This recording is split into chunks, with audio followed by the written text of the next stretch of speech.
pushed, a sweet small town, fake relationship romantic comedy, Moonlit Lake Matchmaker series, Book 3, written by Kristeen Groth, narrated by male and female simulated voices.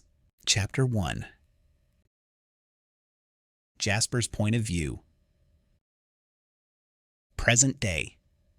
Moonlit Lake, Minnesota. I tapped my fingers against my fist like it was a fake microphone, trying to get my dad's attention. Hello. Is this thing on? Apparently not. He didn't even look up from his computer screen.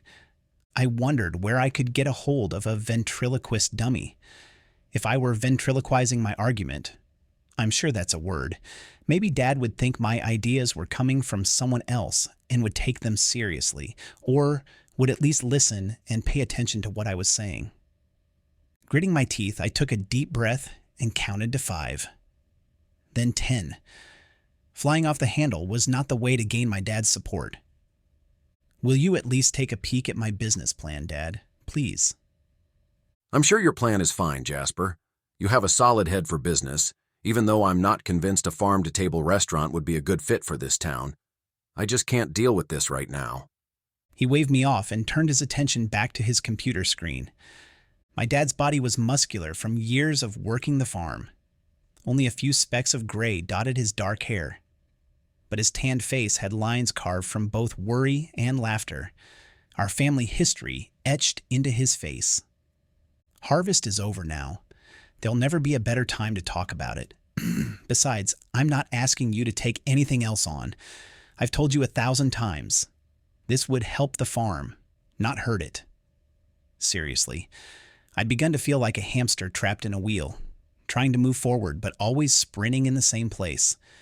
I took another deep breath and tried to keep a leash on my frustration. This is my project, Dad. My baby. I just want you to look over my ideas and give me your insights. And hopefully your blessing. I don't know if you realize what a huge commitment something like this would be, Jasper. You won't be able to just move on to something else when you get bored.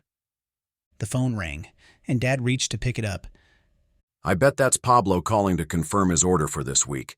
I need to take this. We'll talk later. And just like that, my hamster wheel fell off its axle. I stumbled out of his office, dejected. Will he ever see me as anything more than a comedic kid? Will he ever take me and my ideas seriously? I've already made myself and my clients loads of money, but I wanted more than that. Time for a new adventure. Something worthwhile. Something to not only help my family, but make a difference in the world. This farm-to-table restaurant could do all that. Mom intercepted me as I trudged through the house on my way out and wrapped me in a hug. He'll come around, Jasper. Just be patient. After releasing me from her embrace, her face softened in a familiar, loving smile with the corners of her eyes crinkling. Her once golden curls were marbled with silver and tied up in a messy bun. A few rogue strands twirled beside her face and a swash of flowers streaked her cheek. That's the problem. If I wait much longer, my perfect opportunity will be gone. You're an adult and a professional. You need to follow your own heart. She patted me on my chest. I believe in you. Thanks, Mom. That means a lot. I stepped toward the door and looked back at her. I'm on my way to Tilly's. Do you want to walk with me? She blew a lock of hair from her eyes and brushed the flour from her face with the back of her hand. I have bread rising and almost ready for the oven, so I'll have to pass. But tell her I said hello. I will. And maybe I'll stop back for a slice of fresh bread when I'm done. Make that a loaf. I can never stop at one slice of your bread. There's nothing better. You do that. It should be ready in about an hour. I'll see you then. I gave her a salute as I walked out the door. Tilly Devine had a small organic farm next door to my parents', but she focused on growing flowers, herbs, and medicinal plants. She used what she grew to create homemade products such as soaps, lotions, oils, tinctures, etc., which she sold in her shop, Divine Blessings. The shop was on the same property, but close to the road, and got quite a bit of traffic from passers-by. In the dictionary under unpredictable, There should be a picture of Tilly. No matter what crazy shenanigans she was up to, I could always count on Tilly to make me laugh, but also to see the world and life in a whole new way.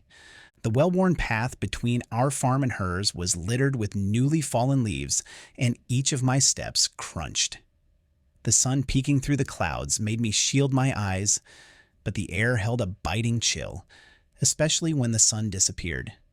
A breeze blew more yellow and red leaves to the ground around me like confetti. I found Tilly on her knees in one of her gardens. Her white hair glowed in the sunlight, contrasting her dirty tie-dyed overalls and flowered galoshes. Much of her crops had already been harvested, leaving the land looking forlorn. In the summer, her land brimmed with colorful plants and flowers from one end to the other. Truly a sight to behold. But this particular garden looked like a weed bed to me, though I knew it was her medicinal herb plot. I could bring the tractor and till this up for you, Tilly. Would make it much easier on you. I leaned against a tree behind her, crossed my arms, and smirked, knowing any threat to her beloved medicine garden would get her going. She shook a finger at me. Don't even think about it, Jasper Rhodes. You stay away from my herbs, or I'll put you to work. These weeds, as you like to call them, could save your life someday. I know, Tilly. I'm just giving you a hard time. Here, make yourself useful and grab that basket for me. She pointed to the basket on the other side of the garden. Her arms were full of plants she had picked. I need to harvest these before they freeze. Then I'll hang them to dry. I'd offer to help you cut them, but I wouldn't recognize what was useful and what wasn't. It's all just weeds to me. That's sweet of you to offer, but you're right, these precious plants need to be handled with great care to preserve their potency. And with each stem and leaf that I clip, I thank the plant and the earth for the gift. It is a sacred process. You mentioned you wanted to talk to me about your business analytics and projections, and also to take a look at your investments. But I can come back later if you're busy right now. Ooh, yes, and I also wanted to pick your brain about creating a strategy for crypto and Bitcoin. It seems to be all the rage. She stood up, stretched her back, and surveyed the bed before her. I think now would be a good time to take a break. Let's go inside and have a cup of tea and a chat. Shall we? Tilly held the basket in one hand and looped her other arm through mine. Sounds good to me. I followed her into the back of her shop. The back of the building housed Tilly's workshop, where she made all her magical creations. And the front was the store where she sold her goods. She set the basket onto the table and filled her tea kettle with water. While the kettle was heating, she retrieved 2 pottery mugs from the cupboard. She studied me for a moment, then lifted her finger in the air.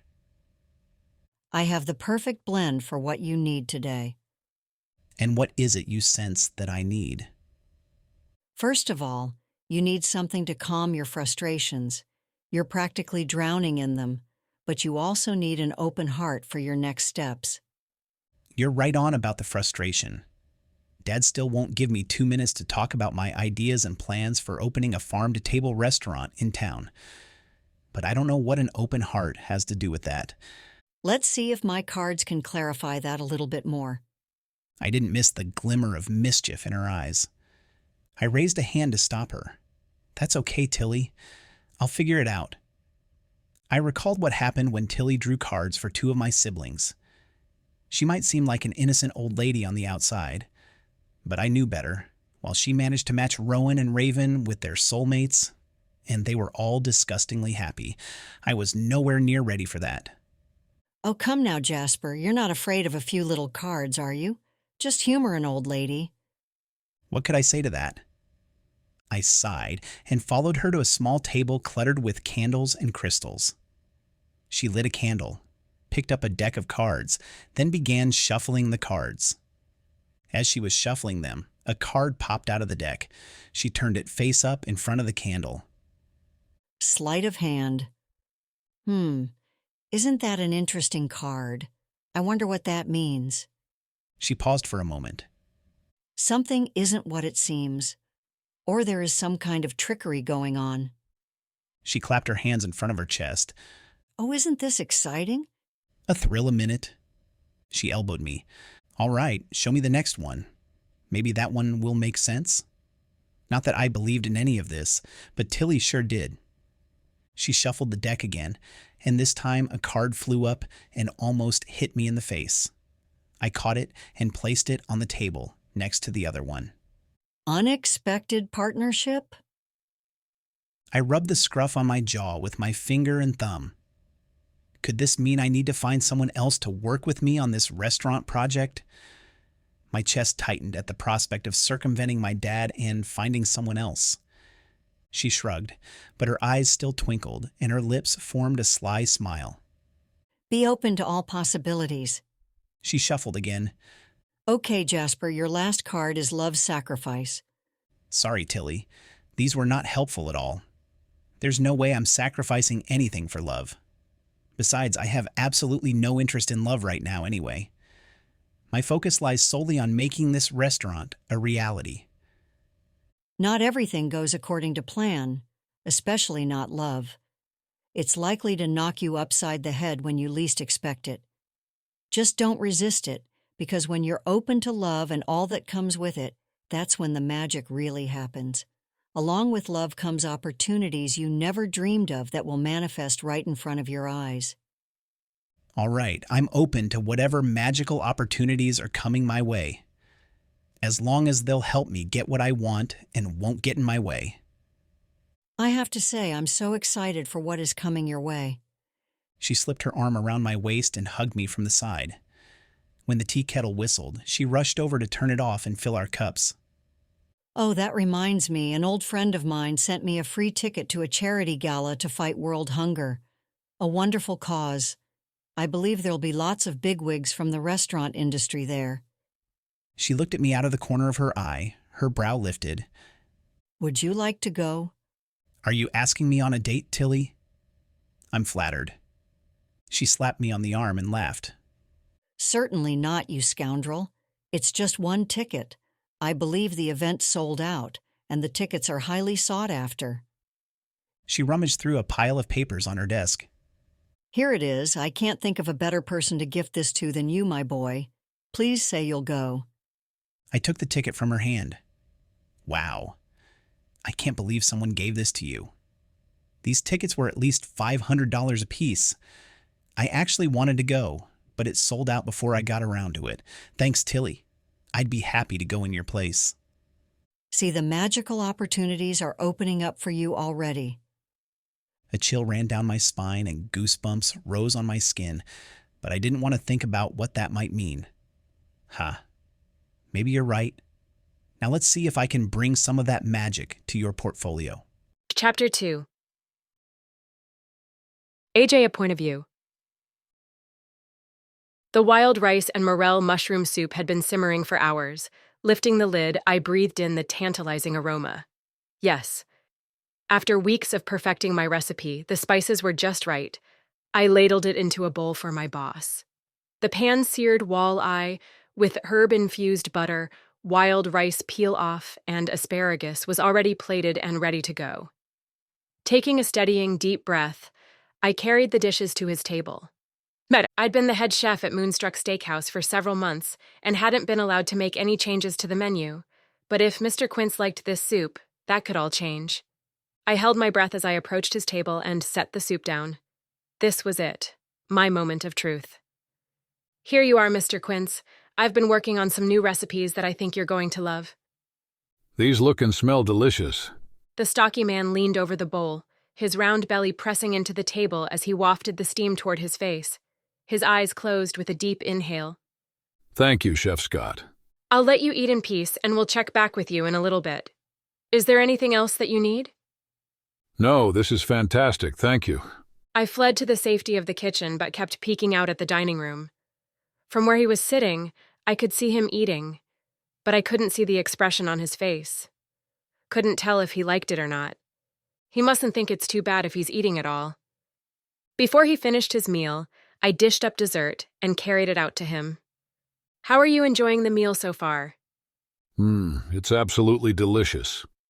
He leaned back in his chair and let out a contented sigh while patting his belly. You've really outdone yourself. I'm glad you liked it. I also made a special dessert, blueberry rhubarb torte, made from all local ingredients. Even the drizzled honey is local. I set the dessert on the table next to his plate. He took a bite with his fork and moaned. Wow, this is incredible. This might be the best dessert I've ever tasted. I breathed a sigh of relief.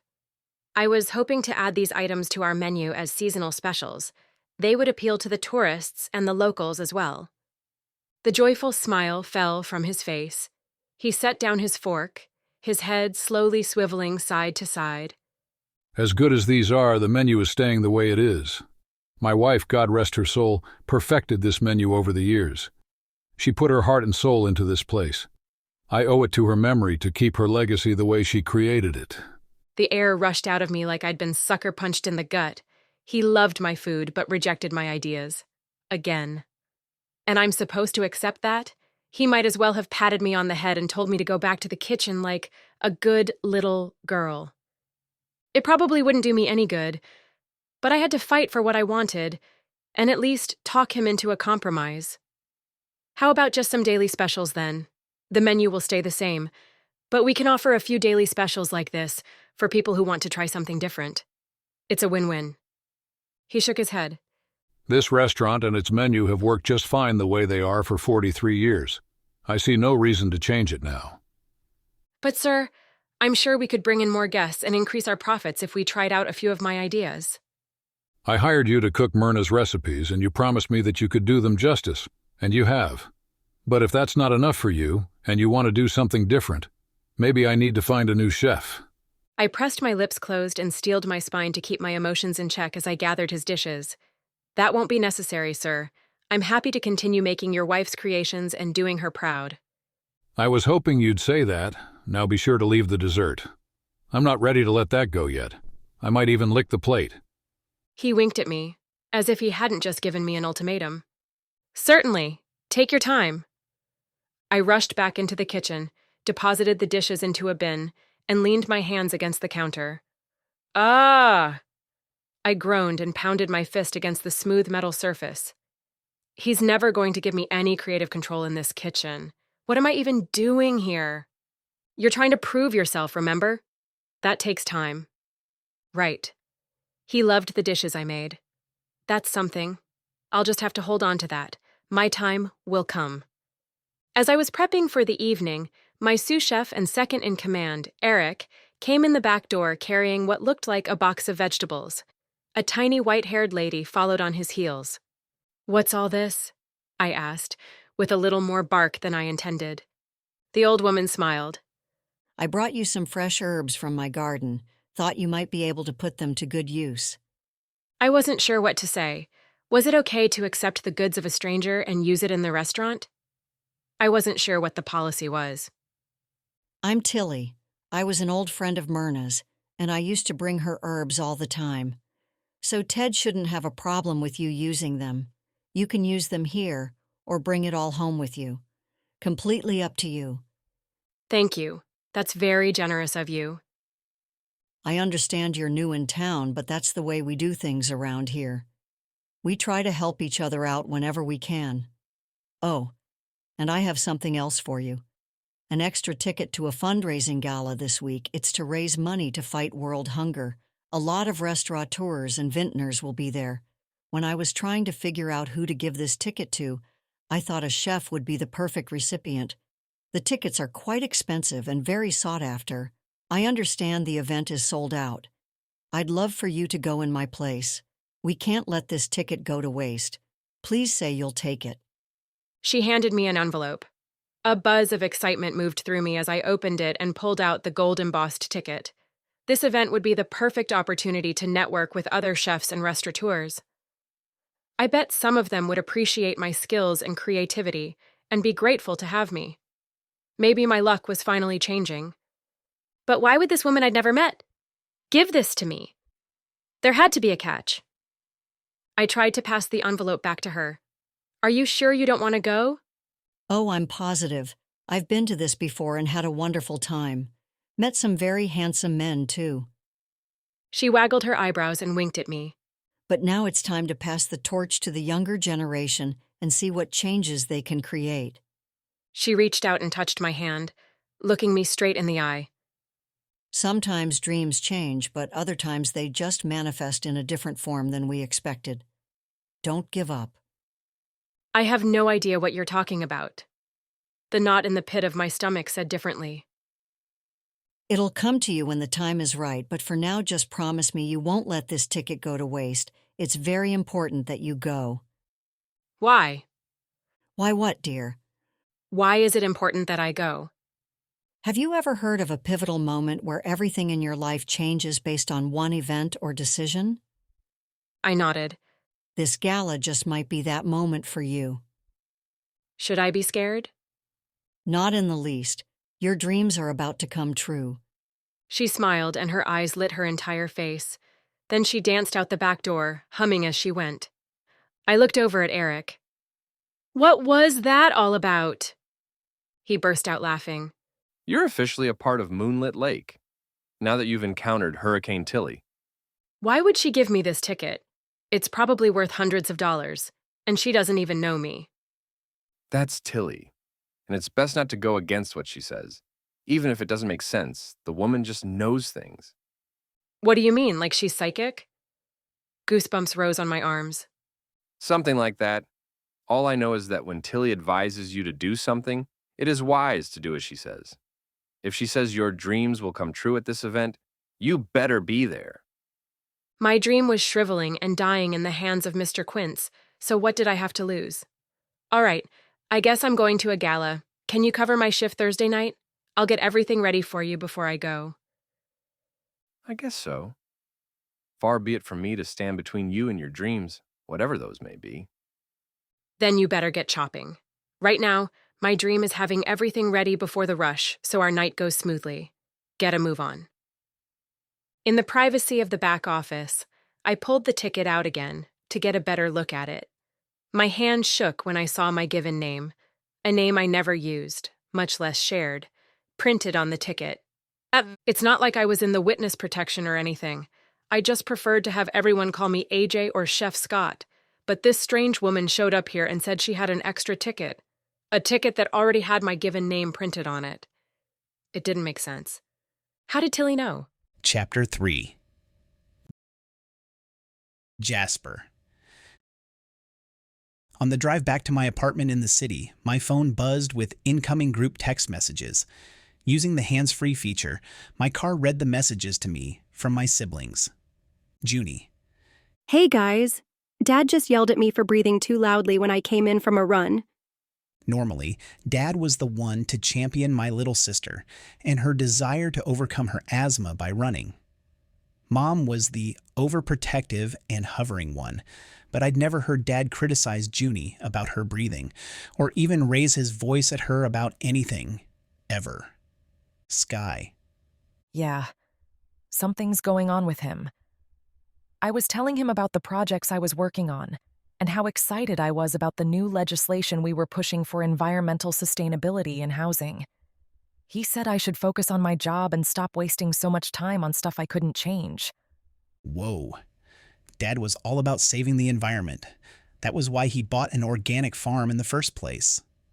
I dictated my response. Me. Maybe we need to ask the alien inhabiting Dad's body where we can find our father. This is obviously not him. Storm. I told him I was offered partner at the law firm and wasn't sure if I actually wanted it. He said I just needed to work harder, like he hadn't heard a word I said. This was the opposite of how Dad usually responded. He grew up with a father who only cared about making money, keeping up appearances, and increasing his status.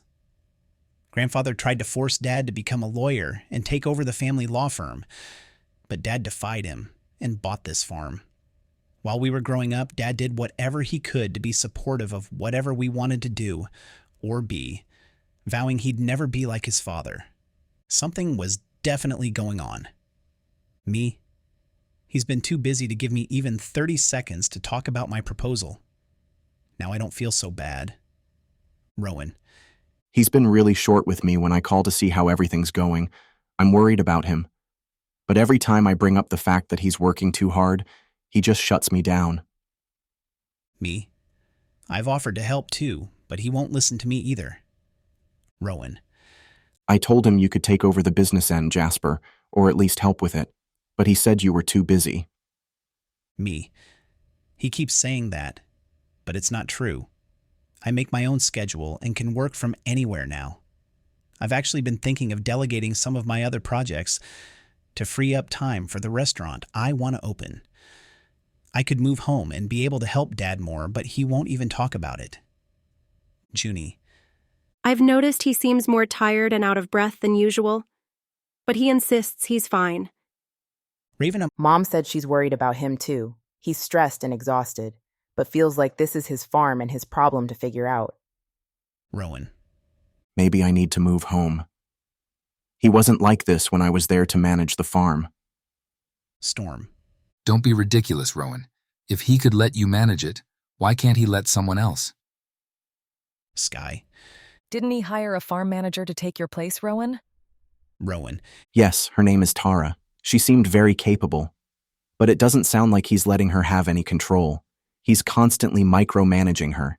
He's basically doing her job for her and not leaving her any responsibility beyond that of a farmhand. Junie. Then what can we do? Raven. If he keeps this up, we might have to stage an intervention, and he certainly won't be happy about that. Rowan. Keep an eye on him. At some point, he's going to have to accept help and listen to reason. I can be on the next plane if you need me. Me. Want me to kidnap him? I could take him and Mom out to Raven and Nash's cabin and just leave them stranded there, with food, of course. Then the rest of us can run the farm. Raven. I'll stock the kitchen. Wink emoji. Junie. I bet Tilly could make him a concoction to get him to slow down.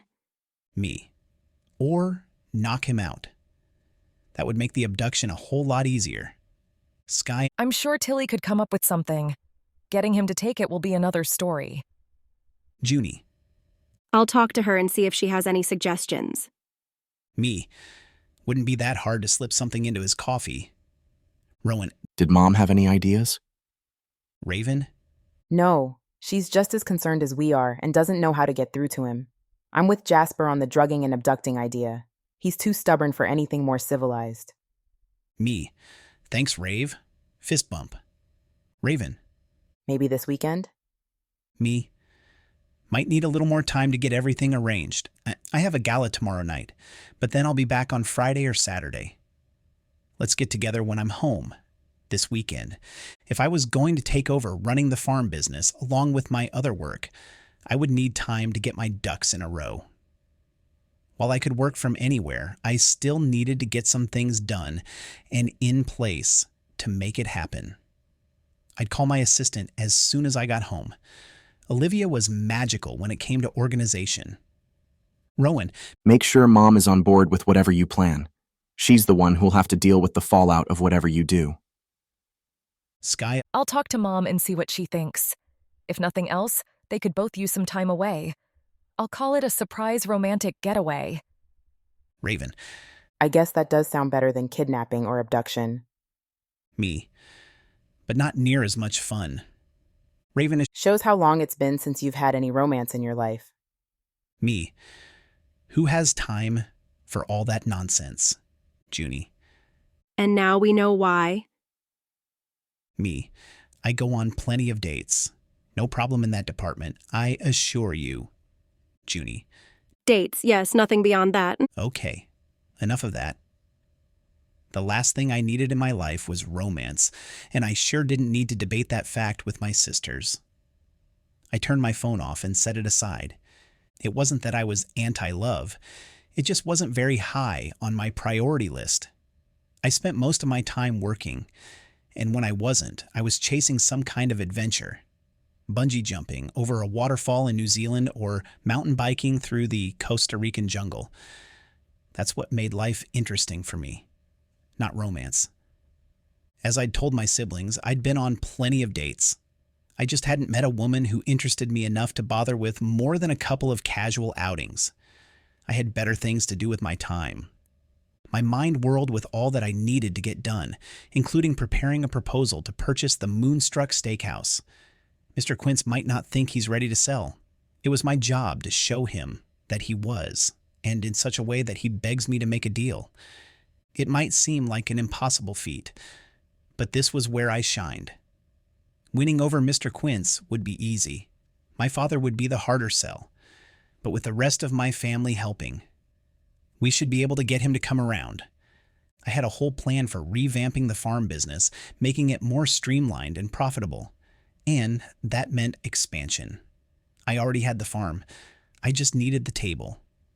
This dream was so close, I could taste it. Chapter 4. AJ. Standing in front of my closet, I flipped through the hangers. Nothing in here even came close to being good enough for a gala. With the crazy hours I worked, I was either at the restaurant or home sleeping. My wardrobe consisted of chef clothes or old comfy sweats. Not much beyond that. I needed help. I quickly typed out a distress message to my 2 best friends. Paige and I had been roommates throughout college, and even after. And Javi lived across the hall. Paige was a pastry chef, and Javi was an interior designer. From the moment we met, we just clicked. I've never had such good friends that I knew would always have my back. Even after taking this job and moving 2 hours away from them, I knew they'd still help me out if they could. Me. SOS. Gala tomorrow night. Help. Javi. You're going to the Hunger Gala? How did that happen? Me. Seems I have a fairy godmother in town. Paige. Isn't a fairy godmother supposed to provide the gown? Me. Providing the ticket was enough. Maybe she knows I have you 2 for wardrobe wizardry. Javi. We're on it. I know just the thing. Paige. Javi, I'll pick you up in the morning. Let the makeover begin. Me. Now I'm really scared. Javi. Nonsense. We'll make Cinderella shine. Paige. You know we love you, AJ. And this event will be huge for you. Imagine rubbing shoulders and even flirting with all those biggies. Me. I'm doomed. You know I'm terrible at flirting. Javi. When we're done with you, you won't need to flirt to get them falling all over you. Me. I'm not looking for a relationship. My career is my priority. Considering I'd jump into shark-infested waters to own my own restaurant, dressing up for one evening and rubbing shoulders with big wigs wasn't asking a lot. Maybe I'd meet someone who could help me do that. Or maybe find a new place to work. Since Mr. Quince wouldn't let me make a single change to the menu, this wasn't the first time I questioned my decision to leave the city and move to this small town. I'd thought, surely it would have been easier to set myself up in business someplace small. Proving myself as head chef here seemed a logical first step. So far, that had proved false. But I kept hoping one of these days, Mr. Quince would change his mind and give my creations a chance. Paige. Maybe you'll find both. Leave it to your fairy godmothers. That's what worried me. Eric told me not to bother coming in to help prep on Thursday. It was all the same as any other day. He could handle it. I was grateful for a full day off and time to prepare for this gala, but it felt weird to turn everything over to him, even for one day. My doorbell rang and in burst my makeover team carrying cases, garment bags, and boxes, not to mention coffees and pastries to get us started. Paige set the food and drinks on the counter. I had to bring this, knowing we wouldn't get far without sustenance. Wow, you guys thought of everything. I don't watch all those extreme makeover shows for nothing. I've picked up a trick or two. Javi hung the garment bags over the back of my recliner and set the boxes on the floor. Let's see what you've got then. I rubbed my hands together in anticipation. Javi pointed to the bags. I brought you 2 choices. I'm certain both will be fabulous on you. What if they don't fit or don't look good on me? Javi's face fell and he brushed away the thought with the flick of his wrist. Oh, please. As if I would pick out something that wouldn't look amazing on you. You forget who you're talking to. Okay. Let's do this. He handed me one garment bag. Try this one first. Come out when you have it on so we can see. I stepped into my bedroom and changed out of my sweats. Inside the garment bag was a gorgeous dress in a deep plum color. I slipped it on over my head, liking the feel of the silky fabric over my skin. I gazed at my reflection in the mirror and couldn't help but smile as I turned each direction. Javi knew what he was doing. The gown was asymmetrical, with a scrappy sleeve only on the right shoulder, leaving the left shoulder bare. A sheer train hung from the top of the single, slender sleeve. The skirt was straight, with a slit high up the left leg. The style accented what curves I did have and gave the appearance of longer legs. Always a bonus at 5'4". The color looked good with my dark hair and light skin tone. Even my green eyes appeared brighter. I emerged from my room with gasps and ahs from my friends. Paige looked me up and down and nodded her approval. That's stunning on you, AJ. Javi pulled out a shoebox and removed the lid. Try these. I do have a couple others if they don't fit. Thanks. Where did you get all this anyway? I set the shoes on the floor and stepped into them. They fit perfectly, even though I secretly hated wearing heels. I couldn't exactly get away with wearing my comfortable work shoes or tennies with a gown like this. Javi would bean me with this heel for even thinking such a thing. I just prayed I wouldn't fall on my face wearing these death spikes. Javi got a dreamy expression on his face. Remember that guy I told you about? We've been on a few dates now, promising. Anyway, he's a buyer for a high-end clothing store and gave us these on loan, so don't wreck them. He wants to sell them after I've worn them? Of course not. They were from a fashion show they did recently, so they've already been worn. And I knew with your figure and size, they would fit you like a glove. Javi sat back and took a sip of his coffee. His eyes gleamed with pride. You're right. This dress is like it was made for me. You still have to try the other one before we decide. Take a spin around so we can see on all sides. Javi motioned for me to take a turn about the room like a model. I did as he commanded. I was no Tyra Banks, but I'd watched America's Top Model with Javi many times. Okay, now go try on the other one. He pointed to the second garment bag. Back in my room, I slipped out of the dress, carefully laying it on my bed, then picked up the next hanger. This outfit had 3 pieces: skinny black pants, a sleeveless green and black sequined bustier, and a long sheer jacket with faint sparkles throughout it, reminding me of the night sky. Again, it all fit like it was made for me. Javi truly had a gift. I stared at myself in the mirror and wondered if Taylor felt like this before walking out on stage. Very few people knew I was a closet Swiftie, but I appreciated how she empowered women to be themselves and to own their successes. In this outfit, I felt powerful. I walked out into the living room like I owned it. They both inhaled, but didn't say a word. Javi set a pair of black heels on the floor in front of me. I stepped into them and twirled around, the sheer jacket flowing behind me like a magical cape. Well, what do you think? Paige stepped forward to touch the jacket. You were stunning in the first one, but this one is a showstopper. What do you think, Javi? Javi beamed with pride. I have outdone myself. You really have. I love them both, and you know how much I hate dressing up, or even shopping for that matter. I stood in front of the mirror and held the dress next to me so I could see them both. But which do you think I should wear? You couldn't go wrong with either, but like Paige, I vote for number 2. It is elegant and has an air of mystery about it, and the green in the top makes your eyes pop. They're actually sparkling like emeralds. I fluttered my eyes at him dramatically, then I turned to go back and change. That was easy enough. Javi stopped me. Not so fast, Cinderella. Your transformation has just begun. Paige, what are we going to do with her hair? She studied me with her finger on her lips. I'd been thinking down with curls because we never get to see her hair down.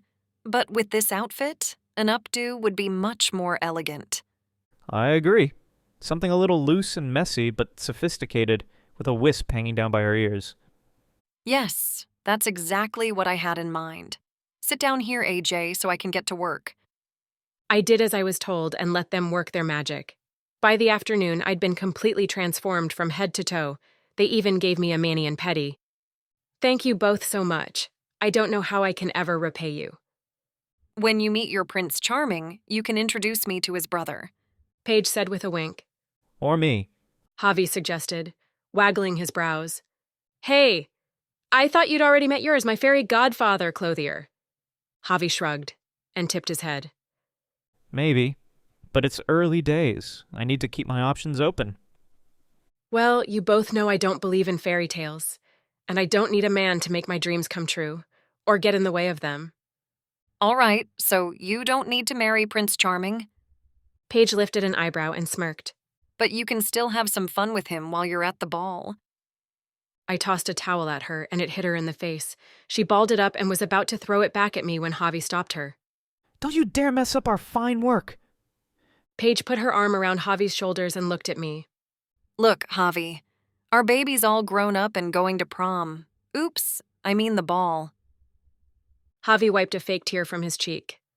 I know, it kind of hits you right here. He patted his fist to his heart. No, that's just the pastries hitting your arteries, I quipped. Javi held his hand up with his thumb pressed to his middle finger. Hey, don't make me snap my fingers and turn you back into a pumpkin. We all laughed and joked. It was the most fun I'd had in a long time. Since I moved away from them, actually. I don't know what I'd do without these two, if only they didn't live so far away. Paige began packing up her supplies. Speaking of your pumpkin, how are you getting to this gala? Driving my car, of course. And are you planning to drive yourself all the way back here at the end of the night? Well, yeah. Merp! Wrong answer. Paige shook her head and waved a finger at me. Nope. I don't think so. I'll ride with you to my apartment and then drive you to the event. Afterwards, you can either call me to come and pick you up, or you can get an Uber. Stay with me for the night and come back here in the morning. Safer for everyone. This way you can let loose and not worry about driving home. You deserve to have some fun once in a while. Javi gestured to Paige. What she said. Then he looked at me and his face lit with an idea. In fact, I challenge you to step out of your comfort zone and do something you normally wouldn't do. This whole thing is out of my comfort zone. I really hated events like this. All that fake schmoozing and small talk. It made me want to hurl. That may be true, but I challenge you to take it a step further. Find a handsome prince and enjoy the bejeebers out of him. Just for one evening. No strings attached. Javi gave me a quick hug and then held my shoulders. Not every day a girl gets to go to the ball. Make the most of it. Fine. I'll do my best, but no promises. I intended to make the most of this opportunity, just not in the way they were thinking. Chapter 5. Jasper. The ballroom of the Grand Sonata Hotel was already abuzz with people mingling when I walked in. Servers in black tuxes wove through the masses with trays of champagne and hors d'oeuvres. I began working my way around the room, greeting the people I knew in the business world, and getting introduced to others. Once I told one acquaintance about my plans for opening a restaurant. Word got around. Soon business executives, investors, and restaurateurs were approaching me and asking about it, validating my sense that this was a good idea. Across the room, a woman walked in. The most beautiful woman I'd ever seen. It was as if the sun lit upon a diamond in the dirt, allowing it to shine brighter than anything around it. I completely lost track of the conversation I was in the middle of and found myself pulled toward her by an invisible force. Unable to take my eyes off her, I tried to make my way across the room to talk to her. But every step I took toward her seemed to meet an obstacle. Another acquaintance wanting to talk. When I finally reached the spot where she'd been, she was gone. I scanned the crowd, but couldn't find her. She had disappeared like a mirage in the desert. An announcement sounded over the speaker that dinner would be served shortly, and it was time to find our seats. I found my table, and lo and behold, the beauty I'd been searching for was seated right next to me. A smile crept across my face. There was a god. I glanced over at her place card. Aurora. What a beautiful name, and perfectly fitting for someone with your radiant beauty. Whether you're named for the Aurora Borealis or a Disney princess, they both suit you. I leaned over and whispered. Though, if I'm not mistaken, Princess Aurora was the sleeping beauty who never got to the ball. She glanced at me out of the corner of her eye, but didn't look amused. Apparently, more Ice Queen than Disney princess. Not even a glimmer of a smile cracked her stern composure. It was hard to tell if she was just a serious person or if she wasn't happy to be here. The name wasn't what I would have chosen, but I had no say in the matter. She unfolded her cloth napkin, placed it in her lap, then looked the other direction, clearly giving me the brush off. I chuckled. No, I suppose you didn't. If you could have chosen your name, what would it be? Without even turning back my way, she answered in a cold, clipped voice. How about Ivana B. Yalone? Or Mina Tinterested? Clever. I snorted, but ignored her thinly veiled message. This glimpse of humor only made her more attractive. Oh boy, it's a good thing you didn't pick your own name. Those don't suit you at all.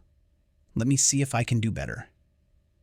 Her gaze finally shifted back to me, allowing me to study her, taking in the gentle sweep of her dark hair as a piece tickled her jaw, her exquisite cheekbones, and the sparkle in her eyes. What color were her eyes? It was hard to tell in this light. They seemed to be a light color, shifting between green and gray. No matter their color, they had me enchanted. This woman was a rare find indeed, one I'd definitely enjoy spending more time with this evening. I snapped my fingers as a stroke of inspiration hit me. I've got it. Your real name is Diane. Diane Tonomi. I'd recognize you anywhere. This got the corner of her mouth to twitch. She wanted to laugh. A win. I reached my hand out to her. No matter what your name is, it's a pleasure to meet you. I'm Jasper. She hesitated and then shook my hand. A surge of energy shot up my arm at her touch. My attention snapped to her face. Did she feel it too? Her expression never changed, as if forged in stone. It must just be me.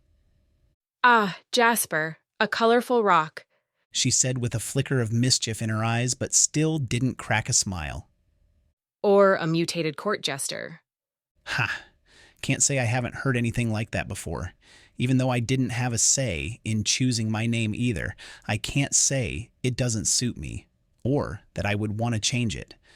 I leaned over as if telling her a secret. I used to collect rocks, picking them up everywhere I went, but not because they were pretty. I paused for dramatic effect. I liked having ammunition readily available. Got pretty good at discreetly throwing rocks at my brothers' and sisters' backs, in a way that they wouldn't know it was me. Don't tell. Why does that not surprise me? Being this close to her, I caught a whiff of her scent. An interesting combination of vanilla and spices. I wanted to breathe her in, but controlled myself and leaned back, not wanting to be a creeper on first impression. So, what brings you here tonight, Aurora? She motioned to the ballroom full of people. Feeding the world, isn't that why we're all here? Of course. You're right. I'm usually much smoother than this, but for some reason, this woman had me completely off my game. I opened my mouth to say something else, but she abruptly turned to start a conversation with the couple on the other side of her. Way to go, Jazz. You had a chance and blew it. The night wasn't over yet. I just needed to amp up my charm. She may not make it easy, but there's nothing I like more than a challenge. The enchanting Aurora would beg me for a date before this gala was over. The waitstaff started bringing out plates for the first course to each table. People still milled about, networking, eating hors d'oeuvres, and drinking champagne. I heard a familiar cackle that caused the hair on my neck to stand on alert. Please don't come this way. Please don't notice me. Turn around and find a spot on the other side of the room. Apparently, I wasn't on the good side of the powers that be, after all. Because I'd barely whispered my silent prayer when the woman I most wanted to avoid locked onto me, like a missile coming in hot. Knowing I wouldn't be able to escape without being followed, I did the only thing I could think of. I leaned into Aurora and whispered, "Can I ask you for a huge favor? This is an emergency." She gave me a slight nod. "I apologize in advance, but please play along." Hoping that was enough to keep her from slapping me in front of everyone, I pulled her in for a kiss. It was supposed to be a little kiss, platonic, like actors in a play. Just enough to show Psycho Suzette that I was with someone. But the moment our lips touched, that surge of energy I felt when I touched her hand multiplied 1,000-fold. And I couldn't pull away. The heat of this kiss was off the charts. It could melt the polar ice cap in an instant, proving to me this was no ice queen. This was a woman I wanted more of.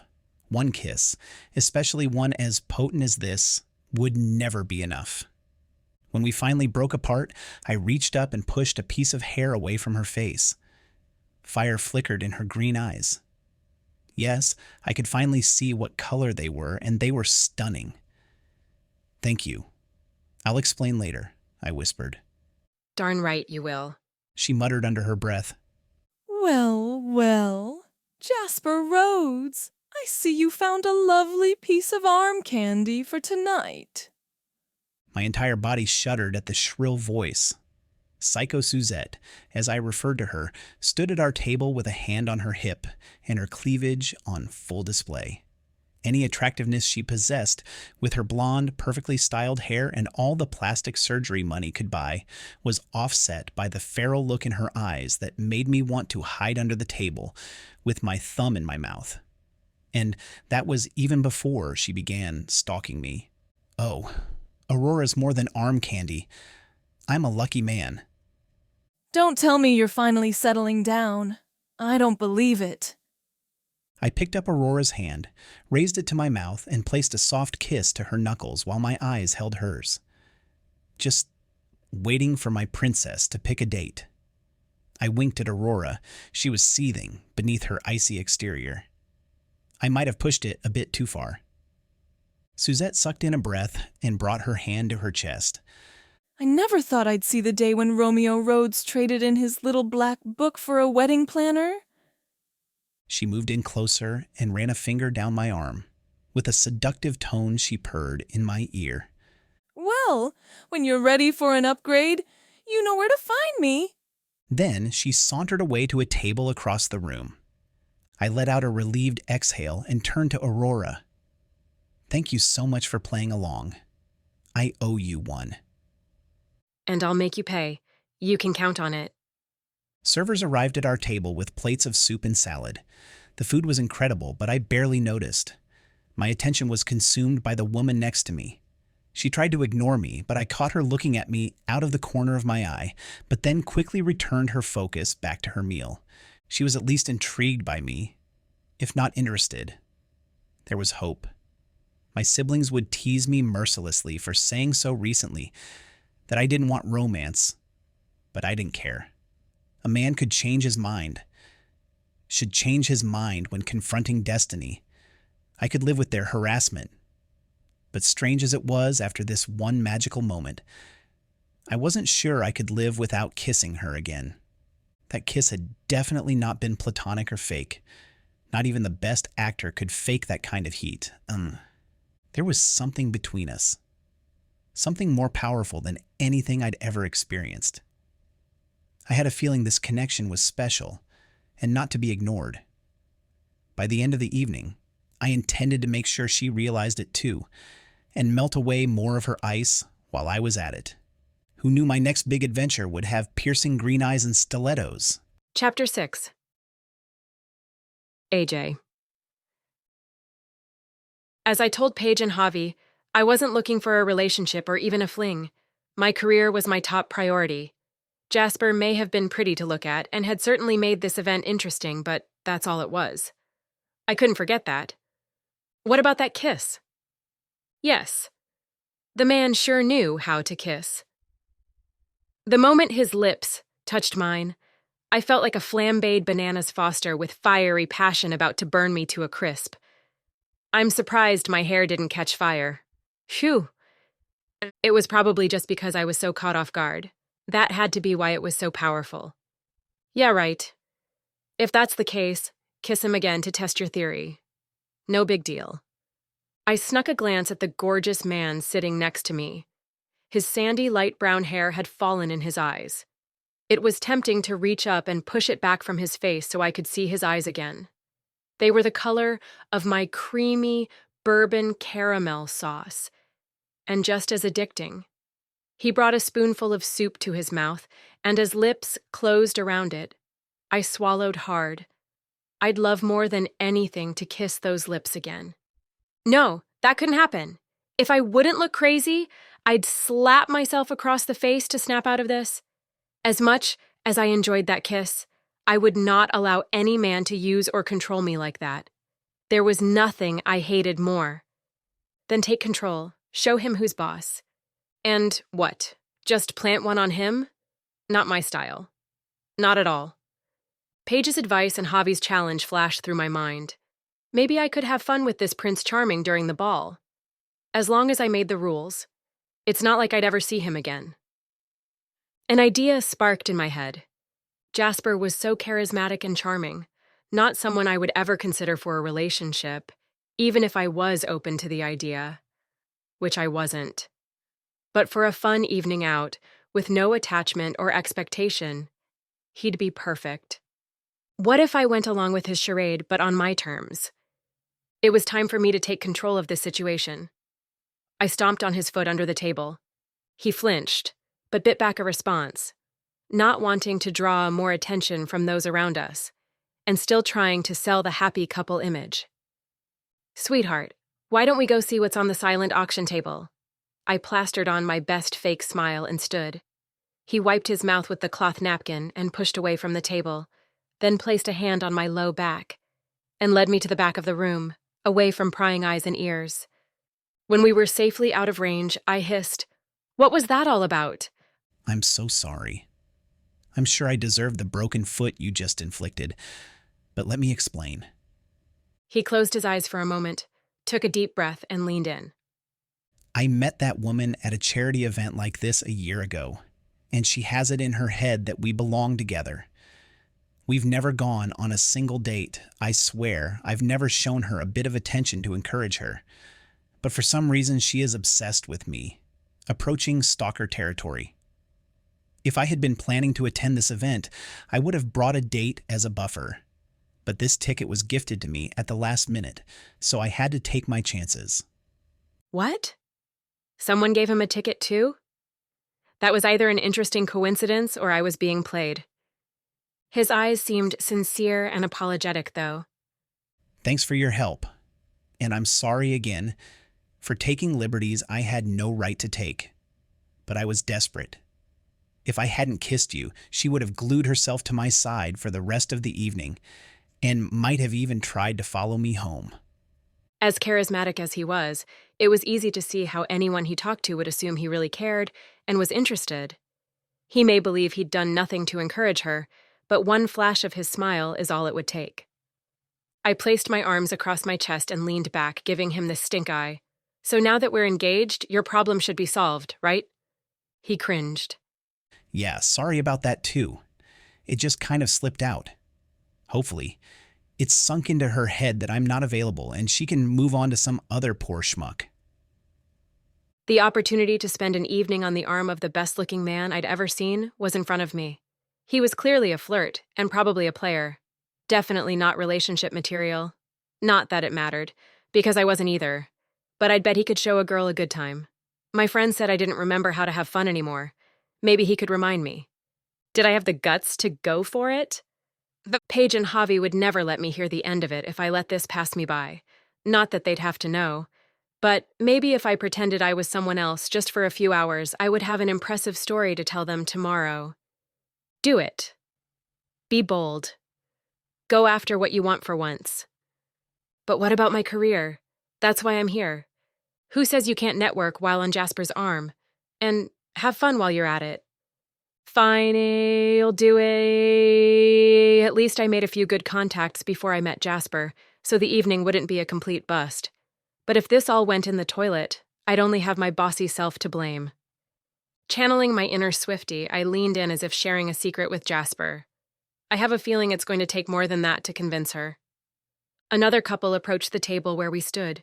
Jasper pointed to an item on the other end of the table and, with his hand imprinting on my back, guided me toward it. Oh, look. Season tickets for the Minnesota Wild. When we were out of earshot, he whispered, So, you don't think we were convincing enough? For that moment, yes. But she probably hasn't given up, and if you're going to get her and everyone else to believe that we're engaged, we'll have to keep it going all evening, don't you think? A wide grin spread across his face. I like how you think. And you're exactly right. It can't be a one and done. She's going to be watching, and if we're not acting like a couple, she's going to know right away that it was an act. Right. Now that this has been set in motion, we have to keep it up. We'll have to really sell it for this to work. His eyes smoldered as they met mine, and he gently caressed my upper arm. Are you sure you're up for that, Aurora? A quick elbow to his side redirected his attention. We'll need to set some ground rules. Are you capable of following rules, Casanova? Or was it Romeo Rhodes? He flinched, but then a bemused smile adorned his face. Of course we need rules. I can't have you taking advantage of me, now can I? I ignored his jest. This is just for tonight, and just for fun. I pointed a finger at him to accentuate each point. No personal questions. This isn't a date and we're not in a relationship.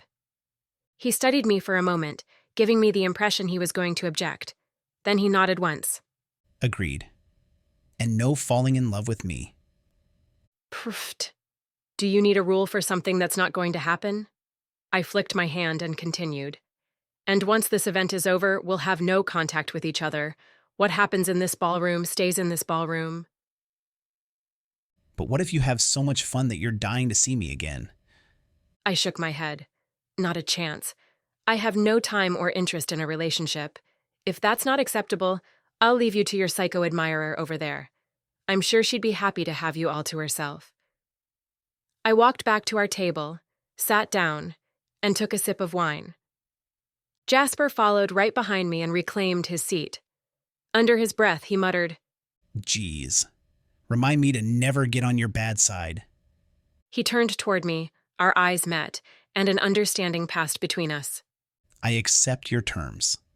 But if you change your mind later on, I reserve the right to amend the agreement.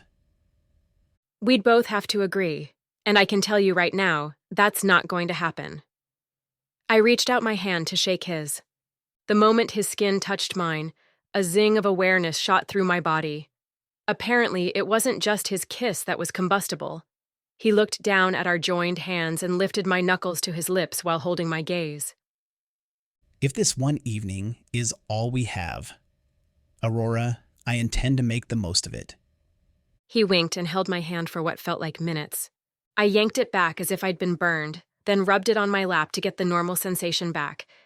It took all my energy to focus on the food in front of me, or at least I tried to. Nothing had ever taken my attention away from food, but now I knew the scent of him better than the scent of this chicken roulade on my plate. I took a bite, and instead of enjoying the savory flavors, I couldn't help reliving the taste of our kiss, better than the finest creme brulee. Apparently, a simple touch from this man had not only flooded my senses, but fried my brain too. I couldn't even form a coherent thought. What had I done? I had a sinking feeling I just made a deal with the devil himself, one with the most irresistible eyes and charming smiles known to man. If a handshake and a smoldering gaze sent me over the edge, what would happen if he held me in his arms or kissed me again? This was going to be trouble. Chapter 7. Jasper.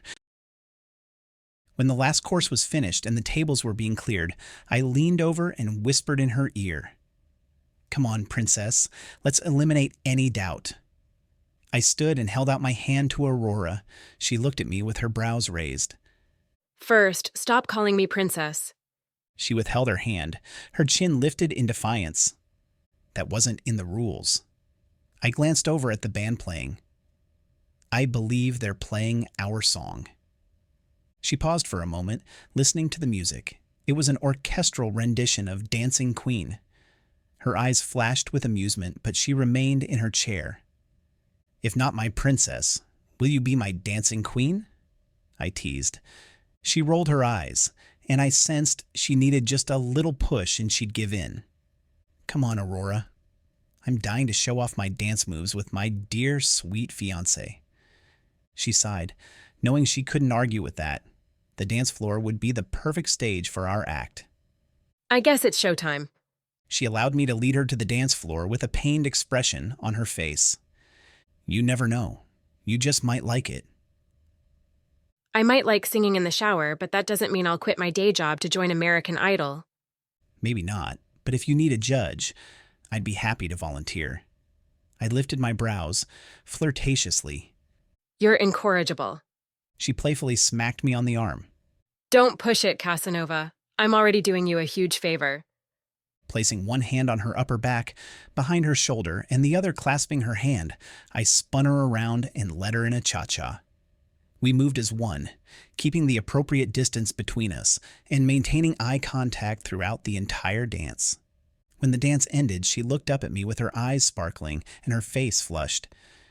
You've got some moves. I'm impressed. We're just getting started. And here I thought this was going to be a stuffy schmooze fest. Did you say schmooze fest or snooze fest? She chuckled. Probably both. You're right. And it definitely would have been both if fate hadn't intervened and seated us next to each other. Thank you, fate. I'd never been a big believer in destiny or soulmates, but holding Aurora in my arms tonight, I could easily be swayed.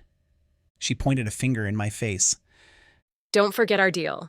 One pretend evening. No attachments. Why did I agree to that? Because even a fake date with her was better than nothing. Of course, princess. Whatever you say. I took her hand and pulled her to my chest as the band began to play a slow song. But don't you forget, we're engaged. I looked at my watch. At least for a few more hours. I hummed along to Elvis' Can't Help Falling in Love with You, knowing that was exactly what was happening.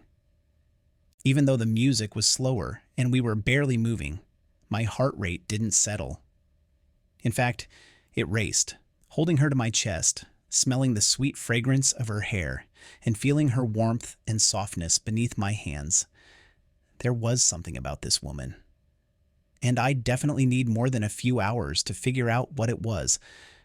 We were so in sync as we danced, you'd think we'd been doing it all our lives. I lifted my arm above her head and twirled her, then pulled her close. Our eyes locked, our faces just a breath apart. Time seemed to stand still as the rest of the world disappeared. Then I spun her away from me again. Never had I experienced such an impassioned connection, nor expressed it in such a sizzling public display. But to be honest, I'd forgotten about everyone else in that ballroom the moment we began to move together. Nothing existed but us, at least until the music changed and the crowd around us erupted in claps and cheers. I took a step back, trying to gain a bit of composure and control, but I still couldn't take my eyes off her. Breathless and completely bewitching, needing to get a grip, I cleared my throat. How about I get us some drinks? I'm suddenly parched. She fanned her hand in front of her face. Sure. It is a bit warm in here. I could use a cold drink myself. Warm was an understatement. Being that close to her, I felt like I could spontaneously combust at any moment. The urge to strip off a couple layers of clothing was tempting. I loosened my tie, but that didn't help. I guided her to our table and went to the bar to get our drinks. Looking good out there, Rhodes. Who's the babe? A former colleague, Neil Thatcher, sidled up next to me, his eyes on Aurora.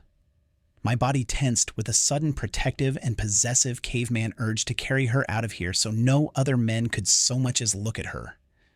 It would have been so simple to tell him I'd just met Aurora. But the need to stake my claim was too strong. I didn't want this lecherous snake anywhere near her. That's my fiancée you're ogling, Thatcher. Stay away from her. You've got to be kidding me. You're engaged? And to a woman like that? How'd you ever manage that? He laughed. My feelings for Aurora were a little too close to the surface, but I couldn't let this jerk see them. So I did what I do best and made a joke of it. I might have hypnotized her into thinking I was the best thing since sliced bread. But something went awry, and every time she so much as thinks about bread, she squawks like a chicken. He chuckled. Ah, who needs bread when you got a woman like that? Ain't that the truth? Well, congratulations. He laughed and slapped me on the shoulder. If the spell wears off, I'd be happy to step in. That surge of caveman protectiveness also made me want to plant my fist in his smarmy face. But I held back. No small feat. My restraint deserved a medal. Not a chance. I glared at him before grabbing the glasses the bartender had set in front of me and made a beeline back to my fiancé. Fake fiancé, that is. If I only had one evening with this magnificent woman, I didn't want to waste a minute of it. Was it possible to squeeze a lifetime into a couple of hours? Probably not. What was I going to do? For the first time in my life, I'd met someone who rocked my world, and I would only get one evening. Just make sure you rock her world just as much. Maybe she'll change the rules. I could do that. I was always looking for a challenge, and I had a feeling the stunning Miss Aurora would be that. And more. Back at our table, I handed Aurora her drink. For the rest of the evening, we talked, danced, joked, and flirted, effortlessly playing the smitten couple. She was funny with a dry sort of wit and really knew her food and wine. She was smart too, sharp and observant, paying attention to details and nuances throughout our game of pretend. She met me at every turn with a bold intelligence that hit me like an arrow through the heart. Her icy facade from earlier melted entirely away. She even flirted, reprimanding me with her words, then giving me a wink that seemed like an invitation. By the end of the night, I was ready to give her everything. Forget the fake engagement. I wasn't playing anymore, if I ever had been. It was close to midnight, and we were standing on the edge of the dance floor catching our breath, when someone bumped into Aurora from behind, pushing her into me. She landed with her hands on my chest. I caught her and held her to me. As our eyes locked, the rest of the world ceased to exist. I leaned in to kiss her, my heart slamming in my chest. She leaned in as well, so close her breath tickled my whiskers. All of a sudden, she pushed off from my chest and backed away. Sorry, I have to go. She bolted from the banquet hall like her hair was on fire. I was stunned for a moment and then ran to catch up with her. What had gone wrong? Had I done something to scare or offend her? All I knew was that I didn't want her to get away. Not without getting her to break her rule and give me her number. Why did I ever agree to those terms? Of course, the one and only woman to steal my heart at first glance had to run like a freaking gazelle. How could she move so fast in those heels? By the time I wove my way through the crowded ballroom and down the elevator, I reached the sidewalk just in time to see her slip into a cab and drive away, taking my heart with her. Destination unknown. Chapter 8. AJ. You know, we were teasing when we said you were Cinderella. You could have stayed out past midnight and not turned into a pumpkin. Paige teased when I showed up at her door at the end of the night. I tossed my purse aside and flopped onto her couch with a sigh. I know. Paige texted Javi, and he knocked on her door seconds later. Javi didn't even say hello before he began peppering me with questions. What did I miss? How was the ball? Was it awfully boring? At least you didn't pay for the ticket. No, it wasn't boring. An image flashed through my mind of Jasper spinning me on the dance floor and holding me close. Paige's brows lifted and she pointed at me. Wait, a minute. What's that look for? Did something happen? Tell me everything. I hugged a throw pillow to my chest, wondering where to start. At first, I was just trying to network and talk to people about restaurants, but then I went to sit at my table for dinner. They'd sat me next to a man. Javi rubbed his hands together in anticipation. Okay, now we're talking. Tell me about this man. I paused and bit my lip, unsure of what to tell them. He was gorgeous, all right? The most beautiful man I've ever seen. But he was also the most charming. I swear he could charm the stripes off a zebra. A knowing grin spread across Paige's face as she plopped onto the other end of the couch next to me. Ah, so you did meet a Prince Charming. Now, I really want to hear more. Details. Stat. The man was obviously a player, and I'm absolutely not interested in that. A puff of air escaped Javi's lips. You don't have to marry the man. It's okay to just have a good time. I bet a guy like that knows how to have fun. Do you want me to tell you what happened or not? I asked, my voice edged with irritation. Javi sank onto the chair across from us. Yes. Just hurry up about it. I'm not getting any younger. I closed my eyes and shoved all the words together. He kissed me.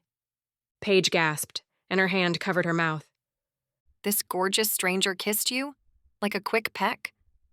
No, a full-on stop my heart and notify my next of kin kind of kiss, but only to save himself. There was a woman after him, stalker type. I ended up helping him avoid her all evening. With more kissing? Javi waggled his eyebrows. With a fake engagement? Both of my friends' eyes went wide and mouths dropped open. I played with a loose string on the pillow. His plan worked. The woman left. But as I sat there eating my dinner, I heard your voices in my head. And what wisdom did we impart? Javi asked with a smug look on his face. That I should have fun and enjoy myself for just one night. He nodded proudly. Yeah, that sounds like us. You should listen to us more often. Well, tonight I did. I told him that if he wanted to convince his stalker he was off the market, it would take more than a little kiss. We needed to keep the charade going the rest of the night. Paige slapped her hand on the back of the couch. Get out! You said that? I'm so proud of you. I was pretty proud of myself for initiating that, too. He agreed, so the rest of the evening we were inseparable. We talked and laughed and danced. It was magical. I'm so happy for you. Paige's excited smile shifted and her face scrunched in confusion. But if you had such a good time, why are you home so early? It started to seem real. We almost kissed on the dance floor. It was like we were both in a trance, in our own little world and not caring that there were hundreds of people around us. I sighed. When I realized what was happening, I had to get out of there. I bolted, got a cab, and here I am. Wow, you've had quite a night. Javi grinned. Please tell me you got his name or number so you can see him again. Nope, I said, popping the pea. That was part of my agreement to go along with the charade. We wouldn't exchange personal information, and there would be no other contact. It was a one-time thing, and now it's done. Paige shook her head. You had the most amazing night with a real Prince Charming, and that's it. You'll never see him again. And you're okay with that? She tossed a pillow at me, hitting me in the head. What is wrong with you? Javi agreed with Paige and threw his hands up in frustration. Have we taught you nothing? I don't have time for a relationship, you guys. You know that. I thought you'd be happy I gave myself this one night of fun. Paige reached out and patted me on the shoulder. You're right. I am happy you went for it tonight. I'm proud of you. I went to this thing with the sole purpose of making contacts to better my career, but ended up spending all my time glued to this man. I should get bonus points for that. Don't you think, Javi? He sighed heavily. I suppose. And back in my real world, it's time for me to either find a new job or get moving on opening my own place. A relationship would just get in the way of that, and that's the last thing I need right now. I was trying to convince myself as much as them. I know what my priorities are, and it's not dating a player, no matter how charming he is. At least you got some good memories out of it.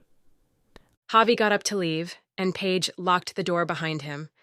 I sat back and smiled, picturing the look in Jasper's eyes when we almost kissed.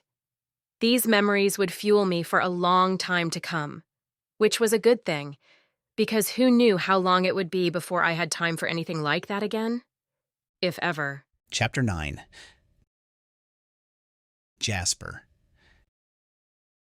After a fitful night's sleep with visions of Aurora commandeering both my waking and dreaming thoughts, I slammed my hand blindly over my alarm clock. As tempting as it was to call in sick, I had too much to get done today. My goal was to get everything organized so I could work from the farm by the end of next week. Stepping out of the elevators and into our office suite, I greeted each person I passed, complimenting them on how they looked, asking about their families, making jokes. My office felt like my home, away from home. I'd spent enough time here to earn the designation, that's for sure, and I treated my coworkers like family. My assistant, Olivia, was definitely the mother figure in this scenario, at least for me. Stationed at her desk, as expected, her shoulder-length auburn hair was streaked with gray, and her round glasses perched on the end of her nose. The epitome of professionalism. She wore a different color suit and skirt for each day of the week. Today was a blue day. Olivia was the absolute best at what she did. She kept me on top of my game. Her very serious, stoic, no-nonsense nature balanced out my happy-go-lucky personality. Since we started working together 5 years ago, I'd made it my goal to break through her tough exterior, get her to let her guard down and relax a little, maybe even smile. I'd only been mildly successful in that regard, but I kept trying. Top of the morning to you, Olivia. I brought you a cinnamon roll this morning to show my appreciation for all that you do. I handed her a small to-go box. Hope you don't mind, but it smelled so good I couldn't help but take a bite. But how can you take just one bite of that cinnamony goodness? She peeked into the box at the half-eaten roll. Her face twisted in annoyance as her eyes rolled to the heavens. I'm just kidding. That one's mine. I replaced the box in her hands with another I'd hidden behind my back. This one is for you. Did you really think I'd buy you something and eat half of it? I put up one hand to stop her from responding. Don't answer that. Thank you, sir. Your coffee is waiting for you on your desk. I picked up the cup and took a big whiff. Ah, coffee. Like a hug and a mug, but without the awkward physical contact. Thanks, Olivia. I feel the love. She shook her head and returned to her work. Hey, Olivia, how are we doing with the McCaffrey accounts? They're all squared away. The files have been updated. Everything you need is there. Wonderful. And how about my meeting schedule? I've contacted everyone and changed all the meetings to virtual. Even the board meeting for Cabot and Thorne will be online. It took some convincing to get them to agree to that. The only one that had a problem with that was Arthur Bannerly, who always insists on meeting face-to-face. But that meeting is not for another month. They're all on your calendar. You are a marvel, Olivia. What would I do without you? Not much, I'm afraid, she said with a flat tone but a twinkle in her eye. Ha! Look at that. You made a joke and almost smiled. Or at least, I could tell you wanted to. My day has been made. Who said I was joking?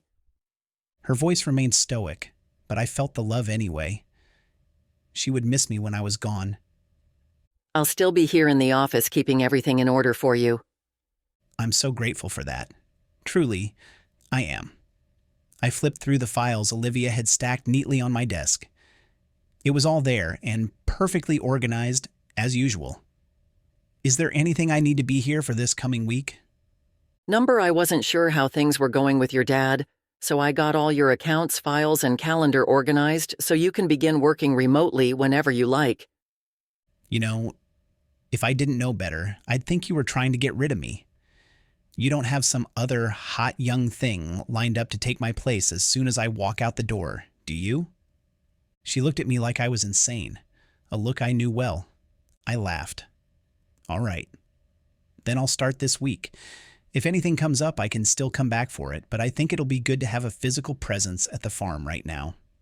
She gave me a rare smile. It's a really wonderful thing you're doing, sir, moving home to be there for your parents. I hope this doesn't sound condescending, but you're a good boy, Jasper. He's lucky to have you. Thanks, Olivia. I'm not sure my dad shares the sentiment. He doesn't exactly want my help. Or anyone's, for that matter. But maybe if I'm there, I can gradually start to take some things off his plate. It might not be easy right now, but I'm sure he will be grateful you're there, even if he doesn't say it. I hope you're right. Once Olivia returned to her desk, I opened my computer to get some work done. It wasn't long before there was a knock at my door. My best friend and colleague, Travis, leaned against the doorframe. So, how was the gala last night? Did you make some good contacts? Not really. Wasn't there anyone there that you wanted to connect with? There were, actually. The night just went differently than I planned. What does that mean? His eyes narrowed as he studied me. You met someone there, didn't you? I can't believe you got distracted by a woman. It's not what you think. Well, then tell me. Travis sat in the chair across from my desk. Remember that obnoxious woman that has been practically stalking me for the past year? Travis nodded, so I continued. She was there, and when she approached my table, I did the only thing I could think of and kissed the woman next to me. I tried to shrug it off, but winced at the absurdity of the whole situation. And then I might have let it slip that she was my fiancé. Travis burst out laughing. Are you serious? Did your unsuspecting fiancé deck you? I would have loved to have been there to see that go down. Actually, she played along. And the rest of the evening, we kept the charade going. It was the most amazing night of my life. My gaze drifted out the window. I could still feel her in my arms, warm and laughing. We'd moved perfectly with one another, her following my every step without hesitation. And even though I'd only held her that once, I'd never forget the silk of her skin, the scent of vanilla on her neck, the bold intelligence in her eyes. Wow, the great Jasper Rhodes is smitten like a kitten. I never thought I'd see the day. His face pulled into a smug grin. So, when will you see her again? Never, I said with a groan. Didn't get her number. Oof, that's rough. So, you know nothing about her to even track her down? Nope. My Cinderella didn't even leave so much as a shoe behind for me to use to find her. I released an exasperated sigh. You know, it just figures the one time I meet someone that I'd actually like to spend more time with and get to know. And it's like she disappeared off the face of the earth. That must have been some kiss to get you so twisted up. You have no idea. Sucks to be you, man. And now you're moving back with your parents. Travis rubbed his finger and thumb across his chin. I don't get it. You're the most successful person here, and yet your life seems to be going backward. What's up with that? I'm not going backward. I have the freedom to work where I want, and I can do that from the farm and help them out at the same time. What good is all this money if we aren't there for the people we care about? And I'm also working on buying a restaurant. I need to be there to get it going. Okay, fair point. It'll be so boring here without you, though.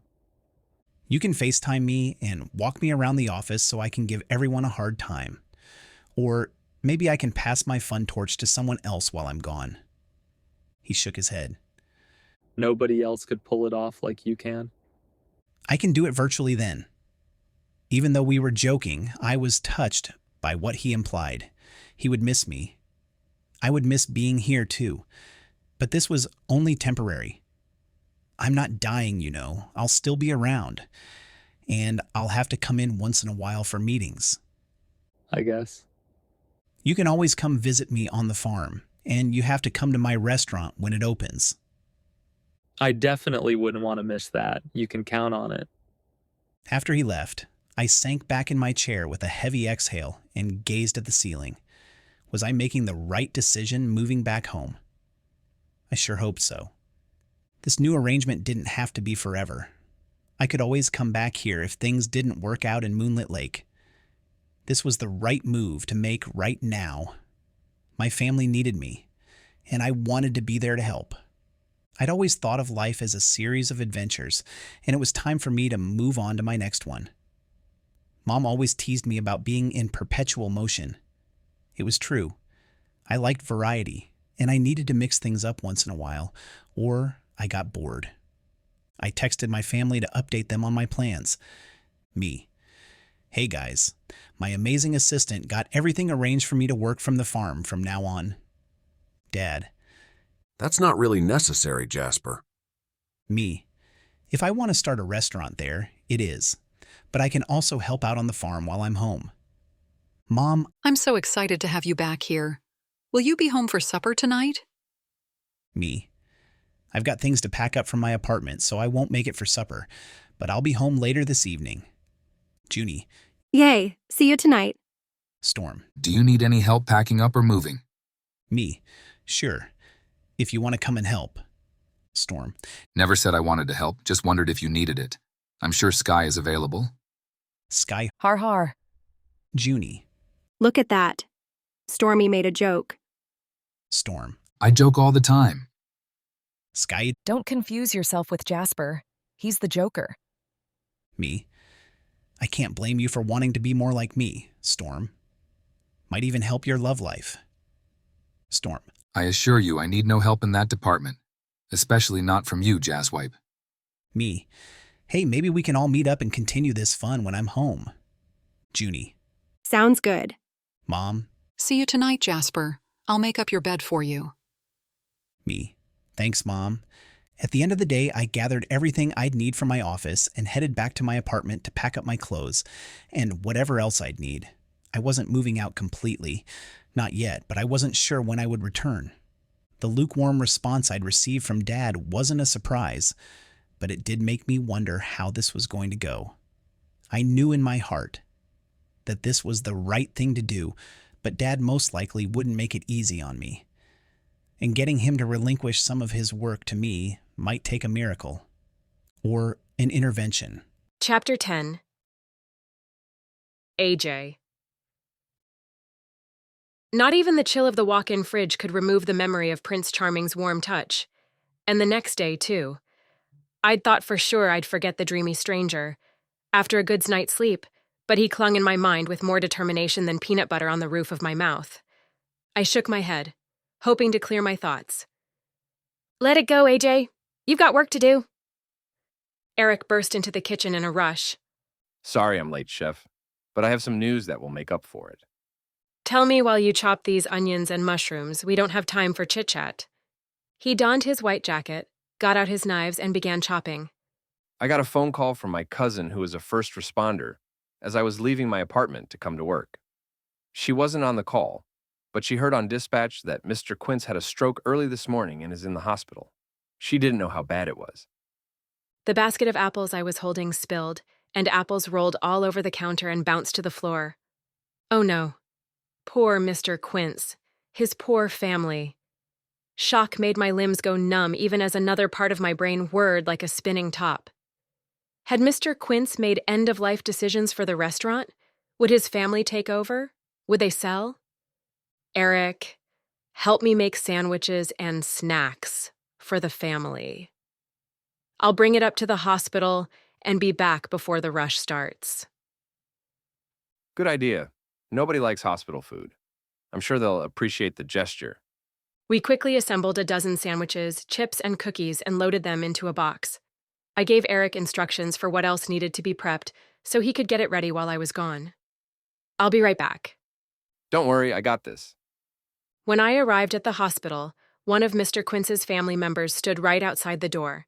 His brother Tim filled me in on where the rest of the family could be found. The lobby of the intensive care unit was filled with family and friends of the Quint family. Tina, Mr. Quint's only daughter, greeted me. AJ, how nice of you to come. I'm so sorry about your dad. I brought some food for you and your family so you don't have to suffer eating at the cafeteria. Let me know if there is anything else I can do for you. I handed her the box of food. That's so sweet of you. We really appreciate this. Tina accepted my offer, but her face remained strained with worry. How's your dad doing, if I may ask? Her eyes welled with tears, and her voice quivered as she spoke. It was a massive stroke, but it's still too early to tell what his recovery will be. Let him know we're all pulling for him and hope he recovers soon. I looked at my watch. Well, I better get back to the restaurant. It's almost time to open. Thanks again, AJ. I waved and rushed back to work. Throughout my shift, I kept imagining the things I would change if this restaurant was mine. A new menu. Better quality ingredients. Bring the dining room out of the 80s and into the modern age. Expanded hours to include lunch on weekdays and brunch on weekends. So many things. But the more I let my mind wander and dream, the more guilt swamped me. Mr. Quint was lying in the ICU while I was dreaming about my future. Don't worry about this now, AJ. Just focus on what you do best. Cooking amazing food. Cooking always relaxed me, no matter what was stressing me out. If I was in the kitchen, I was in my happy place. I was in control there. If something went wrong with one of my dishes, I could always find a way to fix it. Not the case with the rest of my life. During a lull in the shift, I slipped into the office to call Paige. I needed a sounding board. After filling her in on what happened with Mr. Quint, she asked, "So, do you have your proposal and business plan ready?"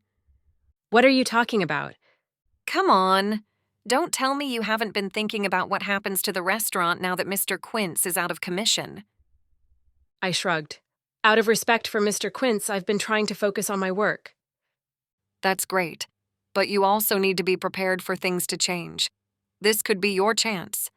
I know you would love to have full control of that place. It's all you've talked about since you started there." A slap of reality as well as a buzz of excitement moved through me, and the thoughts I'd been pushing aside came rushing forward. My own restaurant. Full, total control of the menu, of the staff, everything. This was not the time for being nice. My dream was within reach. I wasn't about to let it slip away. You're right, Paige. Things could happen quickly, and I don't want to miss my opportunity. I'll work on those things when I get home tonight. Even if I had to stay up all night to put it together, I needed to be prepared. Chapter 11. Jasper.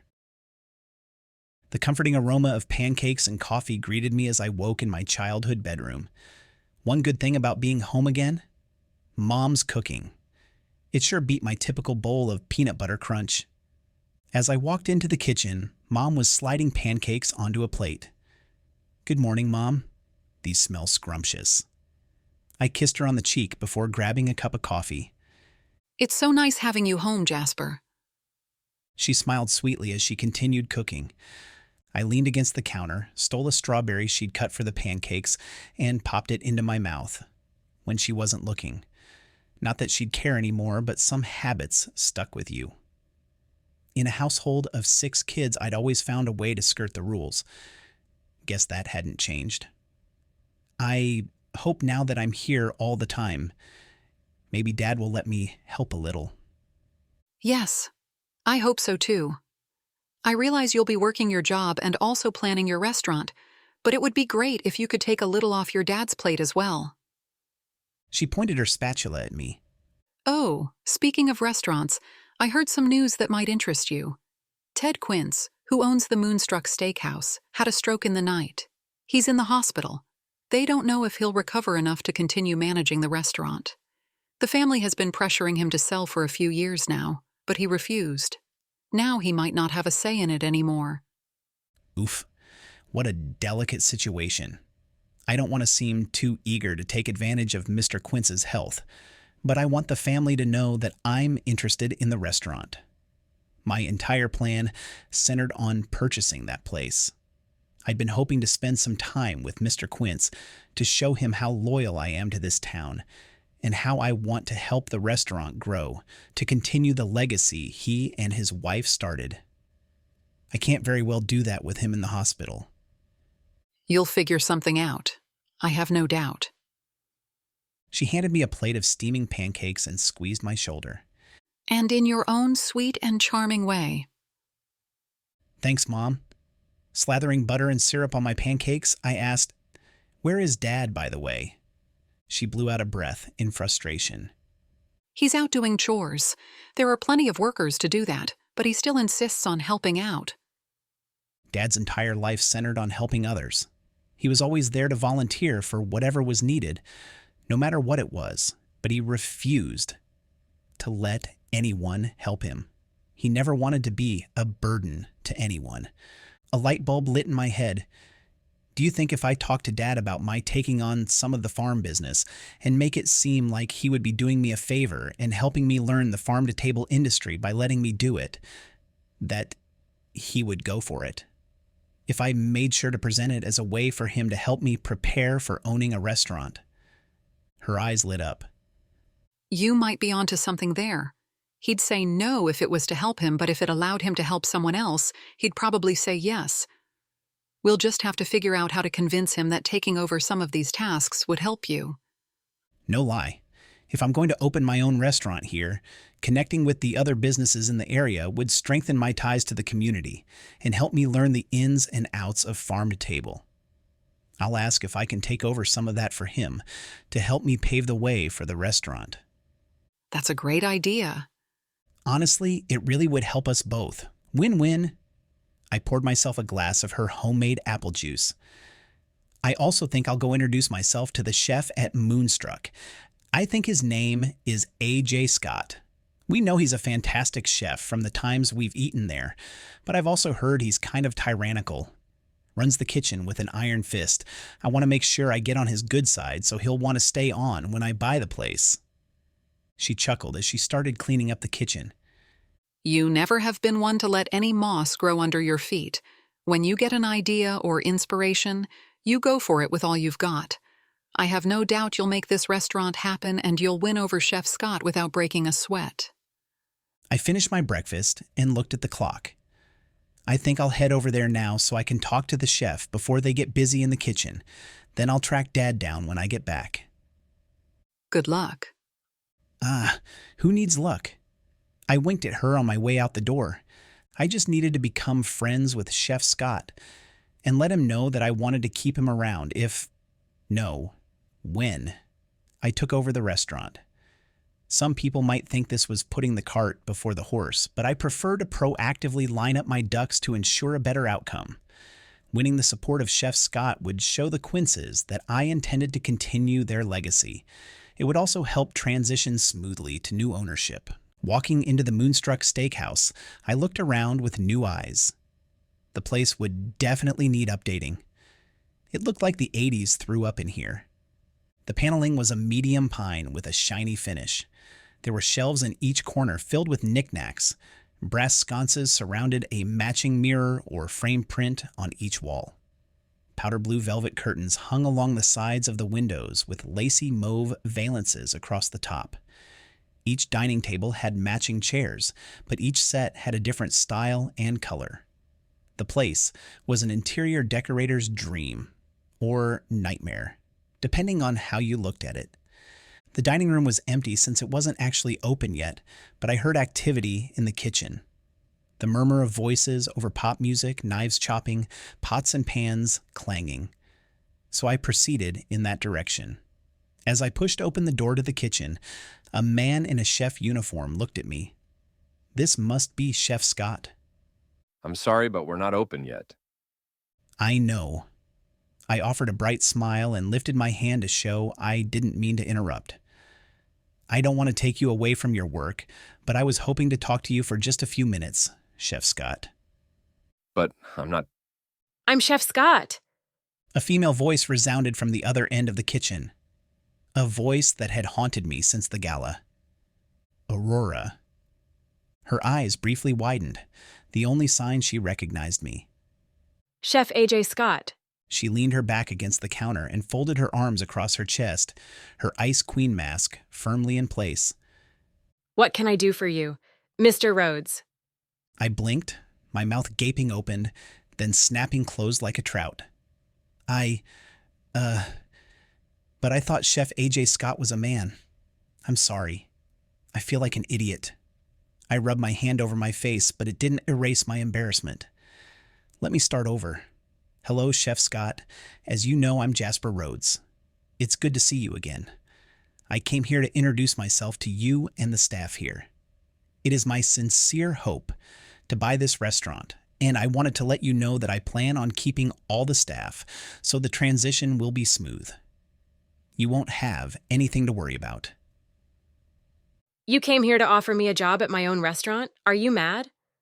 And I'd love to talk about any suggestions you have for changing the menu. Of all the arrogant, cocky, self-absorbed... Her hand snapped out and snatched an old crusty bun from the table. She reared back, released, and before I knew what was happening, it pelted me in the forehead. What the? I dodged a potato and threw my arms over my face so the tomato smashed into my sleeve and not my hair. An onion came next. This is uncalled splat, mashed potatoes in the eye sting. I wiped it away only to find more veggies volleyed at me. Hey! I dodged behind a counter. Hey, let's talk this out like civilized blick. More potatoes this time, right in my mouth. Kind of delicious, though. I held up my hands in surrender. Uncle, stop. That's enough, Aurora. I feel like Mr. Potato Head. I wiped a glob of potato off my face and flicked it onto the floor. I'd say that's an apt description. Get out of my kitchen while you still can, Mr. Potato Head, she shouted, her volume ratcheting upward. And don't come back.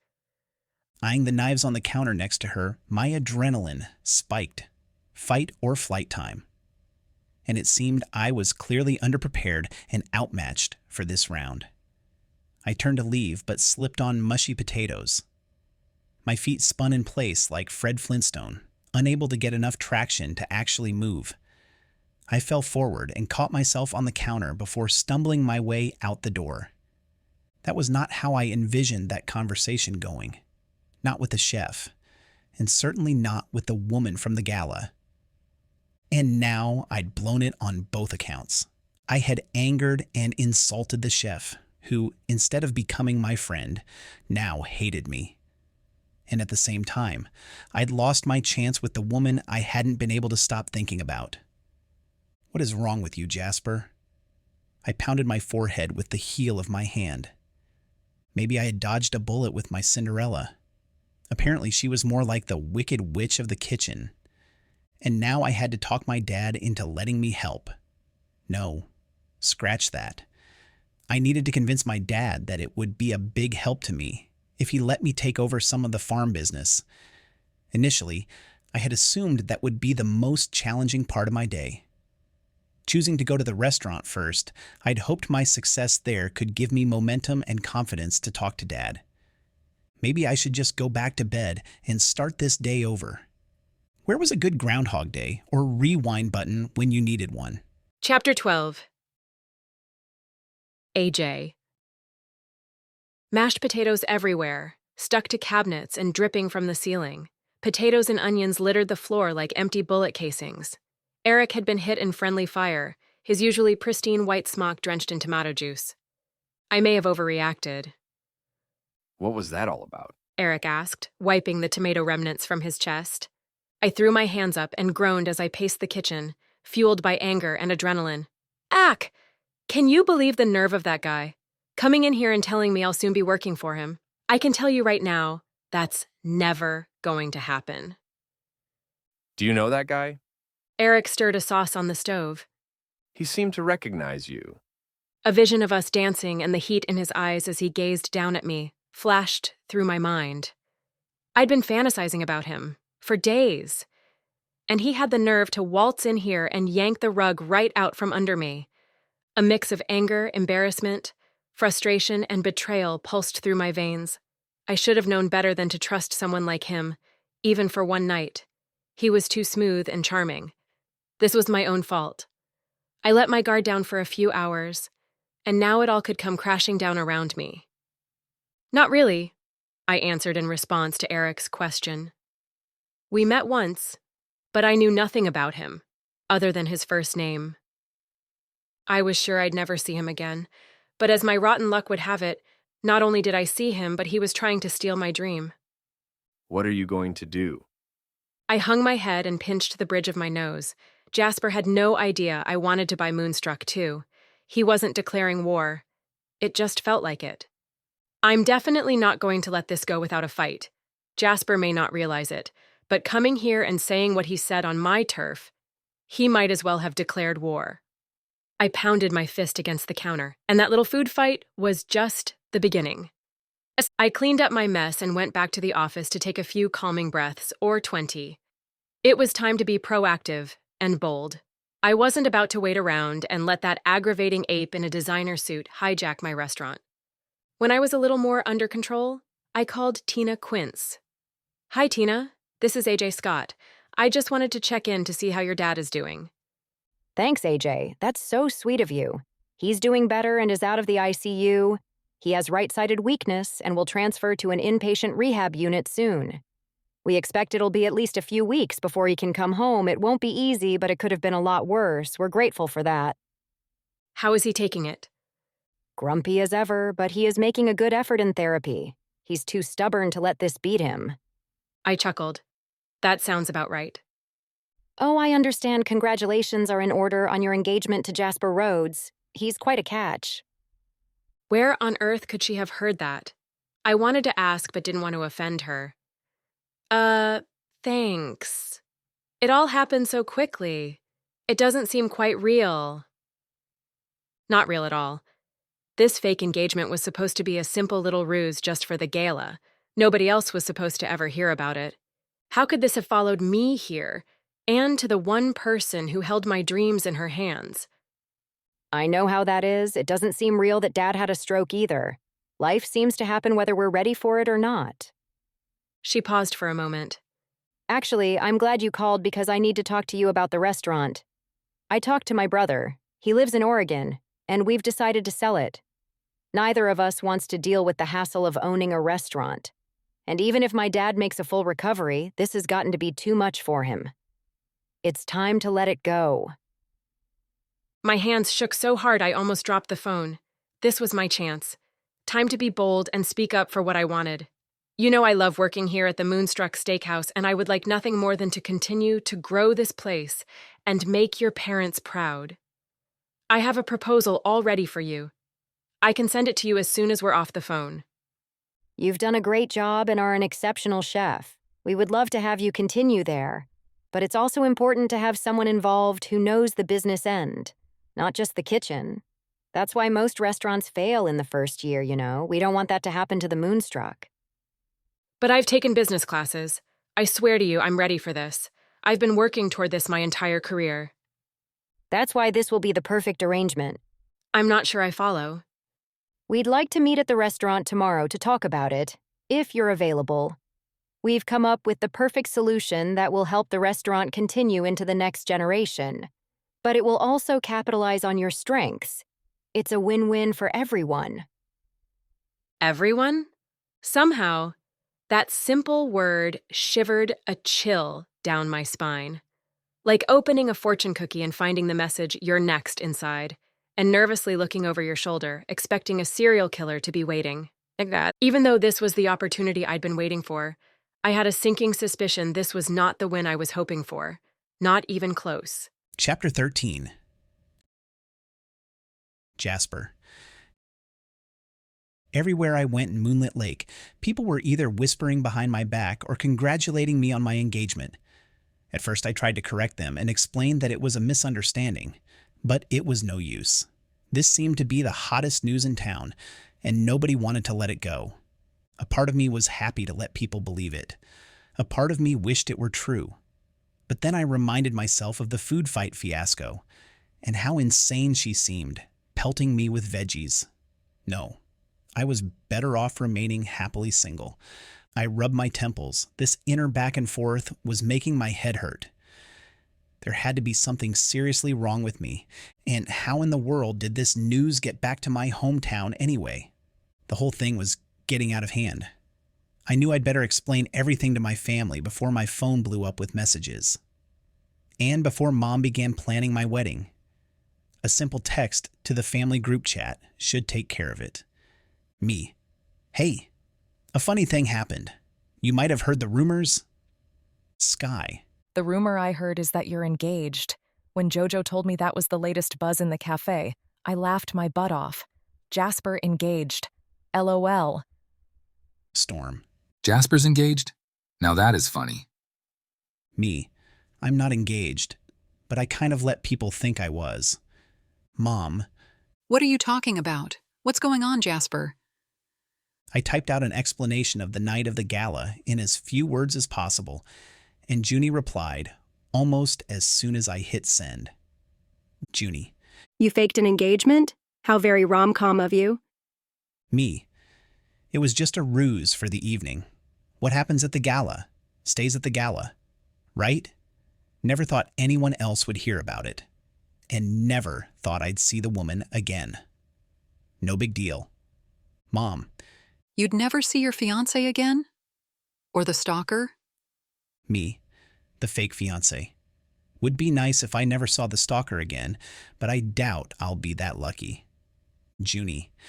Obviously, the rumor mill has wide connections. It's all over town. Sky. Does this mean you've seen your fake fiancé again? Me? Yep. And I've got the bruises to prove it. Along with crusty mashed potato in my ear and hair. But that was a detail I'd be keeping to myself. Sky. Haha. Let me know when you see her again. I want a front row seat for the next round. Junie. Ooh, this is gonna be good. Mom. So, who is this woman you're supposedly going to marry? Me. I thought her name is Aurora, but apparently it is actually A.J. Scott, the chef at Moonstruck. Sky. Your fake fiancé is the chef at the restaurant you intend to buy. This just keeps getting better. Storm. Oh boy, good luck with that. Me. Gee, thanks. I set my phone aside, not wanting to take any more of their ridicule. Yeah. It was going to take more than luck to smooth things over with Chef A.J. Scott. More like a miracle. After I showered, washed all the food off my face, and cleaned the potatoes out of my ears, I went in search of my dad. Before I got out the door, Mom called out, Jasper, hold up. Can you do me a favor and run this goat's milk and cheese over to Tilly? I told her I'd drop it off this morning, but it's been one thing after another here today. Sure, I can do that. When I'm done there, do you know where I'll find Dad? Last I saw, he was out by the horses, but he said he had things to do in the office the rest of the day. So I imagine that's where he'll be. Thanks. I'll be back soon. Tilly was in the store talking to a customer when I walked in. Her face lit up when she saw me. Jasper, how serendipitous. We were just talking about you. Like everyone else in town, I hear. She chuckled. You do like to draw attention, don't you? The woman in front of Tilly turned to face me. It was Mr. Quince's daughter, Tina. Oh, hi, Tina. How's your dad doing, and how is the family dealing with it? You are in our thoughts. Thank you, Jasper. It's been difficult, but we're hopeful he'll recover. I was just telling Tilly that we've decided to sell the Moonstruck. It will be too much for Dad to deal with, and nobody else in the family has any interest in it. She handed Tilly her credit card. Not an ideal moment, but I wasn't going to let an opportunity pass me by. Tina, I wanted to wait for the right time to talk to you, but since you brought it up, I am extremely interested in buying the Moonstruck. Maybe we can meet to talk over the details, sometime when it's convenient for you. Wonderful. And rumor has it that you and A.J. Scott are engaged. Congratulations. You two will make quite the power couple. She is a very talented chef, and you have an impressive business reputation. And grew up here on a farm, the two of you together are the perfect combination. I'm sorry, but I think you're mistaken. I fully intend to keep A.J. on as chef, and the rest of the staff as well. But I'm not looking for a partner. I'll send you my proposal and an offer to purchase. I can get that to you as soon as I get back to the farm. Her mouth twisted to the side, and she sucked air between her teeth. Sorry, the family is firm on this. We want someone with both strong culinary skills and solid business experience. I understand you are a genius in business, but have no culinary or restaurant experience. And AJ is a master in the kitchen, but is new to the business end. The two of you together will be perfect. That's why I was so happy to hear you were a couple. I turned and ran my fingers through my hair. This was not what I planned. And AJ clearly hated me. Working together would be disastrous. Or you could win her over and get her to fall in love with you. 2 birds, 1 stone. She's more likely to murder me in the first week. This is a bad idea. I was just about to tell that to Tina when she laid it on the line. If you and AJ aren't interested, we have a few others from out of town that are. A couple of big league restaurateurs will give us top dollar, but we'd rather give our hometown sweethearts a shot first. She paused to let her words sink in. If you want a chance to take over this restaurant, partnering with AJ is the only way it will happen. But I struggled to find the right argument. Part of me wanted to fight, to do this on my own, the way I had planned.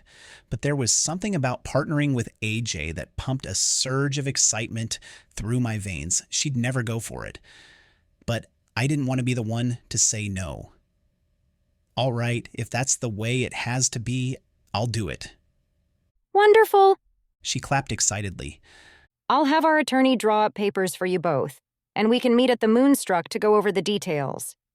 She took her bag from Tilly and started toward the door. Between you and me, I hope it works for the two of you to take over.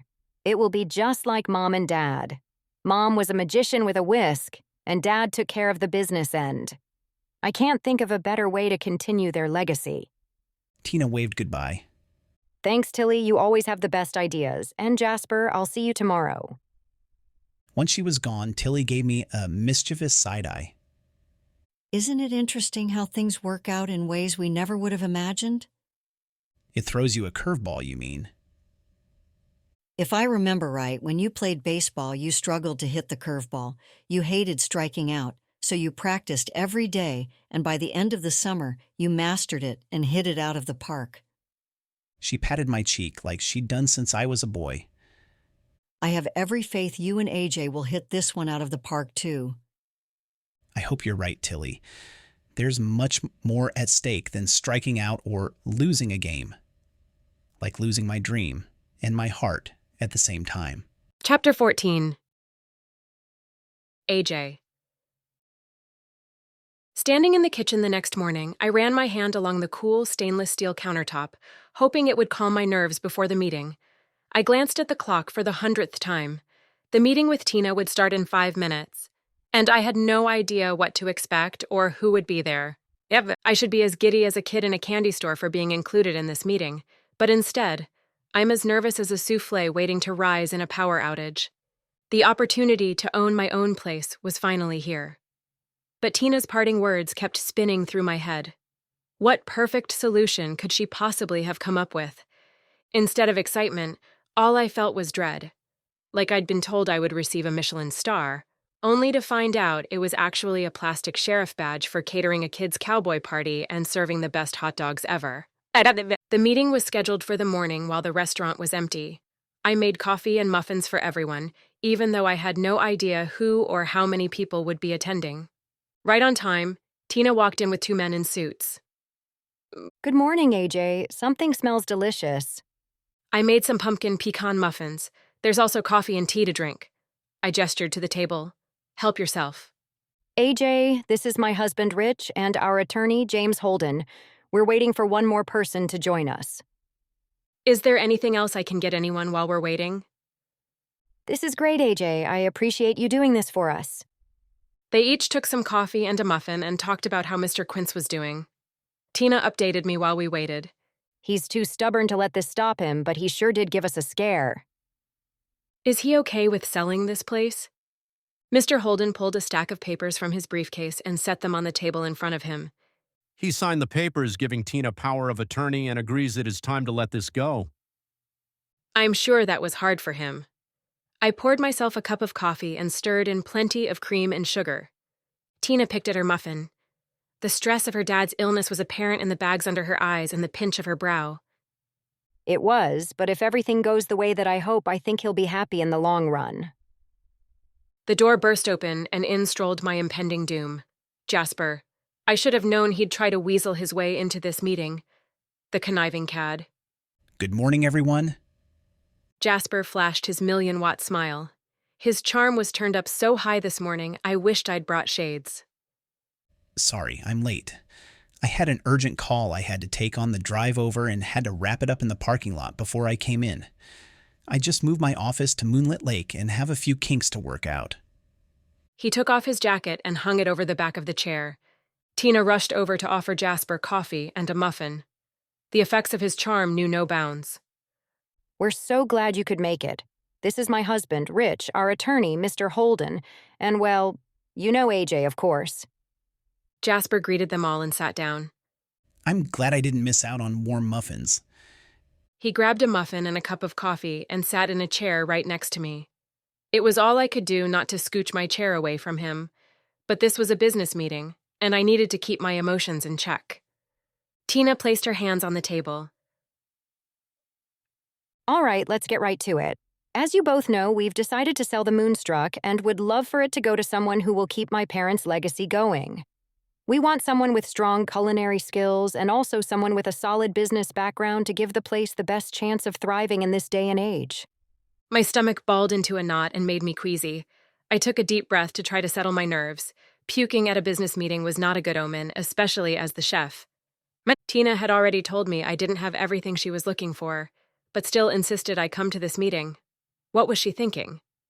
I brought my attention back to what Tina was saying. We didn't really want to sell to some faceless corporation, but weren't sure what to do. Then we heard about your engagement, and the solution became clear. The bite of muffin in my mouth suddenly went down the wrong pipe. I hacked out a cough, then quickly swallowed a sip of coffee to clear it, only to spray muffin and coffee across the table with another cough. Jasper, being the suave scoundrel that he was, slapped me on the back to stop my hacking. Guess I should be grateful Mr. Smooth Operator didn't stab me in the back. Not yet, anyway. But was Tina saying what I thought she was saying? We propose a trial period. We'd love for the two of you to take over the restaurant for the next 3 months. If things go well and you can show improvements in profits compared to this quarter last year, we'll sell to you both. But if this doesn't work out, we will entertain offers from other restaurateurs. I know we could get more money that way, but we'd really like to sell to a couple who will run it like my parents did, albeit with a modern twist. She paused to look at us both. You would be free to make changes to the menu, staffing, and some minor updating to the dining room. But no major purchases until after you assume ownership. What do you say? Free rein to make the changes I'd been trying to talk Mr. Quint into since I started, not to mention all the ideas I had that I didn't dare bring up to him. There's so much I could do with this place if given a chance. Was this my chance? There was so much going through my mind I didn't know what to say. This was the opportunity I'd been hoping for, but I had to share it with Jasper. I was being handed the keys to the secret pantry, only to discover it was stocked with nothing but expired ingredients and moldy cheese. It was time for me to make my stand. I hear what you're saying, but I truly believe I can handle the place on my own. I've practically been running it already. Rich explained in a calm and clear voice. Yes, but we want the restaurant to thrive under the new ownership, not just continue limping like it has. But I have so many ideas to make it better. Jasper leaned forward, resting one elbow on the table and looking like the most charming, capable man in the world, the kind of man people never said no to. And I have the business expertise to make it thrive. I guarantee it will be thriving by the end of the trial, no matter what chef I have working with me. This man's arrogance knew no bounds. It seemed no matter how either of us argued, though the writing was on the wall. If I wanted a chance to prove myself here, it would have to be with Jolly Green Jasper. After all, they were only offering us this opportunity because they believed we were engaged. My gut clenched again, threatening to send my muffin back up. Again. What would happen if they found out it was all a lie? Mr. Holden picked up the papers in front of him and handed them to us. I have the terms all laid out in these documents. Take a look at them, and if there's anything you disagree with or don't understand, let me know. Jasper cleared his throat. As you know, we aren't married. Yet. He winked at me. Is there a clause for what happens if our relationship doesn't work out? Not that I want to jinx us, right, Princess? But it's a contingency that needs to be considered and understood before signing. If that should happen before the trial period is over, Mr. Holden explained, the contract would be void and new offers would be considered. After the trial ends, you have the option to buy together or let it go. You would be purchasing as partners and don't need to be married, but would both be listed as co-owners. How you arrange the partnership between the two of you is completely up to you. I stroked my finger and thumb along my jaw. If by the end of the trial, one of us wanted to go forward but the other didn't, could that person buy it? That person would be welcome to make an offer, Rich clarified. But we are still adamant on selling to someone with both culinary and business experience, and you'd be going against other restaurateurs for the bid. Jasper picked up the papers and tapped them against the table to straighten them. All right, obviously my fiancé and I need to talk this over. Right, princess? And I'd also like to have my brother Storm look over the contract before I sign anything. I would expect nothing less. Mr. Holden gave a curt nod and closed his briefcase. The Moonstruck will continue operations as usual until you have both signed the contract. At that time, you can run it as you see fit. 90 days later, we will all meet again, and you will present your report on the state of the restaurant and show us how it has fared under your management. The work you have put in and the value you have added to the place will be factored into the purchase agreement. If for any reason a deal isn't made, you will both be paid for your time as managers. Can we have a few days to think about this? It's a lot to take in. My mind felt like it had been dropped in a blender and pureed. The man beside me would be the co-owner of my dream. He would most likely want to turn this place into an instant noodle nook. My entire body shuddered. Tina offered a hopeful smile. Certainly. We'll give you until the end of the week. Contact me as soon as you've made your decision. Jasper put his arm around my shoulders and squeezed. We sure will. Tina, Rich, and Mr. Holden stood and shook our hands. Thanks for the muffin and coffee, AJ, Tina said, patting me then Jasper on the arm. We'll let you two talk about this and we'll be in touch. As soon as they left, I sank back onto my chair and dropped my head into my hands. This is a disaster. Chapter 15. Jasper. You look like someone just kicked your dog and ate your last Pop-Tart. I intentionally poked at her in hopes of getting her riled up and out of her funk. She looked so defeated now that it was clear our only hope was to work together. Something I didn't feel bad about in the least. She lifted her head from her hands to glare at me. I would not be upset about a Pop-Tart. Yuck. I gasped and brought my hand to my chest in mock astonishment. How can anyone not like Pop-Tarts? There must be something wrong with you. Wrong with me? Ha, that's rich, she sneered. And to think they want you to run a restaurant? What is wrong with these people? The world has gone completely bonkers, I swear. She dropped her head in her hands again. My hand itched to reach across the table to comfort her, to rub the tension from her shoulders and tell her it would be okay. Better yet, to pull her into my arms. But I valued my life and limbs, and even though my attraction was as strong as ever, getting her to trust me enough to work together was more important. Somehow, I had to convince her to give this deal a chance, to give us a chance. But I sensed I'd have an easier chance of convincing her that the moon was made of gorgonzola cheese. Come on, princess. This arrangement might actually be a good thing for both of us. She lifted her head to give me the stink eye, a look she had down pat. Stop calling me princess. A chuckle snuck out of me. I knew I shouldn't laugh. There wasn't anything funny about our situation, but poking at AJ and getting a rise out of her was more fun than I expected. As much as I wanted to buy this place on my own, partnering with AJ was looking more and more interesting all the time. She got up and began clearing the plates and mugs from the table, clanging them together and stacking them haphazardly. It was a miracle they made it to the dish tub in one piece. You think this is just a big joke, don't you? My dream has just been yanked right out from under me, and you think it's a jolly adventure. This is never going to work. I grabbed her wrist to stop her.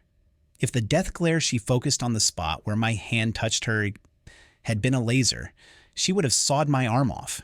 We needed to figure this out and get on the same page, or it really wasn't going to work. Time for a Hail Mary. Just listen.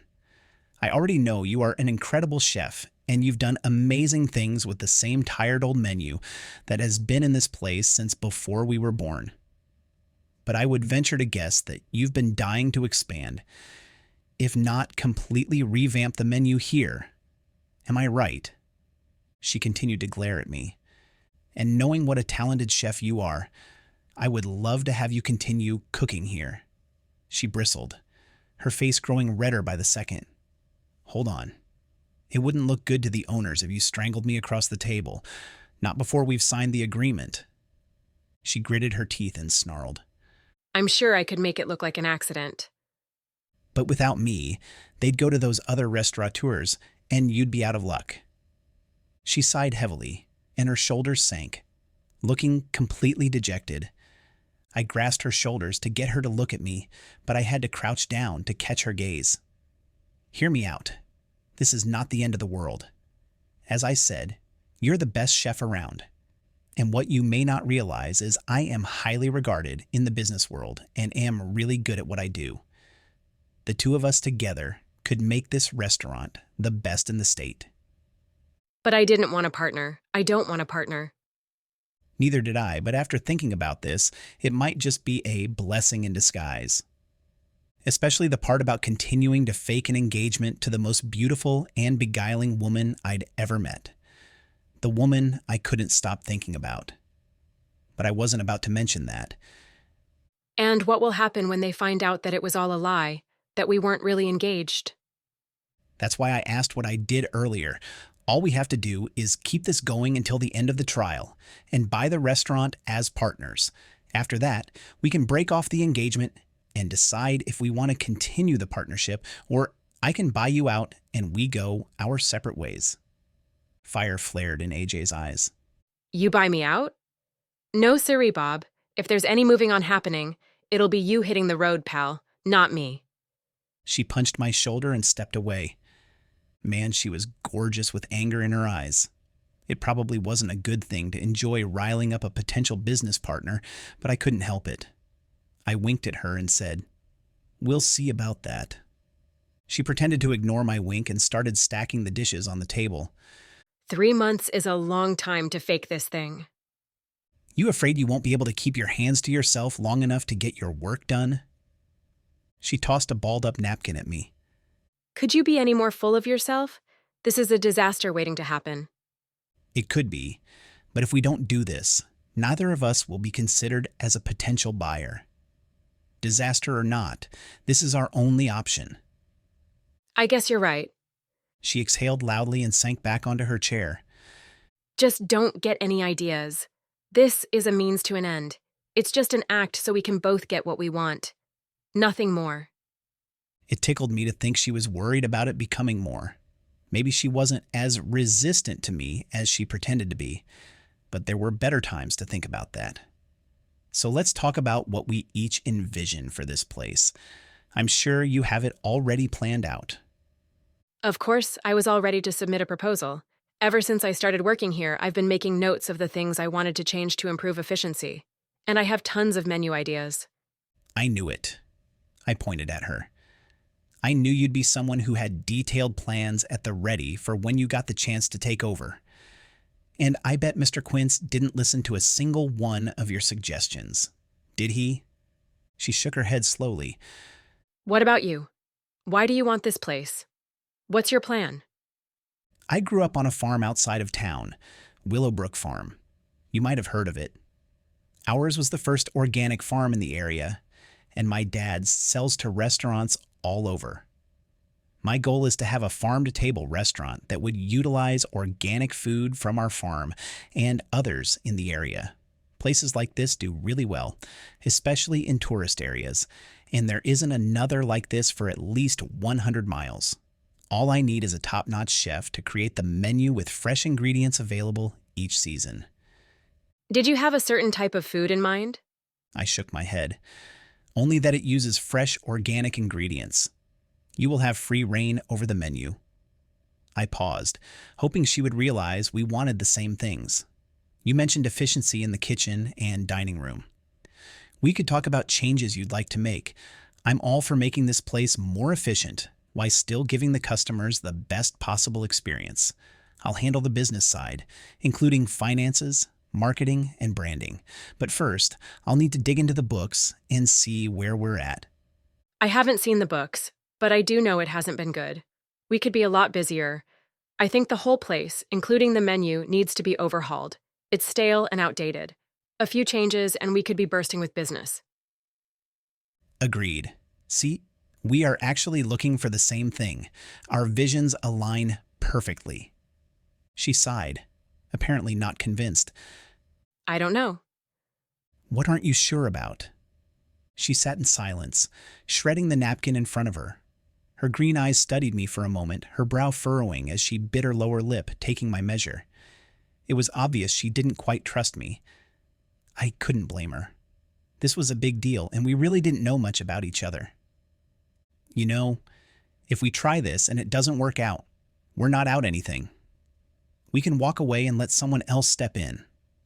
But if we give it a go, we could create something really special here. We're both amazing at our jobs, but we excel in things that the other doesn't. We really are perfectly matched for this. A small crack seemed to appear in her resolve as she sat up a little straighter in her chair, and light returned to her eyes. You said I could have total control of the menu and kitchen? Absolutely. And the staffing? I nodded. You can handle that if you want, but I'll be here to back you up whenever you need it. Do you plan to be working here all the time? There is only one office. In the beginning, I'll need to be here more to dig into the records, but I'll have an office on the farm that I'll be at most of the time. Though I'd prefer to be here, sharing the small office with her. And what about our fake engagement? How will we pull that off for 3 months? I shifted uncomfortably and cleared my throat. Well, I suppose we'll have to have some public appearances once in a while. My family already knows what happened. They heard the rumors, so I had no choice but to confess about the ruse we thought would only be for the one night. I'm sure they will help us to keep it going. But we only act like we're together when we're in public, like we're actors in a play. That's it. Are you trying to convince yourself of that, princess? I stood and tugged my jacket on.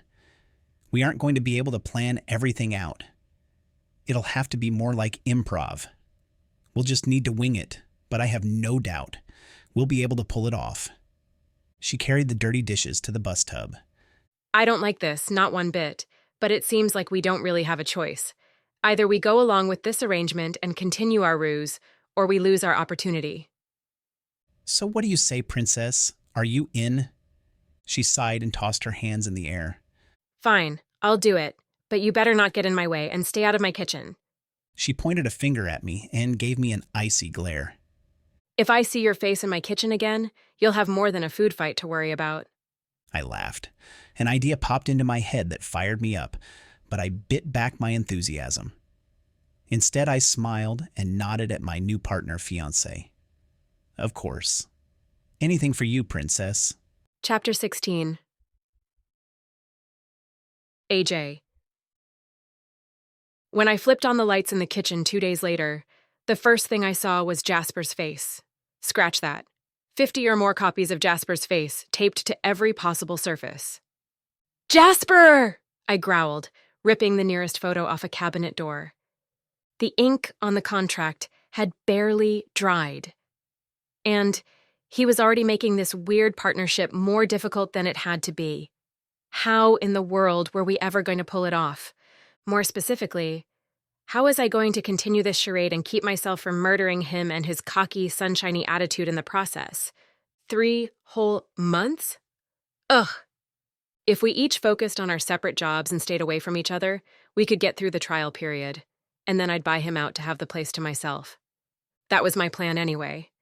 As I surveyed my kitchen, my sacred space, all I saw was his face smiling back at me, watching me as I moved, taunting me. It might have been a wee bit funny in any other situation, but this bold mocking of my threat to keep his face out of my kitchen, it was a declaration of war. Now, instead of planning my specials menu, I racked my brain for a way to get back at him. I could not let him get away with this. No way. I had to make him regret antagonizing me. But how? See? We're not even in a real relationship, and he's already distracting me from my work. I tore down more of the obnoxious pictures and got to work. But every time I took something out of a cupboard, there he was again. Even items in the refrigerator were adorned with his smug mug. There had to be at least 100 of them. At least, that I had found so far. When Eric came in, he couldn't stop laughing. You gotta give the guy points for creativity. This is hilarious. Please leave a few up to give us comic relief when things get tense. Not a chance, I said, ripping another one off the flour bin. Any ideas for what I can do to get him back? You want to prank Jasper? I can't just sit back and let him get away with this, especially on day 1 of a 90-day trial. I filled Eric in on the new arrangement, including the fake engagement part. If I don't do something to retaliate, he'll assume he can do whatever he wants, and I'll just stand here and let it happen. Nope. I have to take a stand and let him know I'm not a pushover. Too bad you don't have some of those edible bugs that you see people eating on TV. If you put something like that in his food, it would be hysterical. As much as I hate messing with food, you might be onto something. I stroked my chin. Ghost peppers might do the trick. I could hide a pepper in the middle of a chocolate-covered strawberry. Eric laughed as he put on his apron. Those things are so hot. They'd fry his insides. Who knew the serious, no-nonsense chef I've been trying to get to loosen up for the past few months, who never so much as cracked a smile, had a devious side? Maybe I should have pranked you. Don't even think about it. I pointed a finger at him. You've known me long enough to know you don't want to be on the receiving end of my wrath, even if it's for a prank. Now get to work. We've got some new specials to prepare. Why don't you start with making the focaccia bread? Then, while that's baking, you can move on to chopping. When Wendy gets here, she can make the sauces. I have some strawberries to dip. Right, boss. He set his knives aside and began pulling out the ingredients for the bread. When Jasper came in that afternoon to start his deep dive into the Moonstruck's books, he poked his head into the kitchen. How's my favorite chef today? Need me to come brighten your day, princess? Wait, I already did. Thought this drab kitchen could use a little freshening up. He scanned the kitchen. Looks like my tape didn't hold, though. I can print you some more. No worries. Anything for my sweet fiancé. He smirked. Oh, don't waste your precious time, dear. I clenched my teeth and tried to sound pleasant, more than I felt. Even though it chafed me to pretend, we did have to get used to putting on a show for whoever might be watching. We're doing fine in here. Had to take a little time to clear away some ugly clutter that accumulated in the kitchen overnight, but now it's so much better. Don't you think, Eric? I looked over at my sous chef. His gaze ping-ponged between me and Jasper, unsure which of us was the safest to side with. I picked up a plate and brought it to Jasper. Hey, we're trying a few new specials to see how people like them before deciding if we want to add them to the new menu. What do you think of these?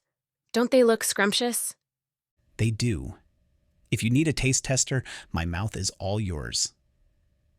I'd have rolled my eyes, but his innuendo just affirmed my decision to give him the special strawberry and wiped away any guilt I might have felt about burning off his taste buds. And as he picked one up, I almost didn't have enough self-control to contain my giddiness and keep a straight face. As a matter of fact, I tried a new recipe for these chocolate-dipped strawberries. I'd love your feedback. I used organic strawberries, so they're smaller and more potent. Eat it in one bite for the full effect. He popped the entire strawberry into his mouth and began chewing. Then his eyes started watering and sweat beaded on his brow. Water! He rasped. Eric handed him a glass of water, and he downed the entire thing before setting it back down. The strawberry was delicious, the perfect amount of sweetness to contrast the dark chocolate. At least that's what I noticed when I still had taste buds. You might want to tone down the pepper just a tad, though, or we'll kill our patrons before they can even pay the check. Then he winked at me. Well played, princess. These 3 months are going to be even more fun than I expected. Come see me in the office when you're not busy. That pepper would have brought most mortals to their knees, but it seemed to make Jasper even cockier. I didn't know if I should be impressed or even more irritated. As soon as he was gone, I dropped my head into my hands. What have I done? Now he thinks it's okay to prank me. You did say this was war, Chef. Did you expect him to back off after one little strawberry? I thought it would tell him not to mess with me, but it's like I waved a red flag in front of a bull.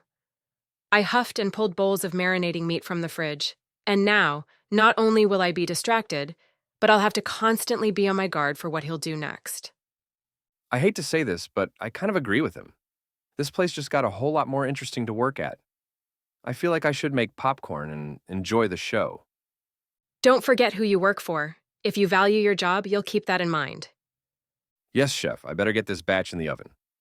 Another picture of Jasper's handsome face practically winked at me from the side of a bottle of olive oil. How could one person be so good-looking and so infuriating at the same time? Working with him for 3 months would be the death of me. Come on, AJ, admit it. You had almost as much fun pranking him as you did dancing with him. Oh, shut up! He's the enemy. And he's trying to steal my dream. Don't forget that. I ripped his face off the olive oil bottle and got back to work. Chapter 17. Jasper. If I wasn't already half in love with that woman, getting in a pranking war with her would have definitely pushed me in that direction. I suspected she was ambitious, given her professional goals, but I didn't expect her to jump in so quickly to retaliate against me for decorating her kitchen and getting her riled up and flustered. I had a feeling this was about to become my new favorite pastime. And it wasn't just because she was adorable when flustered. I wanted to lighten the mood in the place, especially with all the changes about to happen. It was my experience that if people were having fun, they went with the flow and accepted change more easily. I didn't expect her participation in this little battle to reveal such a fierce competitiveness and make her even more irresistible to me. And now I was supposed to work with her every day and also pretend to be her fiancé, all the while keeping a professional distance. I was in so much trouble. In more ways than one, the hours I spent reading through the Moonstruck's books killed my prank high faster than the pepper AJ had put in the strawberry had killed my mouth. By the time there was a knock on the door, eating another pepper was looking better than the books. "Come on in," I said.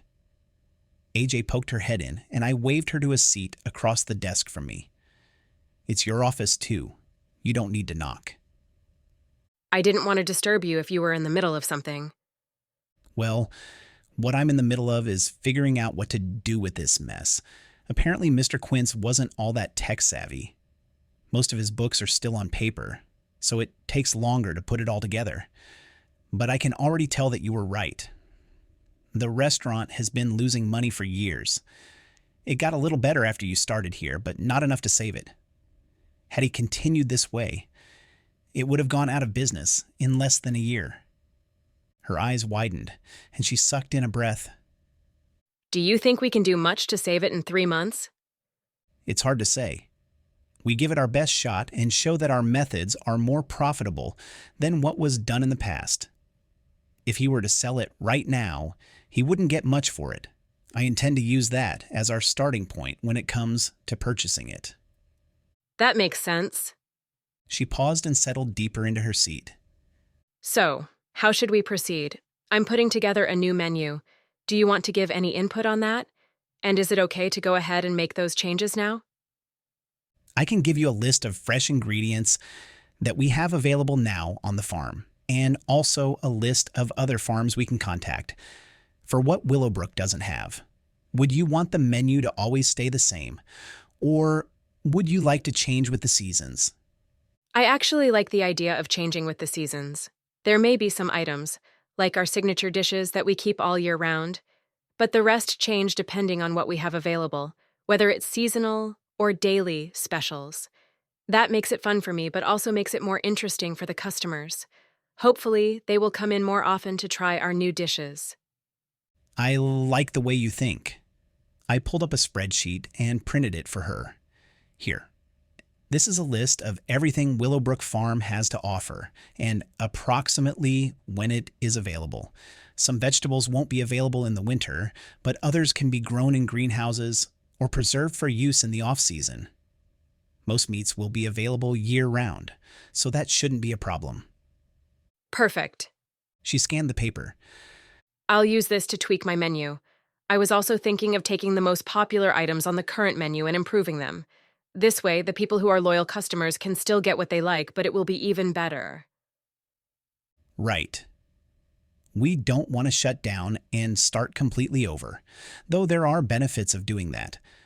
But with the arrangement we have with the Quint's family, we have to show improvement in the current business. So you're right, it If we can transition in a way that retains the loyal patrons and also attracts new ones, that's how we'll move the needle in the right direction. Okay, I'll work on finalizing a transitional menu. Let me know when you want to start it. I'll put a shout out on social media and see if we can get some people to come check it out and start the town buzzing about it. I'm starting to offer daily specials too. It would be nice to put those out there to attract some attention. If you give me access to the social media accounts, I can post the specials each morning. The Moonstruck doesn't have much media presence, so I'll work on getting that going right away. I jotted down some notes on my growing to-do list. About time we brought this place into the 21st century. Don't you think? She lifted a hand. Preaching to the choir. I've been telling him ever since he hired me that we needed to do these things. But he wouldn't listen. Now, it's up to us. If you have any other ideas for how we can get the word out and bring in more customers, let me know. Here's my number. Text me anytime. I handed her my card with my cell number written on it. This isn't the only thing I'm working on, so if I don't answer right away, it's probably because I'm in a meeting. But I'll be sure to get back to you as soon as I'm available. What other things do you do, if you don't mind my asking? Fair question. My fiancé should know these things, I suppose. I gave her a flirty smile. And so should your business partner. Also true. I rocked back in my chair and intertwined my hands behind my head. I work full-time as a business consultant and financial advisor.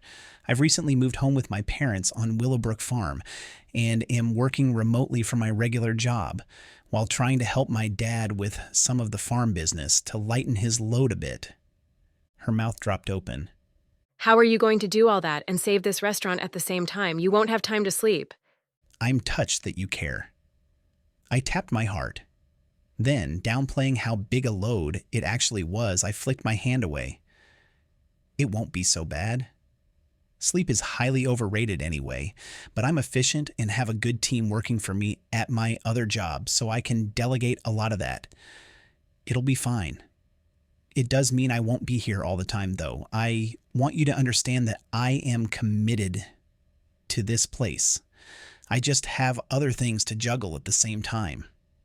I understand. Let me know what I can do too, since we're supposed to be partners.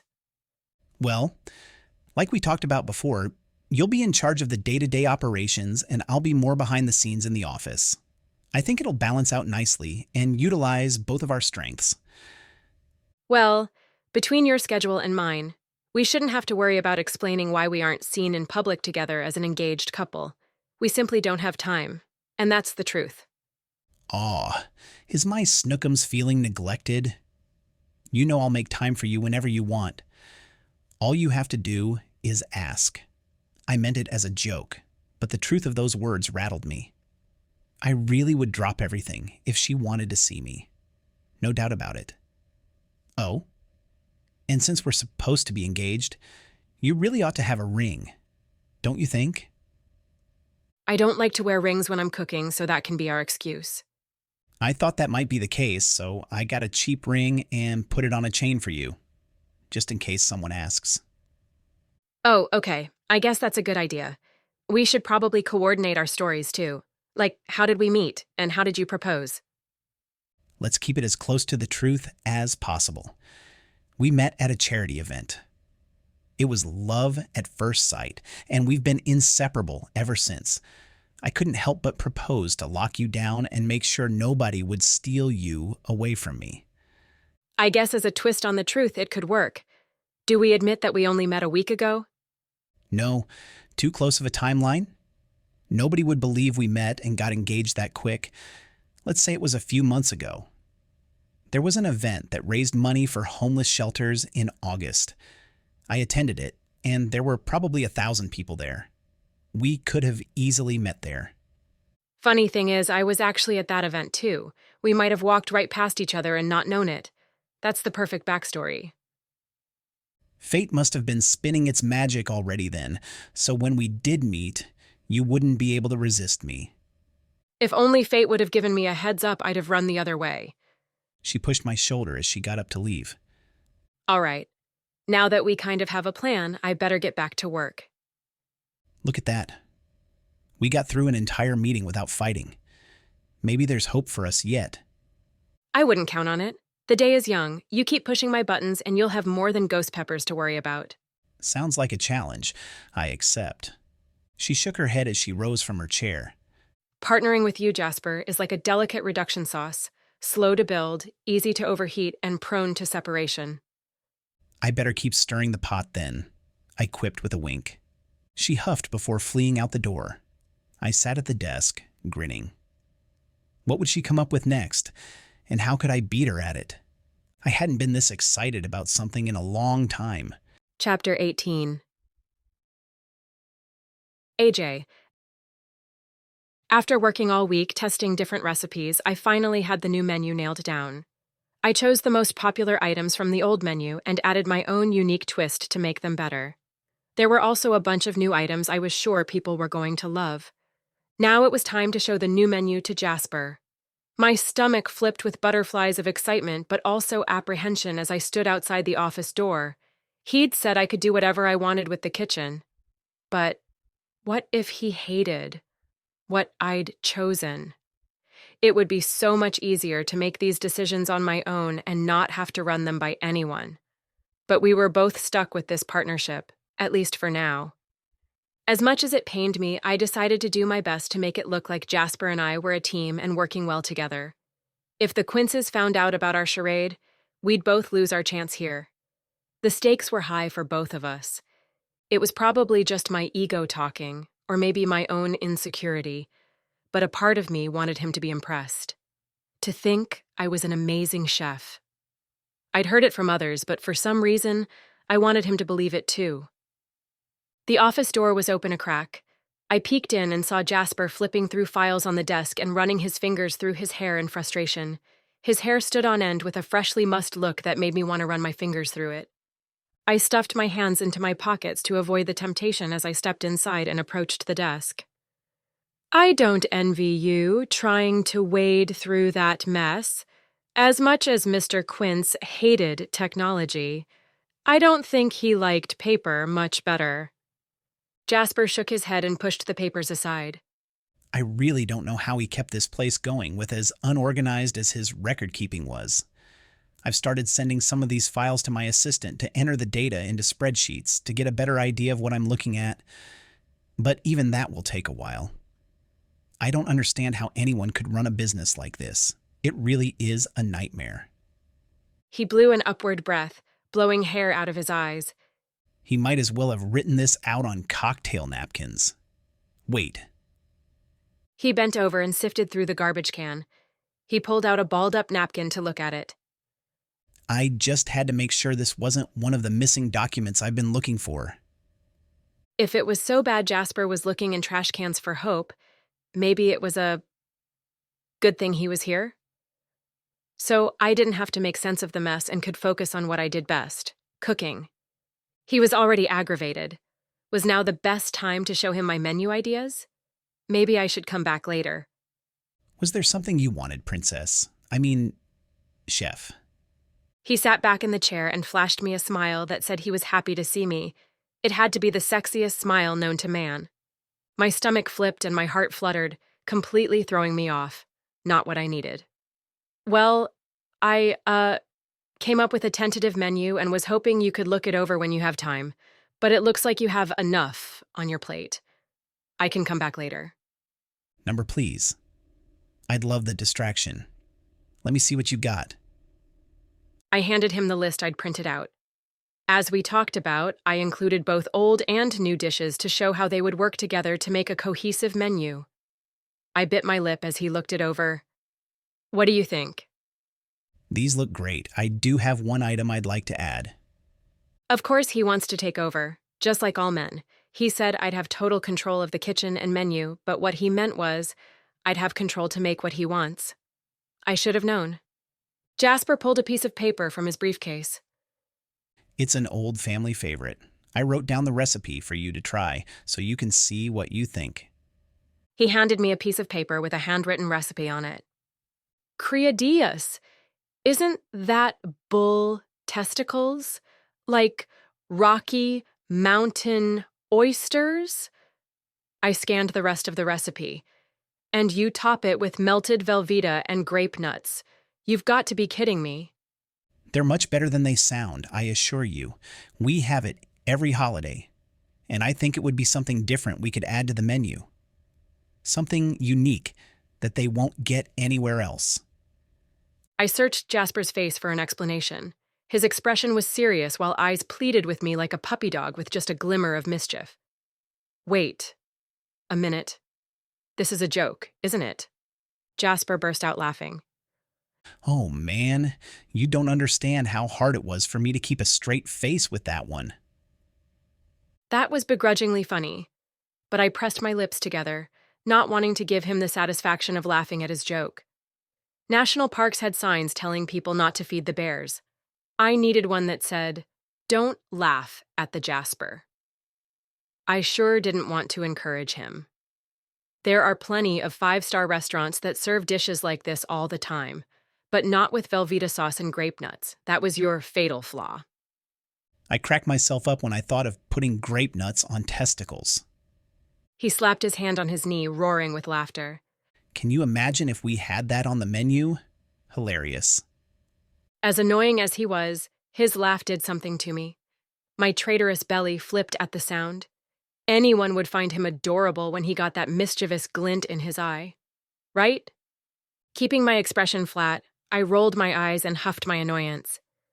Maybe I need to make you some and you'll change your tune. I assume it's not actually a Rhodes family tradition. No way. My mom's vegetarian. There's no way she would ever serve that. You're vegetarian? Not anymore.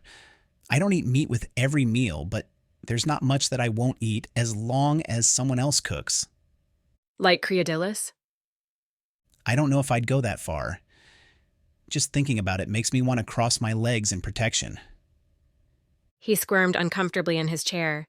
Hey, it was your idea. I promise you I could make even your disgusting idea taste good. Another challenge. He crossed his arms with a satisfied grin on his face. My pride would probably be my undoing, but I couldn't let him believe he won this round. Bah! If you can follow through and bring me the goods, I'll fry 'em up. You live on a farm. That shouldn't be too hard for you. Maybe you don't understand, but I chose to go into business, not farming, for a reason. I couldn't wait to go to college where I didn't have to get up at the butt crack of dawn to take care of the animals or do chores. But now you're back living on the farm again. How's that working out for you? He let out a frustrated exhale, downed the last of his coffee, and looked into the cup like it had betrayed him. Maybe Mr. Quince's mess wasn't the only cloud in his otherwise sunshiny life. That's a discussion for another day. It seemed there was more to that story. I leaned closer and raised a brow to encourage him to tell me more, curious to hear what it was. But why did I care?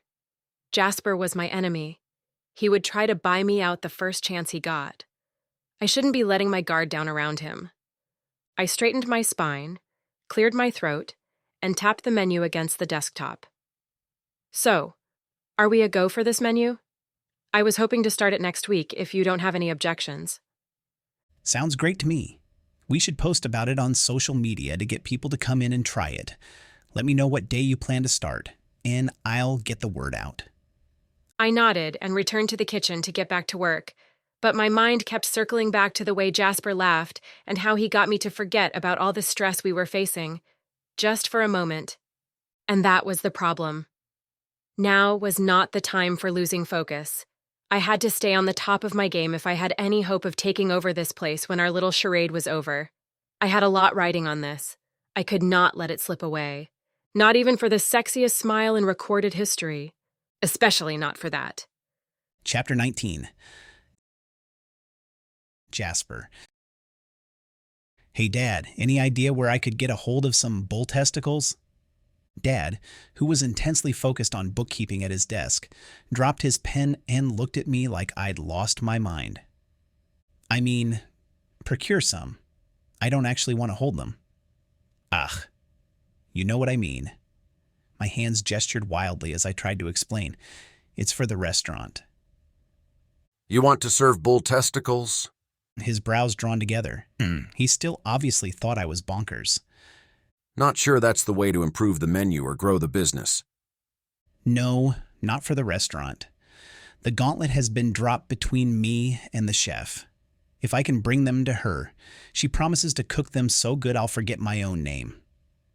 This seems like an easy bet, so I need to find some. This got a chuckle out of him. You could ask Floyd Bellows. He was an old cattle farmer down the road. They wouldn't be organic, but it's probably your best bet locally. Perfect. I'll give Floyd a call. A wide grin spread across my face, and I snickered as I imagined Chef AJ, opening a delivery of a box of bull testicles. Hey, Jasper, Dad said, leaning back in his chair. I've been thinking, now that you're running the Moonstruck, maybe it would be helpful for you to take over some of the farm's restaurant accounts so you can connect with the other restaurants in the area and learn more about the farm-to-table business. If you think you have time to fit that in, I could let you handle our restaurant clients. It would probably be helpful to you. I smiled, but tried to curb my amusement. Mom must have talked to him since I never got around to it. It cracked me up that he presented it as his idea, though. Not that it mattered how it came about. I'd take it. Thanks, Dad. That would be really helpful. Just show me what you've been doing. I'll take it from there, and I promise I won't let you down. It's not exactly rocket science, and I've kept good records of everything. I have no doubt you'll be able to handle it. So why did you make such a stink when I asked to help? Because I didn't need your help, still don't.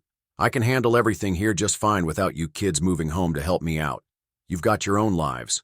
Rowan was the only one who was ever interested in working the farm, and he's in New York. True, but I won't be working the farm, just the business. And that's what I've been doing for years. Just like you. It's what I'm good at. He patted me on the shoulder. Someday you'll understand, Jasper. When you've put your heart and soul into building something, it's hard to let it go. Dad was like Mr. Quint's, insisting on keeping the restaurant the same, even though it was failing. But you're not letting it go. You're training the next generation to continue your legacy and keep it growing and thriving for the future. That's good business. I suppose. That was the closest thing to an agreement I would get, but I counted it as a win.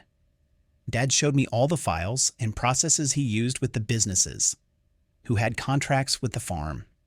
It was pretty straightforward. I also had ideas to improve and streamline the systems, but I didn't want to push Dad over the edge. Getting him to trust me with this was enough. That didn't mean I couldn't push the boundaries a little. Hey, Dad, what would you think if we carved QR codes into the ground, or in the field like crop circles, to advertise from above? It would have to be pretty large, so it could be seen by planes and helicopters flying over. But I think it could help us access a whole new demographic. What do you think? Dad's eyes almost popped out of his head and his face turned red. His mouth opened to refute my idea, but nothing came out. I knew I had to stop him before he had a stroke. Just kidding, Dad, but you should have seen your expression. Priceless. He just shook his head and shooed me out of his office. I headed to my own makeshift office. First order of business, I had a phone call to make. Hello, Mr. Bellows. This is Jasper Rhodes. I have a proposition for you, and I'm hoping we can help each other out. What can I do for you, Jasper? I was wondering if you have any bulls that you'll be castrating in the near future.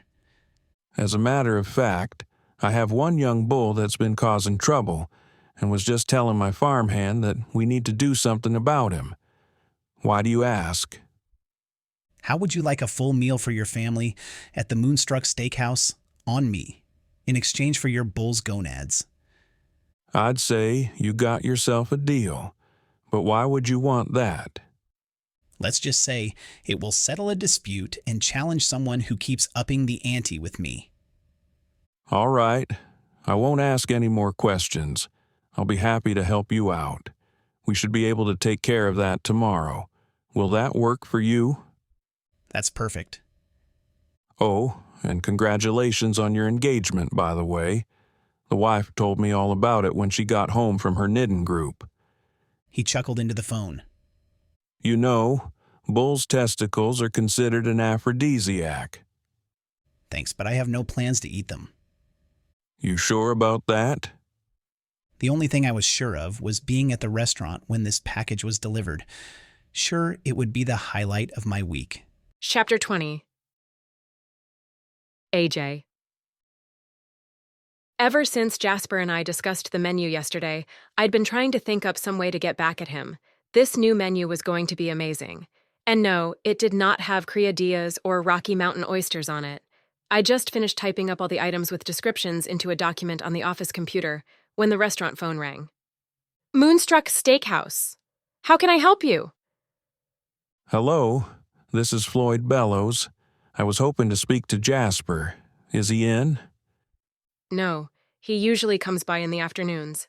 Is there something I can help you with, sir?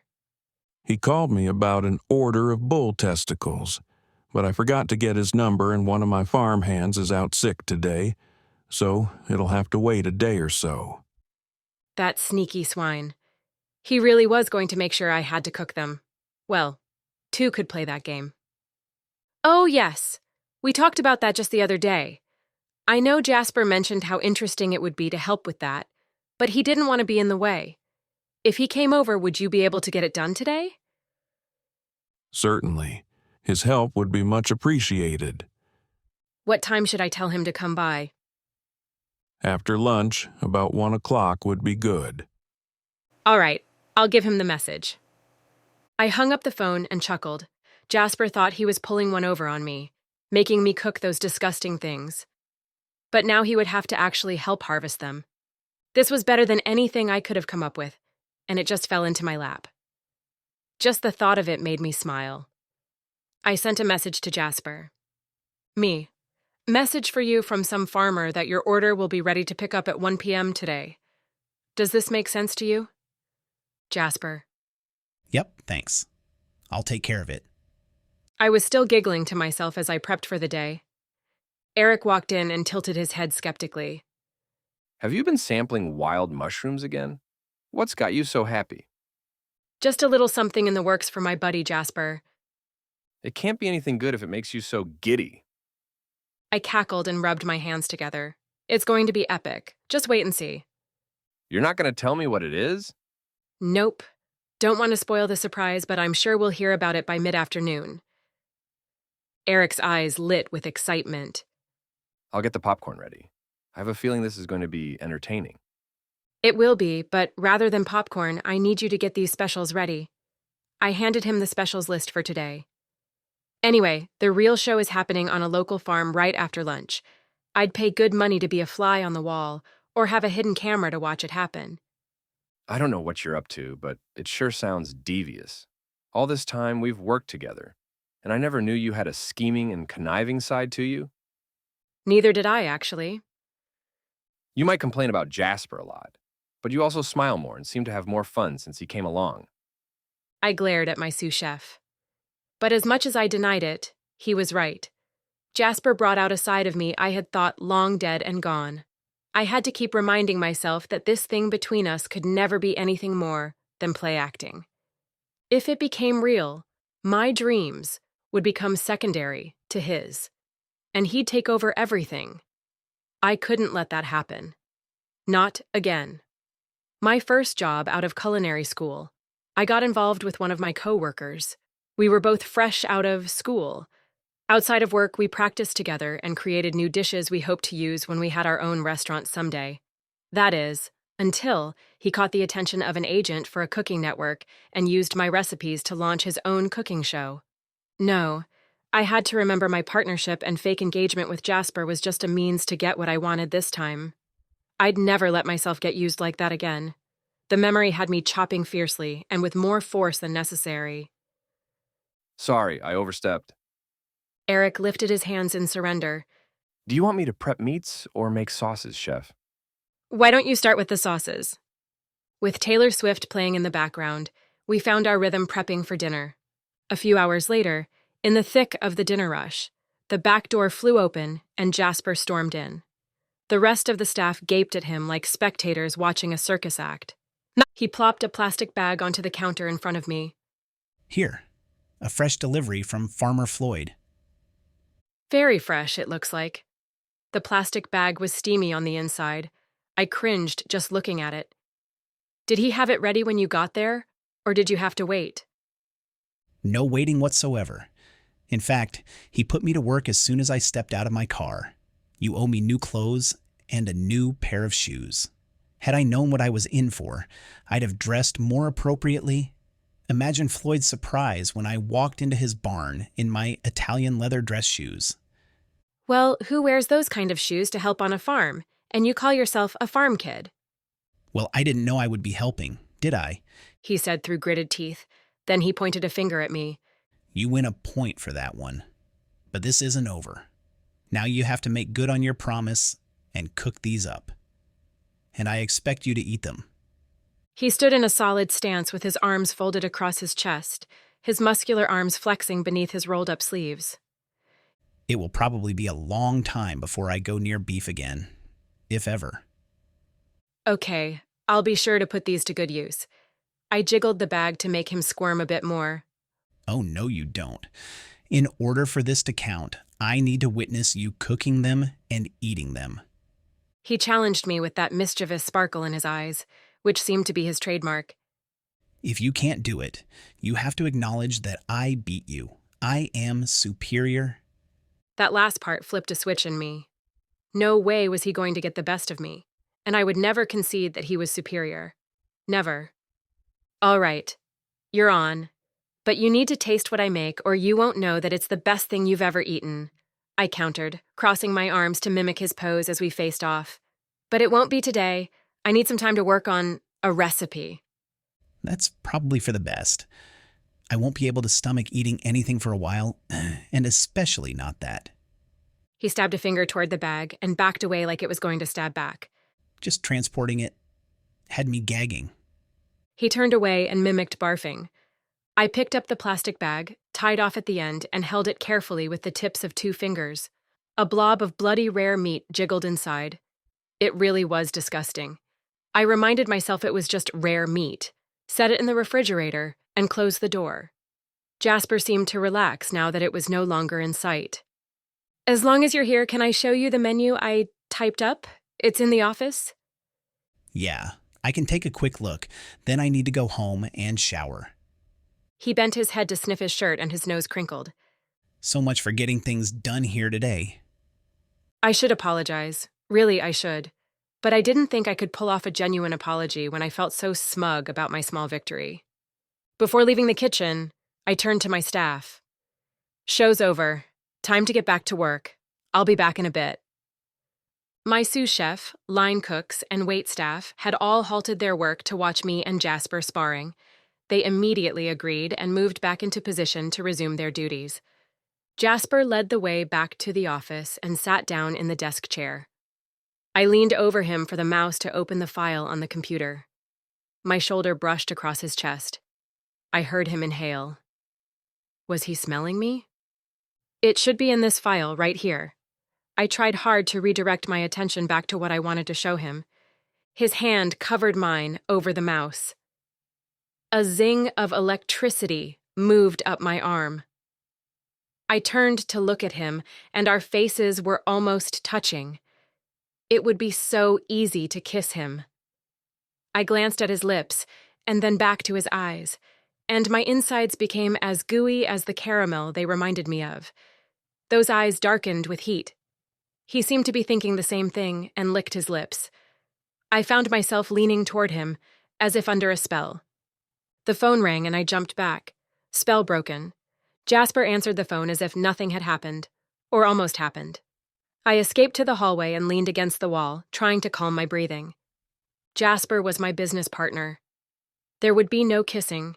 Kissing him would only make things more complicated. And it was complicated enough as it was. I needed to keep my distance and my professional boundaries in place. Besides, I had enough to handle with the changes we were making in the restaurant. I didn't have time for anything else. No, kissing Jasper was not on my agenda. Not now, not ever. Chapter 21. Jasper. Talk about rotten timing. Had the phone not rang at that precise moment, we'd have been kissing. I'd have bet the farm on it, and this time, it wouldn't have been me initiating it or springing it on her. She'd leaned in so close I could feel her warm breath on my skin, and she'd definitely been looking at my lips. She'd wanted to kiss me as much as I'd wanted to kiss her. I wouldn't have answered that call no matter how important, but the ring seemed to snap her to attention, breaking the spell that had held us tight. All that after the prank she pulled on me at Floyd's, even though that was an experience I'd like to scrub from my memory with a steel brush and never, ever speak of again. I chuckled, recalling the joy on AJ's face when I walked into the kitchen today. She thought she'd gotten the best of me. Maybe she had, but not for long. Who knew that serious, ultra-focused chef had such an unexpected fun side? She was full of surprises, that was for sure. And I intended to uncover every last one of them, with pleasure. I'd never met anyone who captivated me like she did. It wasn't just her beauty. It was everything about her. She was talented and competitive, a perfectionist, with a bit of awkward clumsiness, and a fiery temper hid her caring tender side. Every little bit she revealed made me want to know more. I went home to shower and had supper with my parents and Junie. When I told them about my afternoon, they all burst out laughing. I can't believe you let them bully you into that, but I guess you could say they had you by the balls. June giggled and covered her hand over her mouth. I had just taken a big gulp of iced tea, and it sprayed out my mouth at her unexpected comment. Such an outburst was typical of my older siblings, but not of my sweet little sister. Apparently, their sarcasm had worn off on her. Wait until the rest of the crew hears about this. Junie started texting our siblings. Great. I sighed and rolled my eyes. My phone would be blowing up any minute. Dad dished up a serving of spaghetti squash and passed the bowl to me. I can't believe Floyd actually got you to help with the castration. I'd have paid good money to have seen how that went down. Can't wait to hear his side of it. I took the bowl and filled my plate. I'm sure you will. I'll probably be the butt of all jokes around town the rest of the week. Oh, this will last a lot longer than a week. This is pure gold. Junie said, still giggling to herself as she dished up her food and passed the dish to Mom. Hey, I scolded my little sister. You're the nice one of the family, the peacemaker. You should be on my side. I am nice. I'm not saying anything bad about you, just passing on some important news they'll all want to hear. Wouldn't you rather they hear it from me than through the grapevine? She spooned sauce onto her squash and added a piece of garlic bread to the side. Besides, you can't talk after all the stunts you pulled on me my entire life. She had me there. I can't believe Chef AJ was the one to arrange it. Mom shook her head in disbelief, then smiled at me. I think you might have met your match with this woman, Jasper. The thought brought a smile to my face. Yeah, you might be right about that. We should have her over for a family dinner. She is your fiancé, after all. She winked as she took a sip of water. What night is the restaurant closed? We'll plan it so she doesn't have to miss work, and she doesn't have to cook. My fake fiancé, I reminded her. My entire family knew of our charade, but that detail didn't matter to Mom. And if I didn't go along with her plan, she'd just invite AJ on her own. The Moonstruck is closed on Mondays, but I'd bet she'll still want to bring something if she comes here. That's the way she is. You know that about her already, do you? Or we could have it at the restaurant and you could try her new menu items. I bet she'd love to show off her new creations. Both would be equally good. I'd prefer to have her over here so I could cook for her and we could get to know her better, but I'd also love to try her new menu. If we did it at the restaurant, could we still have her sit and eat with us? Because that's the most important part. She's not just our chef. She's one of the family. I think you're getting a little ahead of yourself there, Mom. This is just a temporary arrangement until we can buy the restaurant. Don't go getting all attached or start planning our wedding. It's not going to happen. Pshaw. Mom flicked her hand my way. You can't tell me what I can and can't get excited about, and I won't let you rain on my parade. It has a no clouds policy. My phone buzzed with incoming messages. And so it begins. Rowan. Word on the farm is, you've got a new skill, bull castrating extraordinaire. They say you've got the cajones for it. Storm. I think that's a bunch of bull.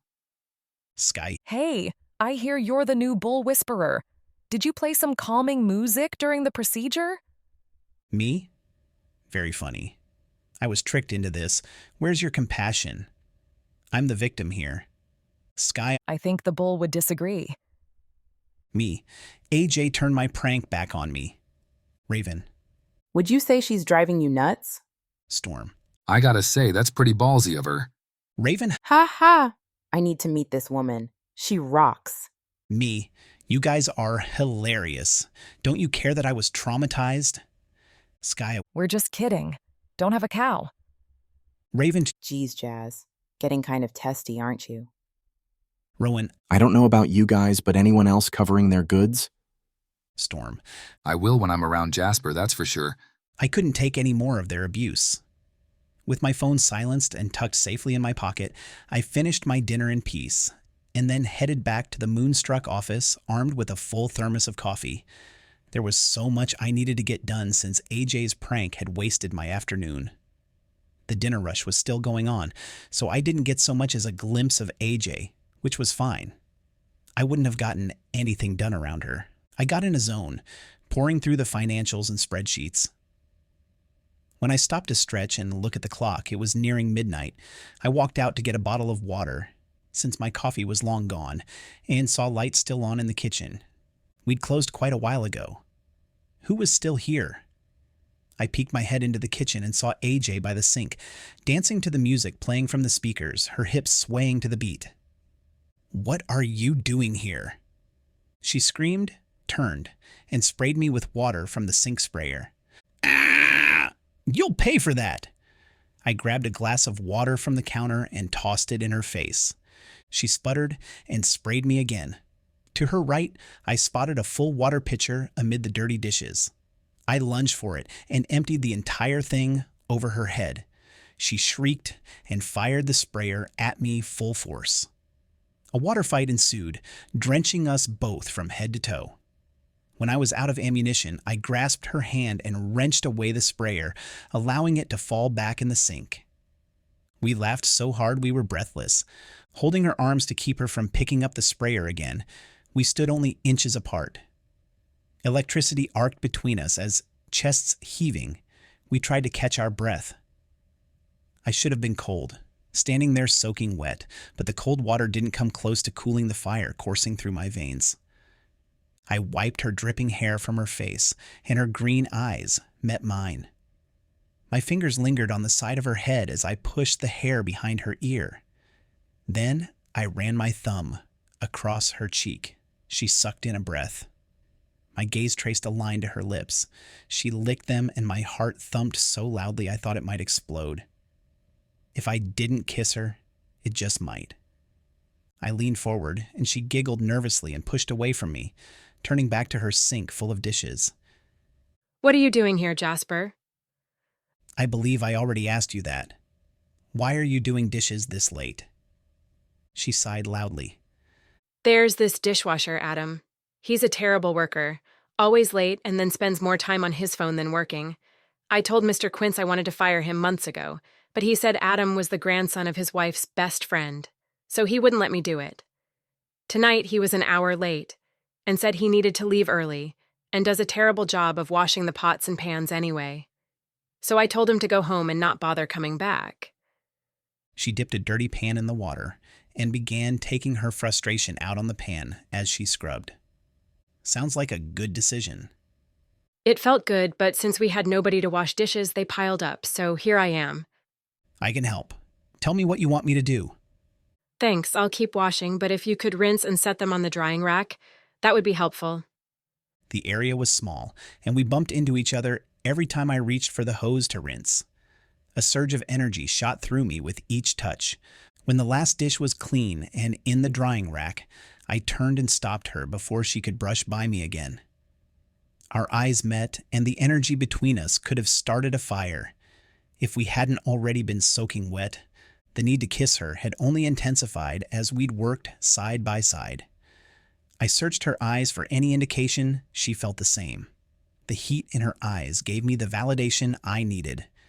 Like magnets, we drew together.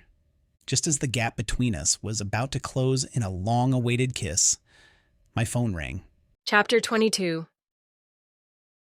AJ. Pressing the phone to his ear, Jasper's face drained of color. I'll be right there. He pocketed his phone and sank back against the counter, grasping the edge to keep himself upright. What is it, Jasper? Did something happen? My dad just had a heart attack and is on his way to the hospital. He looked deflated, as if all the life had leaked out of him. I gotta go. No way. You're in no shape to be on the road right now. I looked at the puddles of water we'd made on the floor. Let me mop this up quick, and then I'll drive you to the hospital. Yeah, sure. Okay. He muttered, but his mind seemed to be elsewhere. It didn't take me long to clean up the floor. I closed up the restaurant and led Jasper to my car out back. What hospital was he going to? Lakeside General. As I turned onto the main street, I reached over and squeezed Jasper's hand. It'll be okay. I hope so. The roads were clear, and we arrived at the emergency room within 15 minutes. I pulled into the drop-off lane. Here you are. Please text me and let me know how he's doing, and if there's anything I can do for you and your family. Just say the word. How about going in with me? You want me to go into the hospital with you? He nodded, his fear and vulnerability apparent in his eyes and the slump of his posture. If you want me to save you from eating cafeteria food, I'd be happy to whip up a batch of criadillas for you and the fam. I nudged his shoulder with mine, hoping it would lighten his mood, but nothing. Sure. Whatever. So, a no on the use of humor to break the tension. Got it. Okay, I'll come with you, but I need to find a place to park. Do you want to get out here and I'll come find you? Or come with me to park the car? I'll stay with you. This larger-than-life man seemed fragile, and I didn't like it. Not one bit. The urge to take care of him caught me off guard. I was not a caretaker kind of person, unless cooking food counted. I'd learned from my grandma that all of life's challenges could be resolved with the right dessert or comfort meal. But not only did I want to ply Jasper with cookies and milk, I wanted to wrap him in my arms and hold him tight. A feeling that was completely foreign to me. Had all that water addled my brain? Jasper probably just didn't want to walk in there by himself. Maybe he was afraid of what he might find inside those doors. Guess I couldn't blame him. Surely, once he was with his family, though, he wouldn't need me there anymore. Jasper grasped my hand as we walked through the sliding doors of the emergency room, lacing his fingers through mine and holding on like I was his lifeline or something. As weird as it seemed, I didn't pull away. If holding my hand kept him from going off the deep end, who was I to take that from him? He stopped at the reception desk to ask where to find his dad. As we stood there, still holding hands, another couple rushed in. The petite woman had short black hair and combat boots and was accompanied by a tall, ruggedly handsome man in a flannel shirt. She ran up to Jasper and riddled him with questions. Jasper, I can't believe this happened. Where's Dad? How's he doing? Is he going to be okay? I just got here, Rave. Give me a chance to find out. He turned to talk to the receptionist. She looked at me. Ah, so you must be Jasper's fiancé? You really do exist. She winked, letting me know she was aware of our masquerade. About time we get to meet you. I'm Raven, your wingnut fiancé's older sister. And this is Nash. Flannel Man draped his arm across Raven's shoulders. I'm this wingnut's very real fiancé. Raven playfully bumped her hip into Nash's side. Oh yeah, it's a recent development and doesn't seem quite real to me yet, but I do have a ring to prove it. She held up her hand to show off her engagement ring. It was a band with swirls and small diamond sparkles like stars, but it didn't have a huge stone like most engagement rings. She didn't strike me as a conventional kind of girl, and the ring looked like it must have been made just for her. My first impression of the couple was that Raven seemed to be quite the firecracker, and Nash's calm demeanor seemed to balance her out. I liked them in an instant. "Congratulations!" I shook their hands. It's nice to meet you both. I'd hoped to meet Jasper's family, but never imagined it would happen under these circumstances. But here we are. I felt so awkward. When I agreed to come with him, I'd completely forgotten about our so-called engagement, and that we'd have to keep up that ruse out in public. Too late to sneak out now.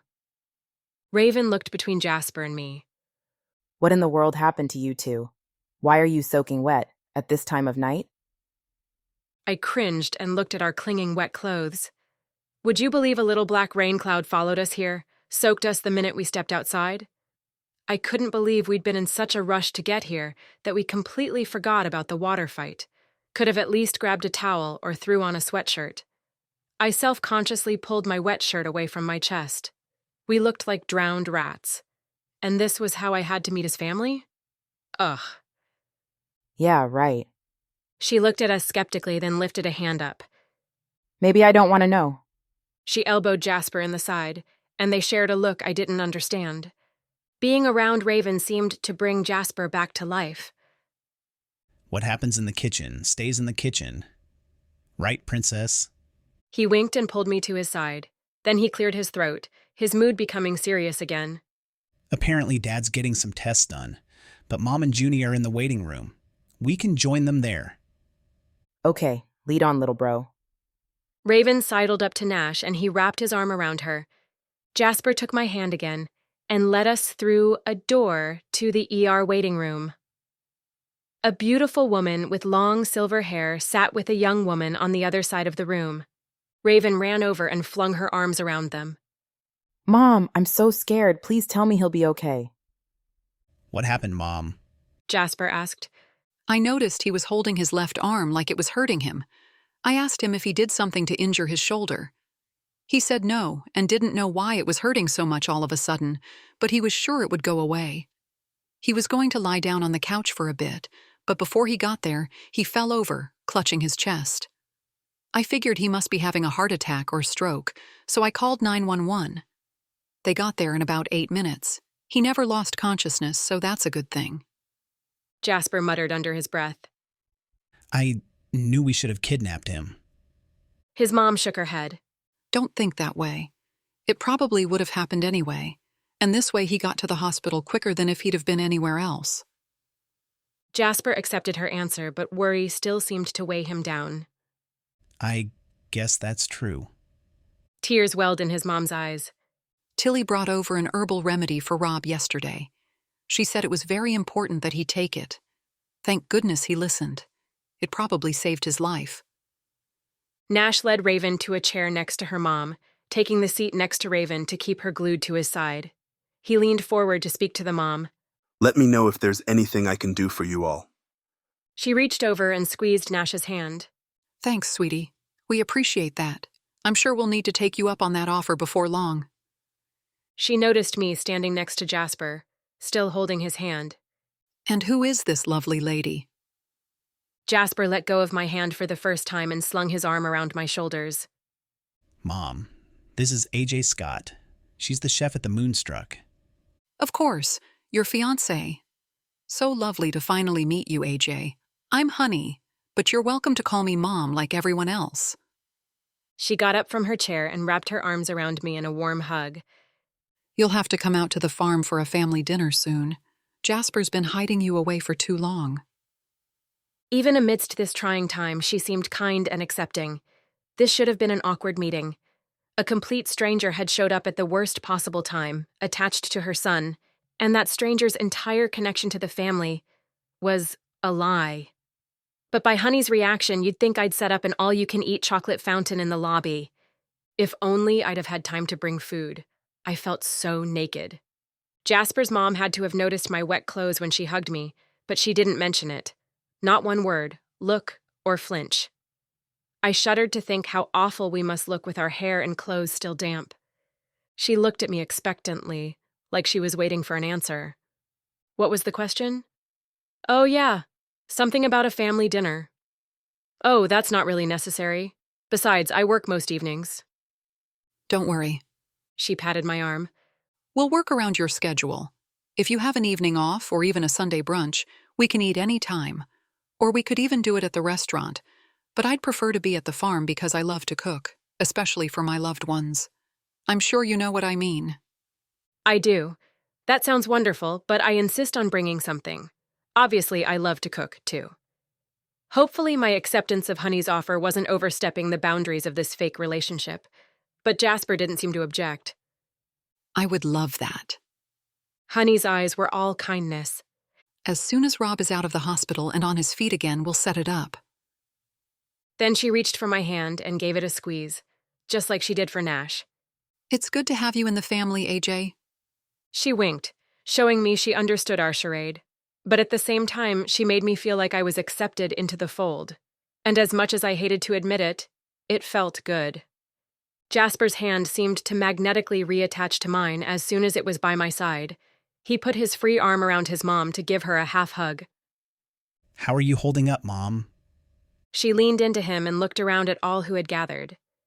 Better now that you're all here. We sat together to wait for more information, and Jasper continued to hold my hand. It was as if we'd been super glued together, our fingers locked and his thumb gently rubbing the back of my hand. I was surprised by how comforting it felt. The most natural thing in the world, not controlling in any way. In fact, even during this crisis, when he needed me, it felt like he was supporting me just as much. A part of me wished I could hold his hand forever and never let go. That, or resume what we had been about to do before that phone call interrupted us. As much as Jasper drove me crazy most of the time, I couldn't deny the irresistible attraction between us, and my growing desire to kiss his lips off whenever he was near. But that was a problem for another day. In this moment, I would enjoy playing the part of the doting fiancé. I'd let my mind wander and imagine what it might be like if this was real. Chapter 23. Jasper. When the doctor came in and told us that Dad would be okay, we all breathed a collective sigh of relief. He was stable. For now, at least. My heart nearly stopped when I'd received the call, and it was only AJ's calming presence that had kept me from running out the door as fast as I could. I'd felt like the walls were closing in on me. When I was a kid, I'd run out to my treehouse when I got upset about something. I wished I could go hide out there right now and stay out there until everything returned to normal. If only that were possible. My thoughts kept whirling as I sat on the hard lobby chair. No doubt the result of all the coffee I'd consumed that day, mixed with stress and the uncertainty of Dad's condition. Even after Dad returned home, he wouldn't be able to do everything he used to do. He'd have to make some major changes in his life if he wanted to avoid another heart attack, which meant I needed to make some changes, even if it broke my heart to do it. I'd worked so hard to achieve this level of success and financial security, which paved the way for me to buy this restaurant, something that was mine, but that also helped my family. None of that mattered anymore. Family had always been what was most important, and they needed me. Dad needed me. A cavernous yawn snuck out of me. The crushing weight of responsibility and exhaustion pressed down on me. I wanted to curl up and sleep for a month, then maybe everything would be fine when I woke up. But no.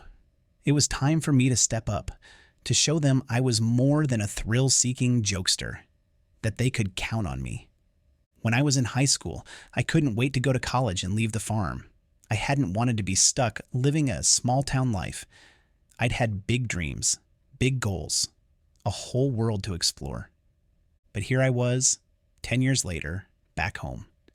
What if I became stuck on the farm forever? What if helping my father, my family, meant giving up everything I'd worked for? Those fears paled with what I felt when I'd heard we might lose Dad.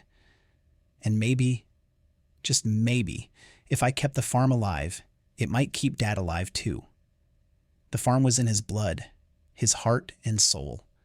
So my theory wasn't as ridiculous as it might sound. But what if I couldn't do it all? What if I had to choose between my financial stability, my family, and my future? If I sacrificed my restaurant dream, would I also be losing my heart at the same time? What would happen to my relationship with AJ if we were no longer partners, if we were no longer fake engaged. She was nestled right up next to me, with her head resting on my shoulder. I kissed the top of her head, breathing in the scent of her shampoo. My arm was around her shoulders, and I was tempted to pull her onto my lap and keep her close. But I couldn't have everything I wanted. Besides, it was already the middle of the night, and she needed to work in the morning. I gently nudged her. "Hey." She mumbled and snuggled in closer. I'd love nothing more than to keep her close like this, forever. But I didn't want her to suffer for it later. I shook her shoulder. "Hey, princess, time to get up." She swatted my chest in her sleep like I was her alarm clock. No. 5 more minutes. "You have to work tomorrow. You should go home and get some real sleep." She lifted her head and rubbed her eyes before prying them open to look at me. What about you? Are you going home too? I shook my head. "I'm going to stay with Mom. They took Dad to the ICU and he's sleeping now. There's really nothing more we can do tonight. My siblings just left to get some sleep since they have to work in the morning. But Mom refuses to leave, and I don't want her to be alone." Don't you have to work too? "Yeah." I gave a half-hearted shrug. "But I can sleep here as well as at home." She reached up and touched my cheek. You're a good man, Jasper Rhodes. My breath caught and my skin tingled at her touch, and I wanted to hold her hand there and stop time. Are you sure you don't want me to stay? I don't mind. Her hand dropped, and my cheek felt cold in its absence. I'll be fine. Now that the initial shock has worn off, I feel more settled. I'll find a chair or a corner somewhere and steal a few Z's. I stood and stretched my back. All right, if you're sure. "Let me walk you out to your car." She stood and picked up her purse from the chair next to her, then wrapped her arm around mine as we walked toward the door. When we reached her car, I pulled her to my chest and held her tight. "Thanks for staying with me. That meant a lot." I'm glad I could be here for you. And don't worry about the restaurant. I can pick up the slack while your dad's recovering. I released her and stepped back. Not only had this woman been my rock tonight when I needed her, but now she was offering to do whatever she needed to do to keep our dream alive. If I had any doubt before, it was gone now. I was falling hard for this woman. Caring and tenderness glowed in her eyes, but also something deeper. Something I hadn't seen there before, smoldering just beneath the surface. Was it love? Could it be she felt the same way about me? Maybe it was time to find out. Chapter 24. AJ. Jasper's eyes darkened with heat, and he ever so slowly leaned toward me. Kiss me, just kiss me, I pleaded in my mind. I couldn't make the move, not with him in the midst of a family crisis. I couldn't take advantage of that. But if he made the move, that was different. Our eyes locked, blocking the rest of the world out as his hands moved to the sides of my face. His lips claimed mine with a desperate need that matched my own. His hands slid into my hair and cupped the back of my head, while I gripped his shirt to pull him closer. Not that we could get any closer. The heat generated between us seemed to melt our bodies together, like molten chocolate and peanut butter in a double boiler, and just as delicious. A moan sounded from my throat, followed by a growl from Jasper.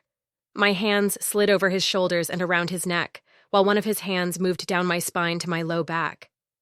A cool breeze blew through my hair as a car drove by. Oh yeah, we were still in the parking lot, making out, in public. I forced myself to break away and catch my breath. It would be easy to keep kissing this man for hours, even if we were standing outside next to my car in the hospital parking lot. What was wrong with me? I shouldn't have let this happen. This wasn't like me.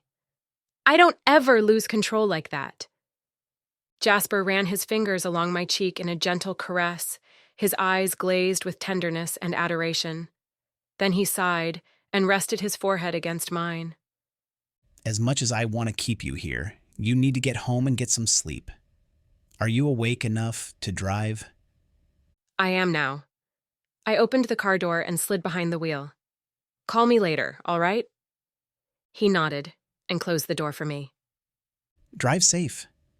I started my car and drove away. In my rearview mirror, I saw him standing in the parking lot watching me go. Something had shifted between us. I just wish I knew what it meant. But not even an entire night spent awake, tossing and turning, supplied an answer, no matter how many times I replayed those tender moments we'd shared, especially the kiss and the look in Jasper's eyes. It was a look I hadn't seen before, one that stirred something deep within me and completely disarmed me. When it was finally a respectable hour, I called Paige. As a pastry chef, she was an early morning person, so I knew she wouldn't mind the call. Morning, AJ. What has you up so early? Did someone die? That's a terrible thing to say. Nobody died, but Jasper's dad had a heart attack last night, so I spent half the night at the hospital. Shoot, I'm sorry. I guess my coffee hasn't fully awakened my brain. She was silent for a moment, and I could hear her take a sip of coffee. Wait, why were you at the hospital if it was Jasper's dad that was sick? I wasn't about to get into that. If I didn't understand my changing feelings for Jasper, I certainly couldn't talk about it. Best to keep my explanation simple. We were at the restaurant when he got the call. He was in no shape to drive, so I offered to give him a ride. Okay. Obviously, you didn't just drop him off at the door like most people would have done. So, what happened? He begged me to stay, and he seemed like a sad little puppy. How could I resist that? Then in a quieter voice, I admitted, but I also just wanted to be there for him. You know? I drew designs in the microfiber of my couch as I talked. Interesting. I'll put a pin in that for a moment and come back to it. Tell me what happened between you two at the hospital. You were in public, so you had to play the role of loving fiancé, right? So I'm guessing you didn't just sit across the lobby from him reading magazines? My friend was never one to beat around the bush. Well, he held my hand. From the moment we got out of the car and hardly let go all night. He held me close to his side when we sat down, even when his family was around, and I fell asleep with my head on his shoulder. Wow. I guess it's true what they say about the fine line between love and hate. I wasn't sure which word I protested more. If I said I didn't hate him, she'd jump on that. I started to say that I didn't love him, but the word clogged my throat. I swallowed the lump. We're just business partners. Right. She drew out that word as long as possible. You keep telling yourself that. Paige yawned. Sorry. So what happened when you got up to leave?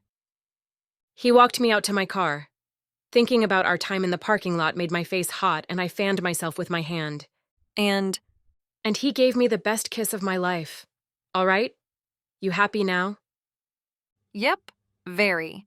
You can say 1,000,000 times how much you can't stand that man, but the reason he bothers you so much is that he affects you like nobody else ever has. He gets behind your walls, and that scares you. Walls? What walls? I don't know what you're talking about. Oh, come on. You know you keep men at a distance, so you're in control at all times. Jasper has challenged that from the moment you met him at the gala. She paused to let that soak in. And besides that, he brings out a side in you that very few people ever see. He helps you to have fun, and you need that. I wanted to deny everything she said, but she was right on all counts. After a beat of silence, Paige continued. All right. I'm glad you're not stupid enough to argue with me because I nailed this, and you know it. The question is, now that you know you're in love with him, what are you going to do about it? I'll admit that things have shifted between us. I do have fun pranking him, and he makes me laugh. And you're right, I needed that. But I'm not in love with him. Are you sure about that? She asked in a sing-songy voice. But didn't you say you wanted to be with him? Last night at the hospital? He was dealing with family stuff that had nothing to do with you. But you wanted to be there for him. If that's not love, I don't know what is. I wanted to object and tell her she had it all wrong. But I couldn't. Was it true? Was I really in love with Jasper? No, I couldn't be. But we fight all the time. He exasperates me to no end. I can't possibly be in love with him. Ugh, I'd say that's misdirected passion. Channel that stuff where it belongs and see what happens. I already knew what happened. Highly combustible kisses, put the fire department on standby. But he's my business partner and my fake fiancé. Falling in love with him would just complicate things. It can't get much more complicated than it already is. In fact, making it a real relationship would actually simplify everything. You wouldn't be lying. At least, not much. She had a point there. Being in a real relationship together, even if we weren't engaged, would make it easier to maintain the charade. My mind leaped to the next logical step. What if the fake engagement wasn't fake? No, I can't let myself go there. Besides, I didn't even know if he felt the same way. Sure, he looked at me like I was his most precious treasure and kissed me like he couldn't get enough. But that didn't mean he loved me. Did it? Nah, it couldn't be. I shook the thought from my mind, but then a worse thought took its place. Paige, what if this is all one-sided? What if it's just been so long since I've been in a relationship that I've imagined it to be more than it is? It might just all be in my head, and I'd look like a fool. But what if it isn't?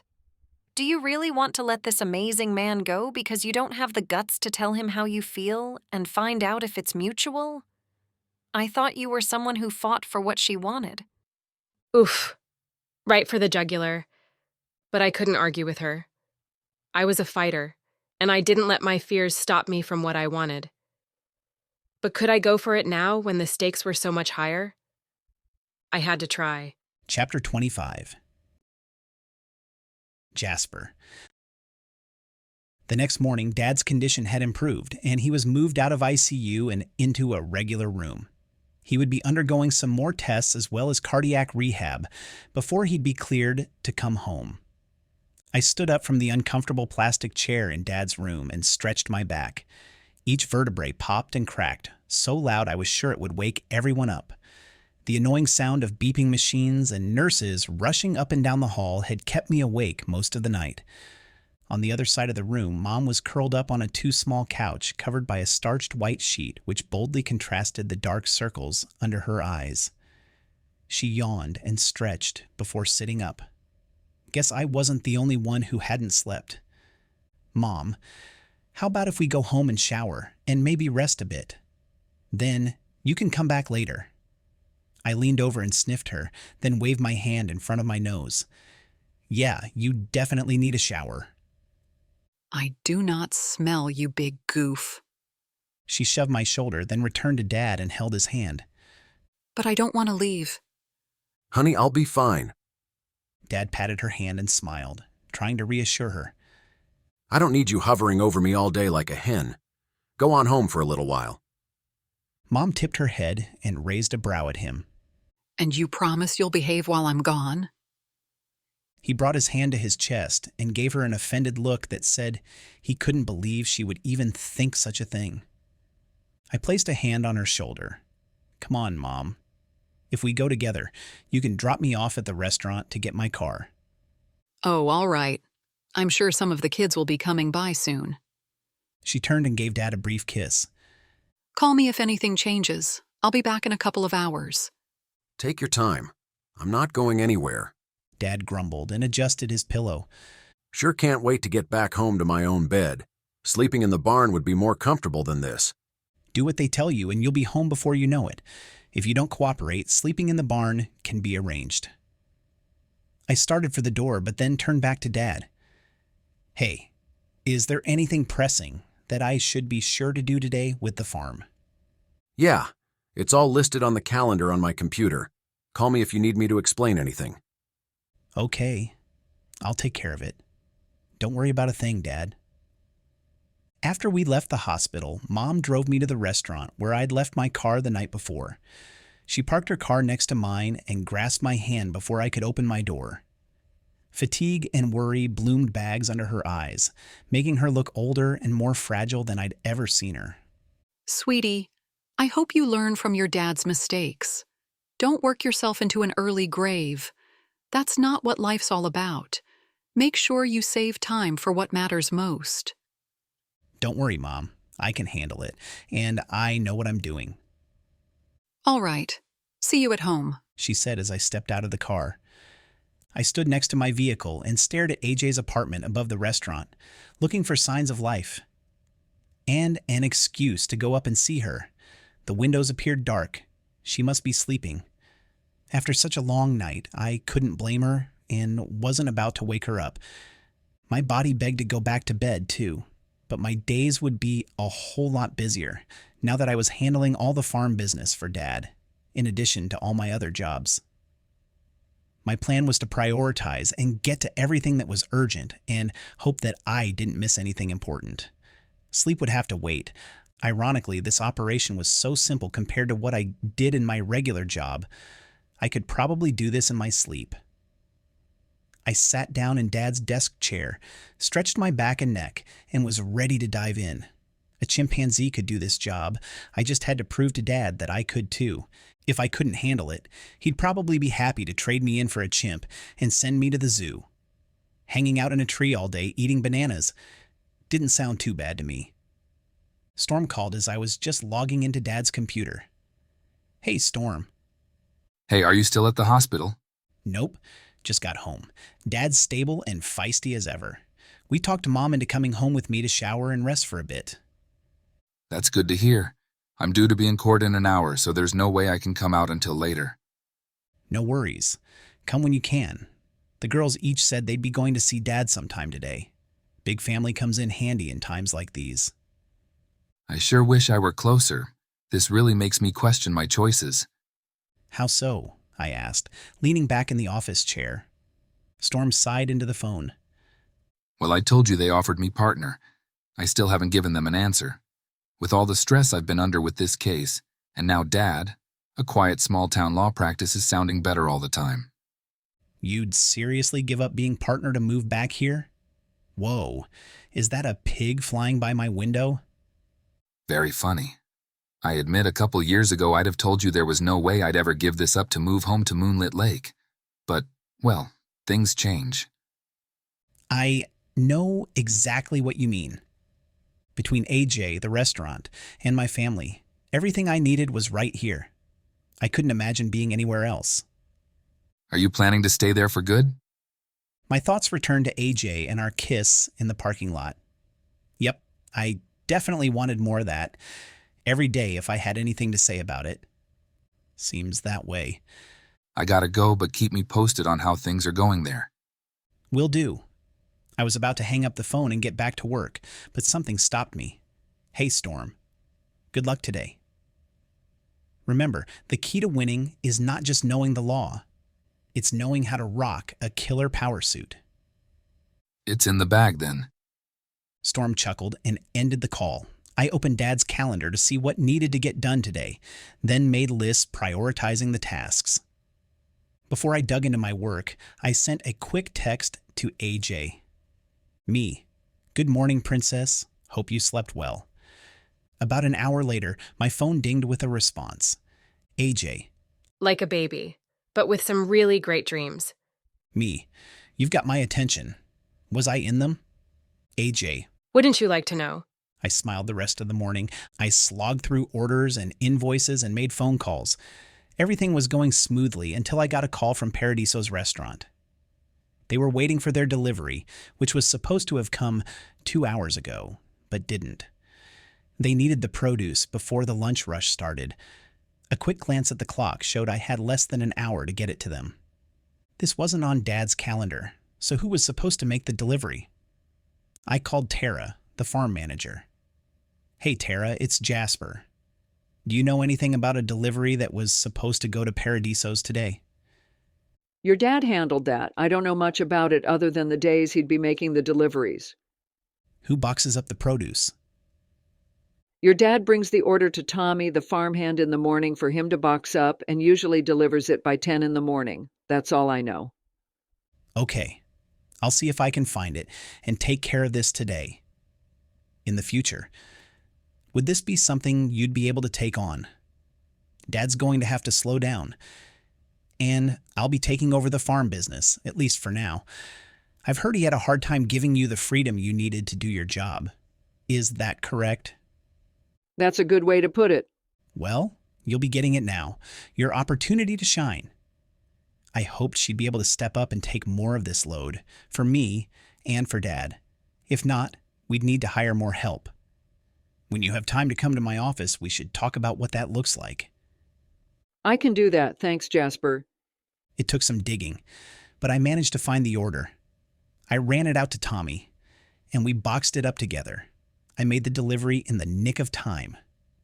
When I explained what happened to Dad and assured them business would continue as usual, they were understanding. I promised them this wouldn't happen again. My day continued like this, dealing with one aggravating snag after another. My frustration grew with each problem that arose. If this was what Dad dealt with every day, no wonder he had a heart attack. His systems and processes definitely needed to be streamlined.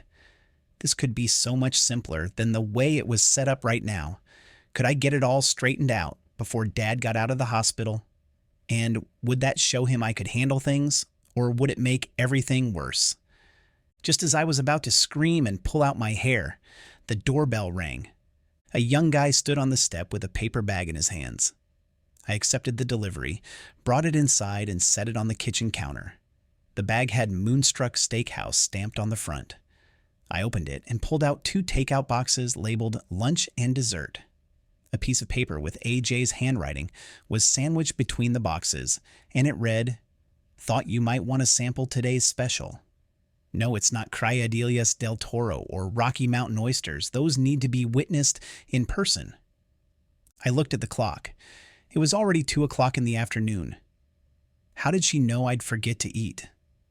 I opened the box and breathed in the heavenly aroma. It looked delicious as well. I texted AJ, "I just got the most amazing meal delivered to my door."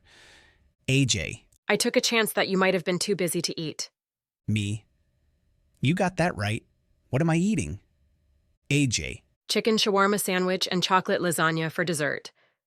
I took a bite and moaned out loud. It was that good. Me.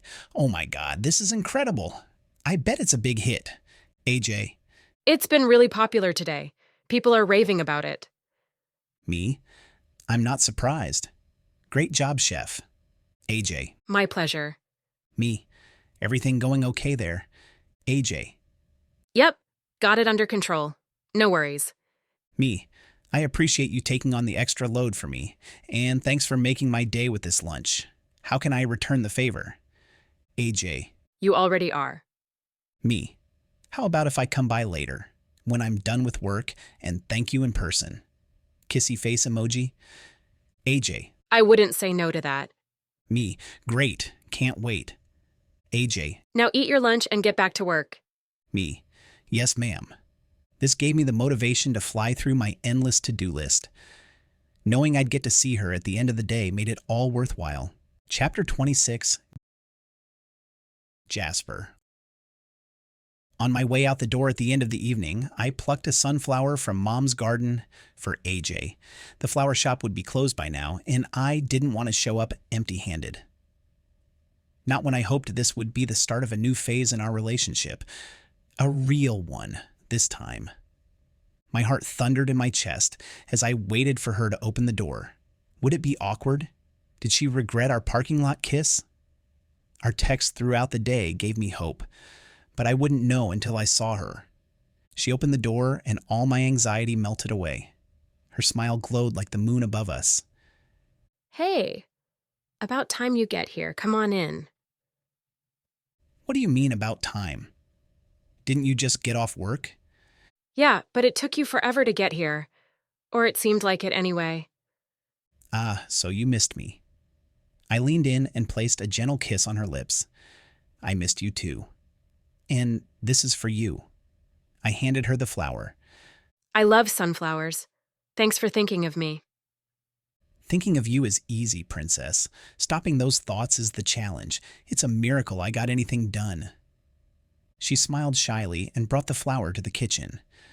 I followed her. I'd have bought you a bouquet, but this was all I could manage at this time of night. She filled a tall, thin vase with water and placed it on the counter. So whose garden did you pillage for this one? My mom's.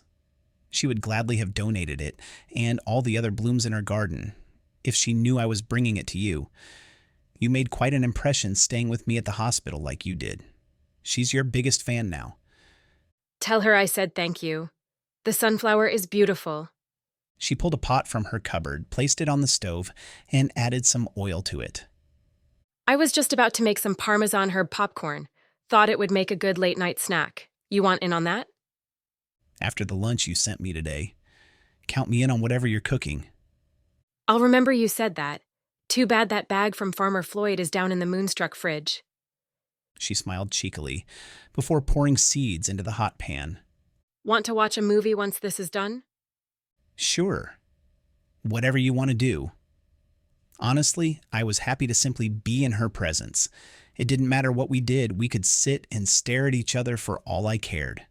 As much time as we'd spent together in the last month, we didn't really know a lot about each other, making this seem like an awkward first date. While AJ focused on cooking, I wandered around her apartment looking at all her things to glean little tidbits about her and her life. This is a great picture. I pointed to a framed photo on her bookshelf. One of my favorites. That's me with my two best friends from college, Paige and Javi. We were celebrating finishing our last finals. Looks like a fun time. Are you three still close? Where are they now? They still live in the city, so I don't see them as often as I'd like. The biggest downside of moving here. When the popcorn was done, she set the bowl, along with 2 bottles of water, on the coffee table and sat on one end of the couch. I took the other end. We both reached for a handful of popcorn at the same time, and our hands touched, causing a shock of electricity to shoot up my arm. She yanked her hand back. I smiled to myself, reassured that she felt it too.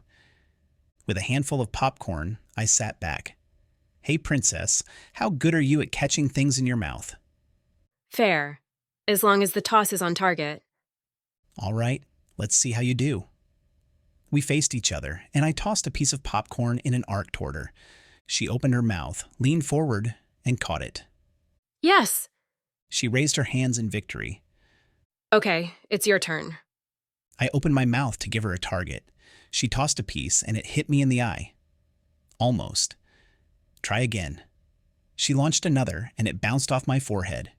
One more time, she pleaded. Fine. But let's make it a little more interesting. If you make it, I answer a question. If you miss, you answer one. She opened her mouth to argue, but I raised a hand to stop her. We both have to make an honest effort. This is to get to know each other better, so there's no winner or loser. All right. She tossed another piece. This time I caught it. Yay, okay. What is your favorite food? Easy. Alaskan king crab legs. I went on a kayaking trip to Alaska a few years ago. Our guide caught them and cooked them up right on the shore. Nothing better. That would be good. She got a wistful look on her face. You're imagining what you could make with fresh crab legs, aren't you? She chuckled. You got me. Occupational hazard. I picked a piece of popcorn from the bowl. Your turn to catch. Open up. She opened her mouth, and the kernel landed right in it, without her needing to move at all. Yes, and that's how it's done. Nothing but net. I did a little victory dance from my end of the couch. Your question. If you could travel anywhere in the world, where would you go? This might seem cliché, but I'd like to travel and cook with some native chefs to learn their methods and recipes. Which types of food would you like to learn authentically? There are so many, but the top of the list would be Italian, French, Indian, and Mexican. Sure, I learned about them in culinary school and have several dishes from these places already on my menu, but I'd like to expand and perfect it. Wouldn't it be cool to travel all around the world and pick up recipes from each place? Our menu could reflect food from all over the globe. Her face lit up. I love that idea. Hard part is finding the time and money to make that happen. Life has a way of getting in the way. Wasn't that the truth? Someday, princess. And while you're learning their secret recipes, I'll be off on an adventure of my own. Every place has something to explore and experience to push my limits. That's what I like to do when I travel. When we got tired of tossing popcorn and the floor was littered like confetti after a parade, we just traded questions. She faced me, our knees almost touching. What was the hardest part of moving back home? Oof. No beating around the bush for you, I see. I opened my bottle of water and took a swig. At first, it was convincing my dad to let me help. He kept saying I had enough to do already and didn't have time to help. You're handling it all now. Humph, barely. I get it. You're afraid if you can't manage everything now, your dad would have been right. I nodded, wiping the condensation from my bottle with my thumb. Being the jokester was a way to stand out amongst my siblings. But my family still sees me as that irresponsible kid. The one who was always goofing around, couldn't sit still, and didn't take anything seriously. Even though I still like to have fun, it's a big part of my personality. It's not all I am. I'm trying to prove to them that they can count on me. She moved closer and put her hand on my forearm, her gaze filled with unexpected softness. You're a good man, Jasper. Surely they must see that. I shrugged and looked back at my bottle. Sometimes, it's easier to see things from an outside perspective. I shoved a handful of popcorn into my mouth, ready for a change of topic. After I'd swallowed the last of it, it was my turn to ask her a question. This is a question that's been bothering me since the night we met. Why don't you like the name Aurora? It's been bothering you all this time? Why didn't you just ask? Didn't think you'd answer. Good point. I probably wouldn't have. It's a simple question, but it doesn't have a simple answer. She curled her legs underneath her and hugged a pillow, her gaze fixed on the popcorn bowl, and she bit her bottom lip. Her guard seemed to drop, revealing the vulnerable girl she kept hidden. One I would do anything to protect. You don't have to answer if it's too personal, I said, not wanting to push her if she wasn't ready. No, it's okay. I'll answer. I'm just trying to figure out how to boil it down. She took a deep breath and looked at me for reassurance. I slid closer and put my arm around her shoulders. She relaxed a little more, settling into the cushions. I grew up in an affluent family, and from the moment I was born, I was being groomed to be what my family wanted me to be, an upstanding woman of society. I had tutors and an etiquette coach to mold me into something like a Stepford wife. I snorted. You? A Stepford wife? I can't imagine that. Neither could I. I rebelled at every turn, which only worsened the situation. My parents planned for me to marry well and elevate their social standing through my marriage. They wanted me to go to an Ivy League college, not for the academics, but for the accessibility to rich boys. I was expected to study acceptable pursuits like art history, interior design, or maybe hospitality so that I could host fancy parties. How did you break away? Our next-door neighbor, Marianne, was always very kind to me. She would see me escaping and climbing a tree. Actually, the tree was in her backyard, but I didn't know that at the time. She lured me out of the tree with fresh-baked cookies. She was an amazing cook, but she had no family. She was a widow who never had any children.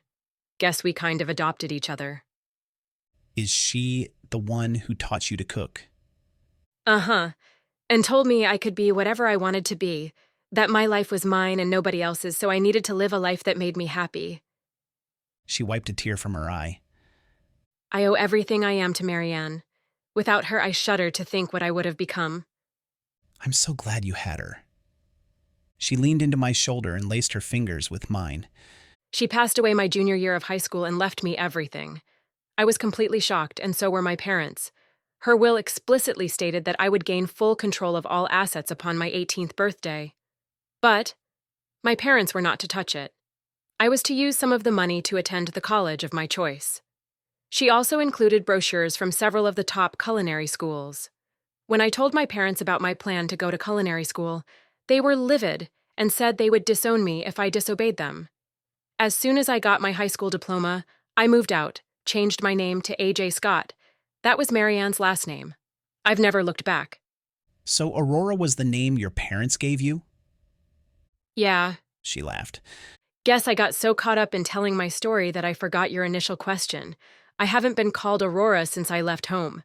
I was completely thrown off when I saw that name listed at the gala. Interesting. And what about the nickname Princess? Why did that bother you? When I was younger, kids at school would tease and bully me because my parents had me dressed up and acting like a princess. Not to mention Sleeping Beauty's name was Aurora, as you pointed out the night we met. She gently elbowed me in the ribs. Hearing you call me that brought up memories from the past that I'd rather have kept buried. Geez, I'm so sorry, and I kept opening up the wound and pouring salt in it every time I called you Princess. What an idiot. No wonder you hated me. Hearing those names bothered me at first, but I've gotten used to it. Now, when you call me Princess, I can hear the affection in your voice. It didn't seem like you were calling me that to be mean. Flirtatious and playful, yes, but not mean. That might have been my imagination, though. You didn't imagine it. It was definitely affectionate even that first night. I would never intentionally do anything to hurt you or cause you pain. I placed a kiss on her temple. If you would rather I didn't call you Princess, I'm sure I can come up with another term of endearment that would suit you just as well.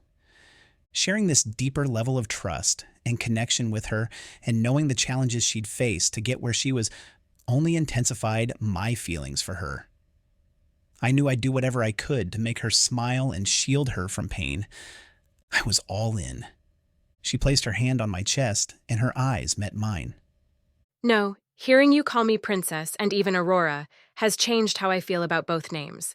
Coming from your lips, they seem to be magically transformed. Now when I hear them, it actually makes me smile.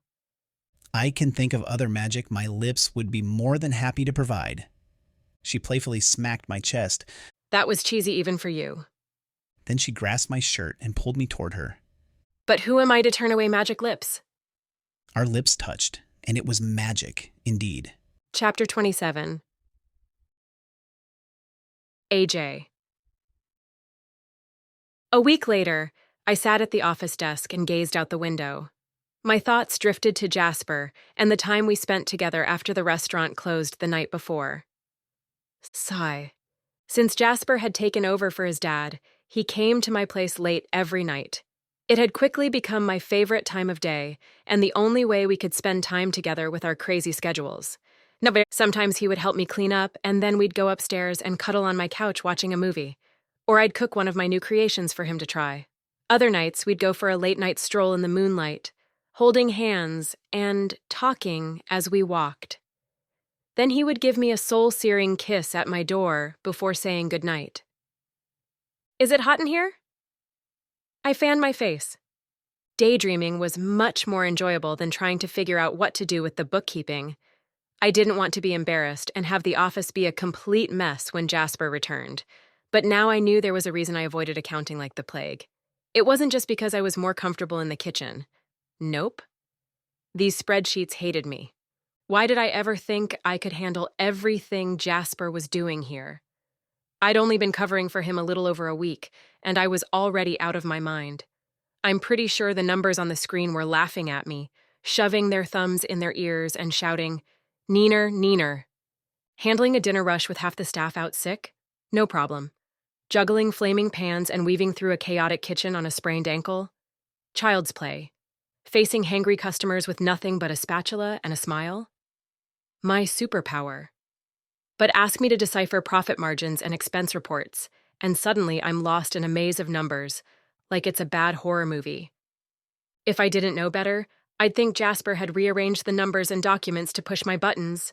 I half expected him to jump out of the corner at any moment and laugh at this outrageous prank, but it was no prank, just my ineptitude. Our new menu and specials had been a huge hit, though. The restaurant was busy pretty much from open to close, a first since I'd started working here. It gave me a measure of satisfaction to know it was because of my new dishes and ideas that the place was thriving, along with Jasper's brilliant marketing. The two of us together really were a good team. I could admit that now. I could also admit that I was wrong about him. He sure knew his stuff when it came to business. I admired him. But more than that, I missed him. One day away from the office, and I ached to see his smiling face. I even missed his pranks. Not that I'd ever tell him that. Thankfully, Eric was able to pick up some of the slack in the kitchen while I tried to tame this infuriating beast that was our bookkeeping program. Eric burst into the office. Do you know where today's meat order is? I'm prepping our specials for the day, but can't find it. It should have been delivered 2 hours ago. I know, but I didn't see it come, did you? No, let me check the order. I pulled up the recent orders. My heart sank. Shoot, I must have forgotten to place the order. I wrote it up, but I must not have sent it. Let's see what we have in stock and modify our specials for today. I rushed to the kitchen to fix the problem that was completely my fault. And we had just gotten everything prepared for the new specials, as well as the regular items, when Mandy, one of our waitresses, approached me. Excuse me, Chef AJ, but where are our paychecks? They're usually by the time clock before shift starts on payday, but they aren't there. I'm so sorry I didn't get to that, but I promise I'll do it as soon as I can. Will you have it ready by the end of my shift? I need that check to pay my rent. I sighed out loud. Yes, I promise I'll have it ready before you go tonight. As soon as I figure out what I'm supposed to do with the payroll and how to print the checks. Ugh. I looked over at Eric. Can you handle things in here for a while?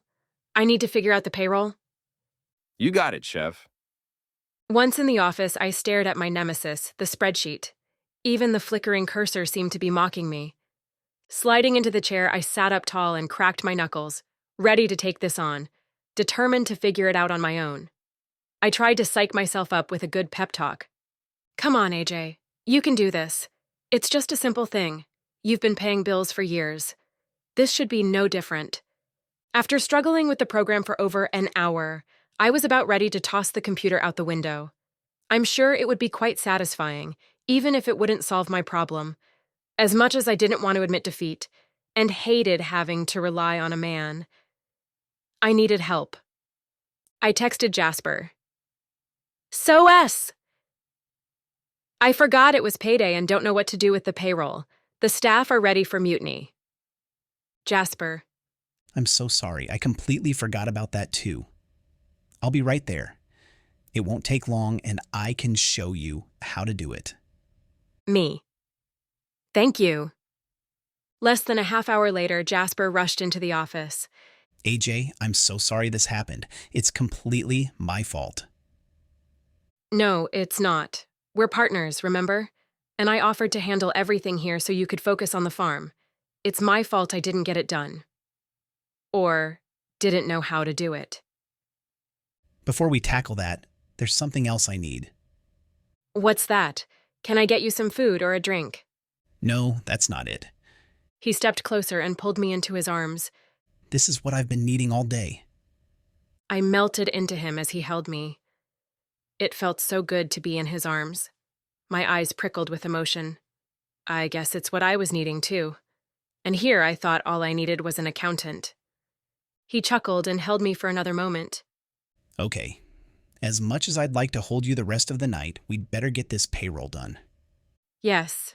The sooner we get that done, the sooner we can revisit this and maybe add a kiss onto it. He winked.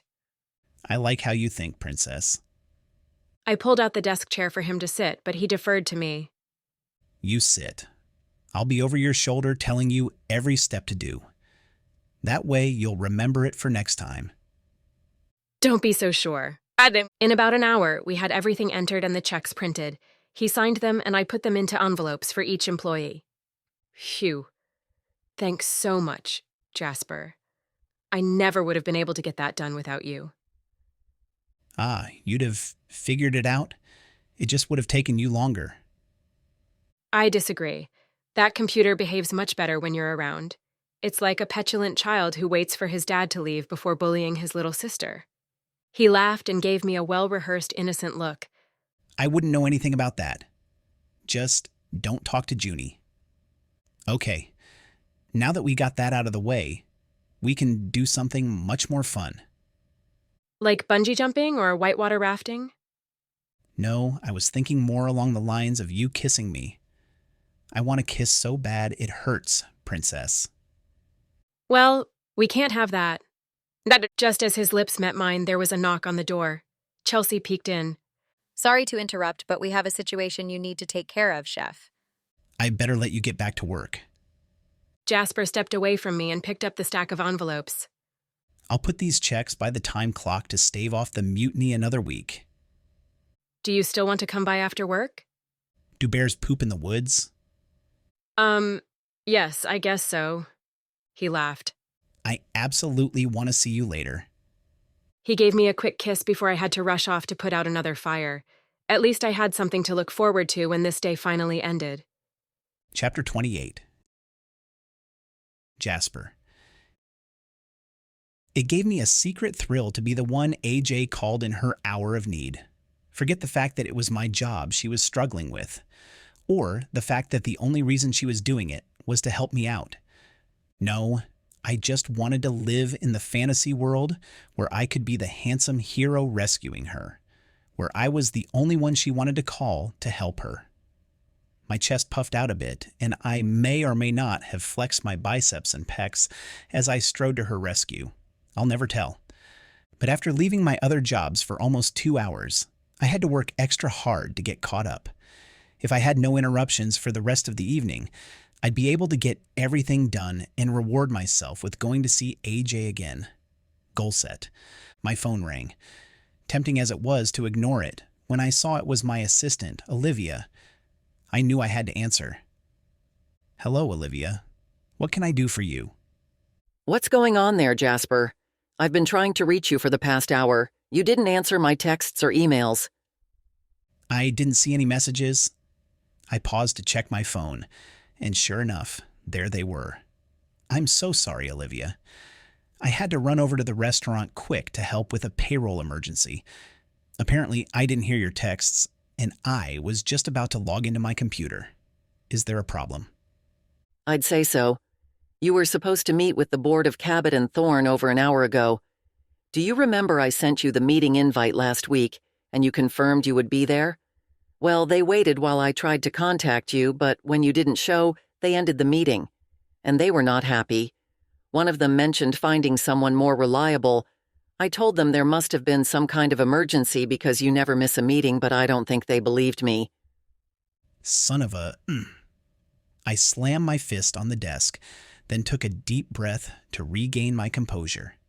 It wasn't Olivia's fault that I dropped the ball. Thanks for trying to smooth things over. But this is on me. I'll talk to them. Good luck, sir. She didn't need to say more. This was my biggest client, and if I lost them, heads would roll. And the head on the chopping block. Mine. Keeping all these balls in the air was about more than doing the jobs. I had something to prove. I wanted to show my family that I was no longer the irresponsible, impulsive, silly kid they all still saw me as. If I could handle all these jobs and do them well, maybe they'd finally respect me. But after this, I began to wonder if they had been right about me all along. How could I have forgotten about that meeting? Olivia was right. I never miss things like that. In fact, this was the first time I'd forgotten a meeting in my entire career. I had to make this right and also make sure it never happened again. My gut trembled as I dialed the phone. I funneled in all the confidence I could muster. When the assistant heard it was me calling, she put me right through. That couldn't be good. Mr. Thorne. Jasper Rhodes here. I want to apologize for missing our meeting today and for making you wait. I understand how valuable your time is, and I'd never intentionally waste it.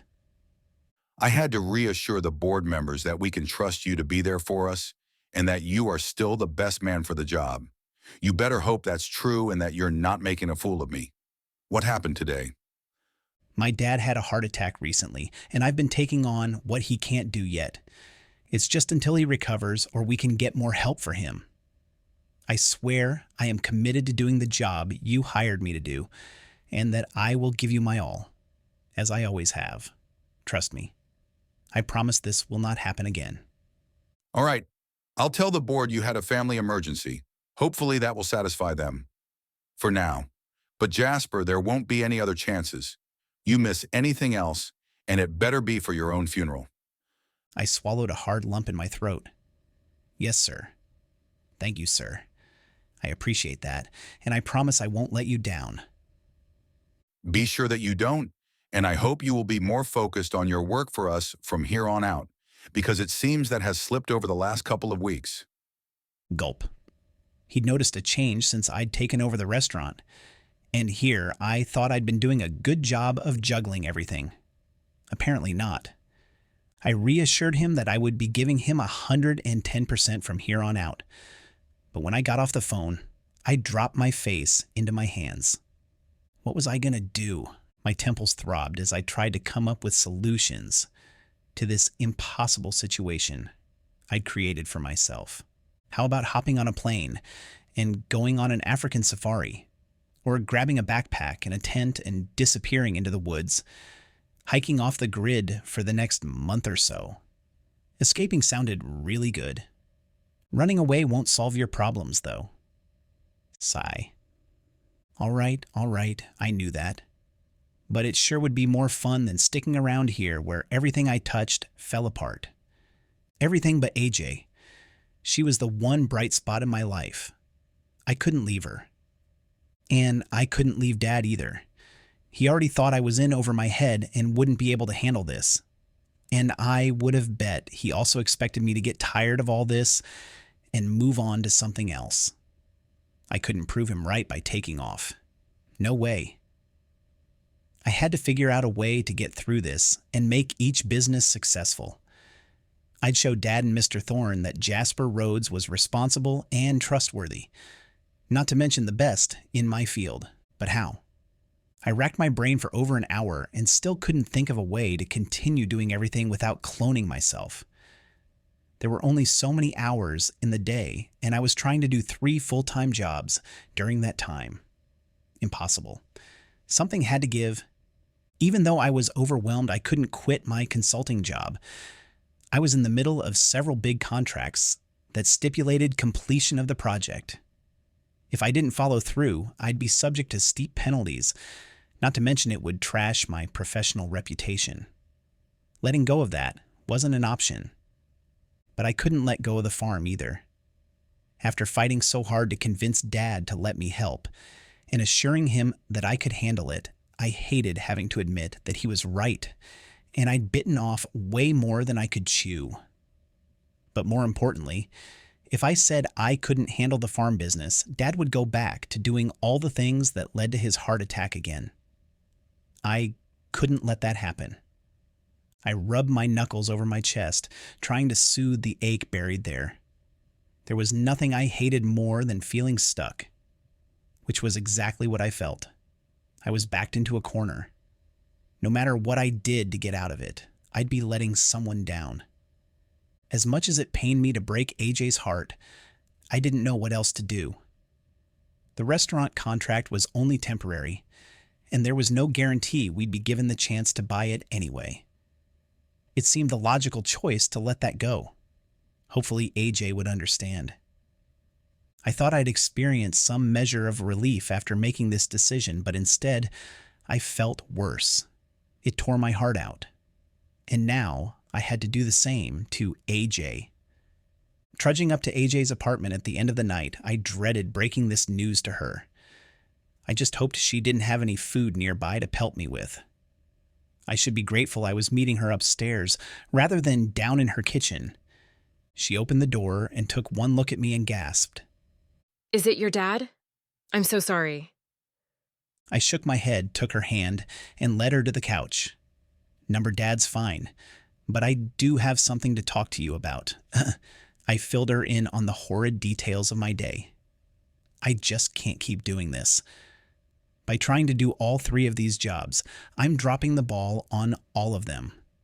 I'm known for being the best, and I hate sucking at anything. But more than that, I hate disappointing everyone. Understanding and compassion glowed in her green eyes, and she squeezed my hand. You're human, Jasper. Nobody expects you to be able to work 3 full-time jobs and not miss a single thing. Nobody but you, that is. You have such high expectations of yourself. Yeah. But now it's clear that I can't sustain this, and I don't know what to do. I leaned back, closed my eyes, and groaned. The only thing I can think of is to give up the restaurant, then I can focus my time on the other two. She jerked away like I slapped her. I couldn't have heard you right. It sounded like you just said you were going to give up the restaurant. My dad isn't ready to come back to work yet, so he needs me to continue helping at the farm. And I have to step up and give more time to my other job, or I'll be fired and ruined. As much as I love working with you at the Moonstruck, something's got to give. I don't see another way around it. So your solution is to sacrifice the place we've been working so hard for. Just like that? Before I could stutter out a response, she continued. Don't forget, this isn't just your project. It's both of ours. If you give it up, then so do I. Remember what they said? We have to do this together, or neither of us win. My shoulders slumped, crumpling under the weight of all these responsibilities. I covered my eyes with my palms. It killed me to take away her dream. But what if I found someone to take my place? Someone strong in all aspects of business, and maybe even knows the industry even better than I do. AJ shook her head. Nuh-uh. Not gonna happen. For one thing, I don't know if the Quinces would go for that idea. They were pretty adamant about us doing this together or not at all. I could talk to... She stomped her foot with authority, and with a pointed finger, she got right in my face. Stop it right there. If you think for 1 minute I'm going to let you out of this deal, just because you're busy with other things, well, you've got another think coming, Buster. No way. She dropped her finger and softened as fluid welled up in her eyes. And besides that, I refuse to do this without you, Jasper Rhodes. We're in this together. Partners. So we'll figure out a solution. Together. My heart warmed at her declaration. If I were being completely honest, the caveman in me didn't want her working with anyone else either. I pulled her into my arms and held tight for a few moments. The feel of her heart beating against mine calmed and reassured me. I sat back and exhaled with a sigh. Okay, so what do we do? We're both completely overwhelmed and stressed out. In order to keep going, we have to find a better way. I agree. She rubbed her chin in thought for a moment. The Quinces said we can hire whoever we want, right? I nodded. How about we hire a bookkeeper or office manager to handle the stuff that is beyond me? And maybe ask some of our current employees if they're any good at social media. It probably wouldn't be that hard for someone to post about our specials every day. I ran my fingers across my jaw. Those are great ideas and could actually work. It would free you up to focus on the kitchen and managing the staff. I could check on the financials each week after the bookkeeper is done, which would save me a ton of time. Do you know anybody that might be interested? No, but I know who to ask. There was no doubt in my mind that Tilly would have the perfect person for us. Someone would probably be waiting on our doorstep by morning. It's in Chapter 29. AJ, I was in the dining room moving tables around to prepare for a big birthday group coming in later, when in walked Tilly. She carried a big cardboard box in her arms, just like the last time I'd seen her. I could barely see her white head peeking over the top of it. Hi, Tilly. Nice to see you again. How are you? Did you bring me some more herbs from your garden? The last batch you brought was fabulous. No, but I'll be sure to send some over. Today, I have a special request. This poor deer was found abandoned and starving. He needs a good home, and the animal shelter is full. I was wondering if I could sit him in the restaurant for someone to fall in love with him. Well, I can't have a puppy in the restaurant. I'm sure the health department would have something to say about that, not to mention the ruckus it would cause in the dining room. But he can stay in my office, and I'll ask around and see what we can do. Let me see him. I peered into the box. Big, sad, caramel-colored eyes gazed up at me. I reached in to pet its soft golden fur. It looked like it might be some kind of golden retriever or lab mix. Excited by my touch, It perked up and tried to climb out of the box and into my arms. Its tail wagged so hard it was like a wrecking ball pounding the walls of the box. Unable to resist, I scooped it up and cuddled it to my chest. Aren't you the cutest thing? Is this a boy or a girl, I wonder? I peeked at its underside. Ah, a little boy, I see. What's your name, little guy? There was no tag or anything, so you can call him whatever you like. Oh, I can't possibly keep him. I'm always working. He'd be so lonely locked up in the apartment all day and evening, I explained, even though a part of me desperately wished I could. Can he at least stay here until he finds a new home? I sighed, knowing it'd be easier to argue with Mother Nature than with Tilly Devine. I suppose you can hang out here for a little while. The door opened and our local florist entered alongside a bouncy little girl. Hi, Serena. Perfect timing. I was just setting the tables for the group tonight. Do you have a new assistant with you today? This is my daughter, Sadie. We have the flowers you ordered.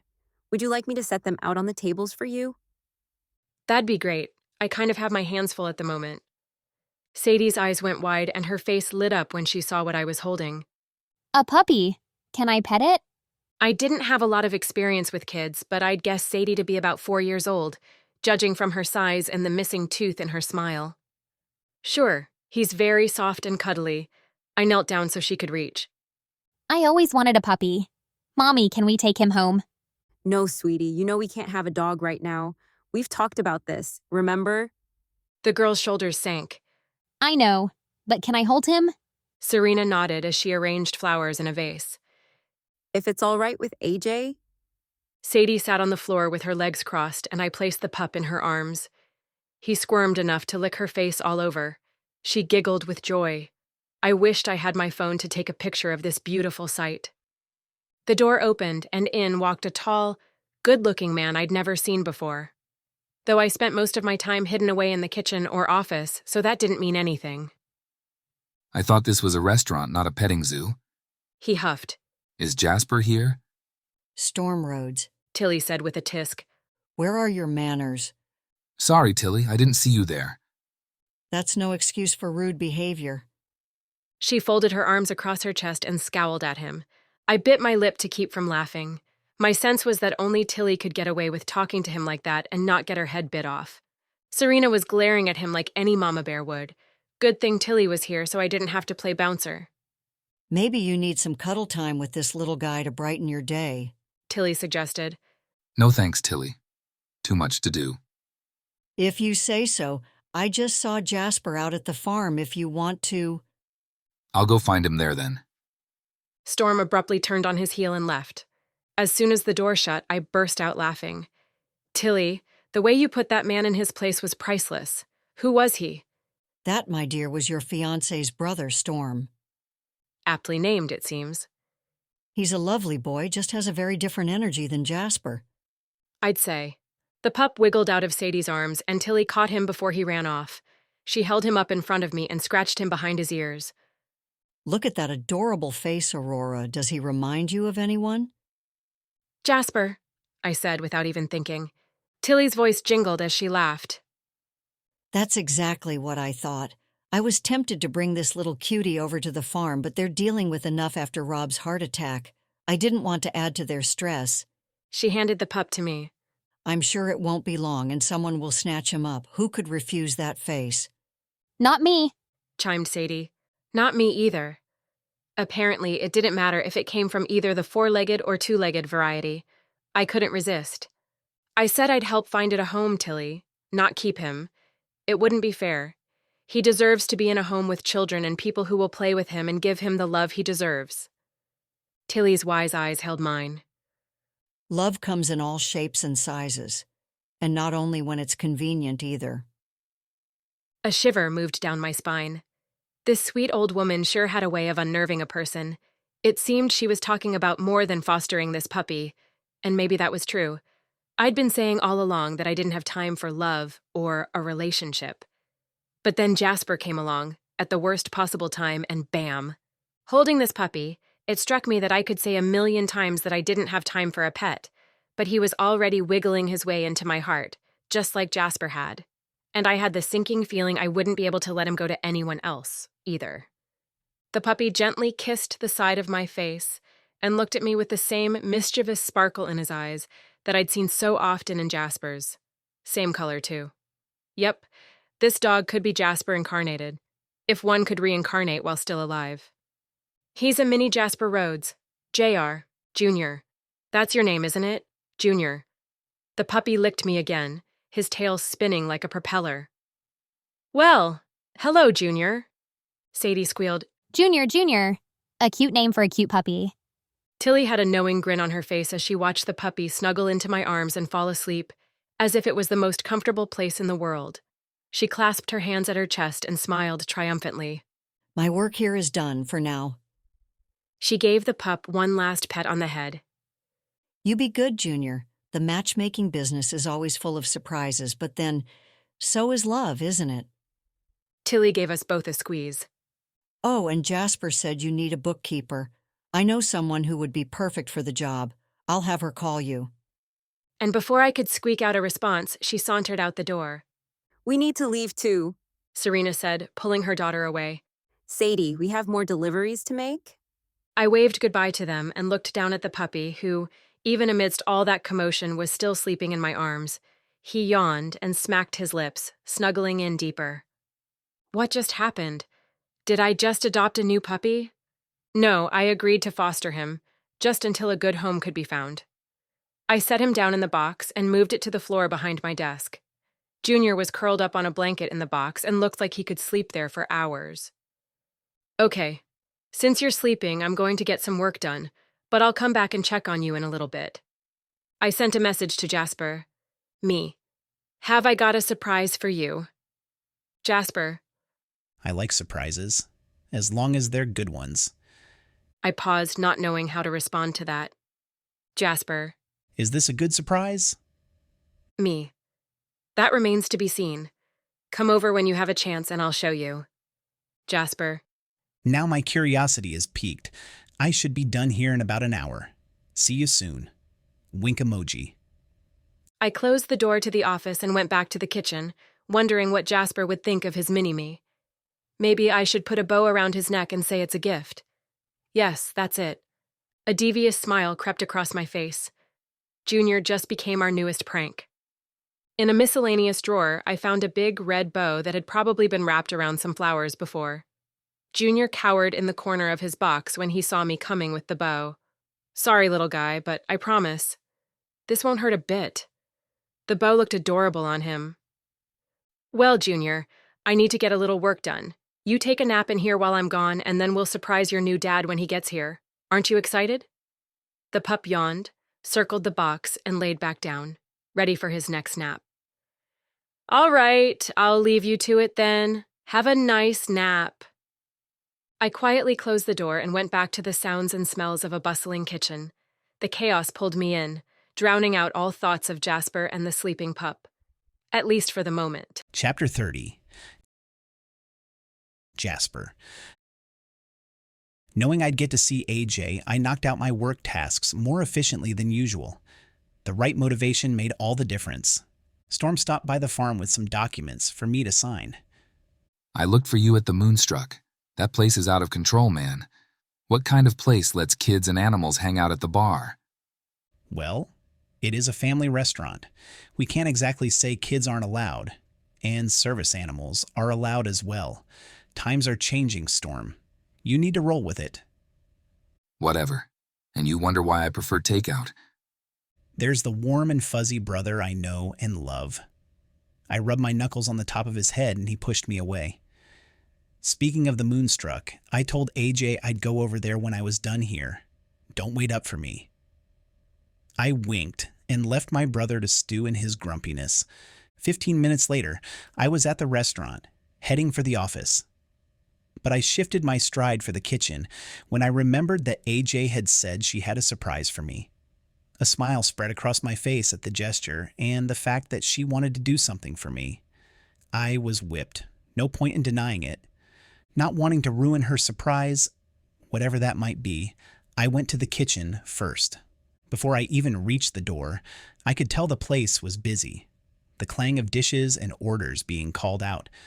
I paused to breathe in the delicious aromas. Inside the kitchen, AJ, her sous chefs, and line cooks were busy preparing, cooking, and plating various dishes.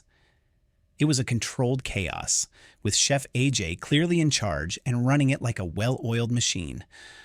I watched the action for a few minutes before AJ noticed I was there. Her face lit up when she saw me. She set the plate she'd just finished under the warming light and announced it was ready. I'm taking a break, Eric. You got this? Yep, chef. Take your time. Eric waggled his eyebrows at her, and she tossed a towel at him playfully. She took my hand and led me down the hall toward the office. You made good time. The hour isn't even up yet. I had incentive to hurry it up. Oh, really? And what was that? I tugged her arm and spun her to me. She wrapped her arms around my waist, and my lips found hers. No matter how many times I kissed this woman, I always craved more. The hit of adrenaline I got from extreme sports like rock climbing or skydiving was nothing compared to kissing AJ. I was utterly addicted. She pulled away and patted me on the chest. I have a surprise for you. It wasn't that kiss, 'cause honestly, that's all I really need. You might change your mind when you see your surprise. Something better than kissing you. Not a chance. She cracked the door open and peeked inside. Her mouth dropped open, and she froze. I pushed the door all the way open to see what had stunned her so. The office had been ransacked. I instinctively tucked AJ behind me to protect her from the perpetrator, in case they were still in there. I took a tentative step into the office and scanned the room. What could they have been looking for in here? There were no valuables in the office. The safe only had a small amount of cash. We made deposits every day, so there wasn't much to steal, if that's what they were after. I heard a noise from behind the desk and grabbed the nearest object to use as a weapon, which happened to be a twins bobblehead displayed on the shelf next to the door. It wasn't until a small furry figure peeked out from behind the desk that I let down my guard and my bobblehead. A puppy stood there with an unpotted plant on its head, dirt and greenery hanging down like an unruly wig. A red bow hung from its mouth. It looked up at us with innocent eyes, as if to say, "What?" Or maybe it was pride at all it had accomplished. Hard to say. My gaze surveyed the room and all the damage done by this furry little menace. It appeared as if a tornado had gone through the place. Documents and files from the desk had been shredded into confetti all over the floor. Trash cans were knocked over and garbage strewn across the floor. Books and items on the shelves had been pushed around and scattered like treasures from a shipwreck on the ocean floor. What a disaster. With tail wagging and dirt scattering behind it, the puppy scurried over to greet us. Hey, you little troublemaker. You were supposed to be sleeping. Were you just faking? She removed the plant from its head and brushed the dirt off. Jasper, meet Junior. He's your surprise, though the rest of this, she motioned to the mess in front of us, was not part of my plan. I crouched down and he excitedly kissed my face. Hey, little guy. How can you be so cute when you're so much trouble? Makes it hard to be mad at you when you look at me with those eyes. I know, right? Where did he come from? Tilly brought him over. I chuckled. Of course, it had to be Tilly. She asked me if I could set him out in the restaurant so someone would fall in love with him and give him a home. But when I held him and he looked at me like that and then fell asleep in my arms, I just couldn't put him out there. So you're keeping him. But he'll be alone in your apartment so much while you're working. If this is what he does when left alone in an office for less than an hour, what would happen if you left him all day and night in your apartment? She sighed and ran her hand along Junior's back. He put his paws on her chest and slathered her face with kisses. See what I mean? She giggled and cuddled the puppy to her chest. I know I can't have a dog. It wouldn't be fair to keep him locked up all the time, not to mention the damage he'd do. She turned toward me with the puppy's face right next to hers. Their faces held matching expressions. I knew I wouldn't be able to resist either one of them. No way. I put my hand up and shook my head. I know what you're thinking. But I have more than I can handle already. I can't add a misbehaving puppy on top of it. But living on the farm with you and your parents, there would always be someone there to look after him. It wouldn't all be on you, and there's plenty of room for him to run off his energy. I ran my fingers through my hair. Dad is just getting home from the hospital. Puppy therapy. Put your dad in charge of cuddling the puppy. I hear puppies have profound healing powers. Is that so? I knew I'd already lost this argument, but I had to make her work for it. A little bit, anyway. What if he adds more stress to an already overwhelmed household? AJ's face dropped, and her shoulders slumped. The sadness in her eyes was my undoing. She kissed the top of Junior's head and put him back in the box. You're right. I should bring him out there and let someone else take him home. He just reminded me of you the moment I saw him. That's why I named him Junior. He's your mini-me. And there was just something in his eyes that just made me fall in love with him in an instant. You know what I mean? Did she just say she fell in love with me in an instant? Or is she still just talking about the dog? Hope spurred within me. Maybe we were becoming more than business partners or fake fiancés who kissed. Maybe this could be real. Maybe we could work out a shared custody arrangement. Her face lit with excitement. She picked the pup back up and held him in front of her as she spoke. Did you hear that, Junior? You'll have 2 homes. Isn't that great? I knew he wouldn't be able to say no to you. It wasn't the dog I couldn't resist, even though he was adorable. It was AJ and the thought of sharing a pet with her that got me. Hook, line, and sinker. Having a pet together would strengthen our bond, and maybe someday we could share him in the same house.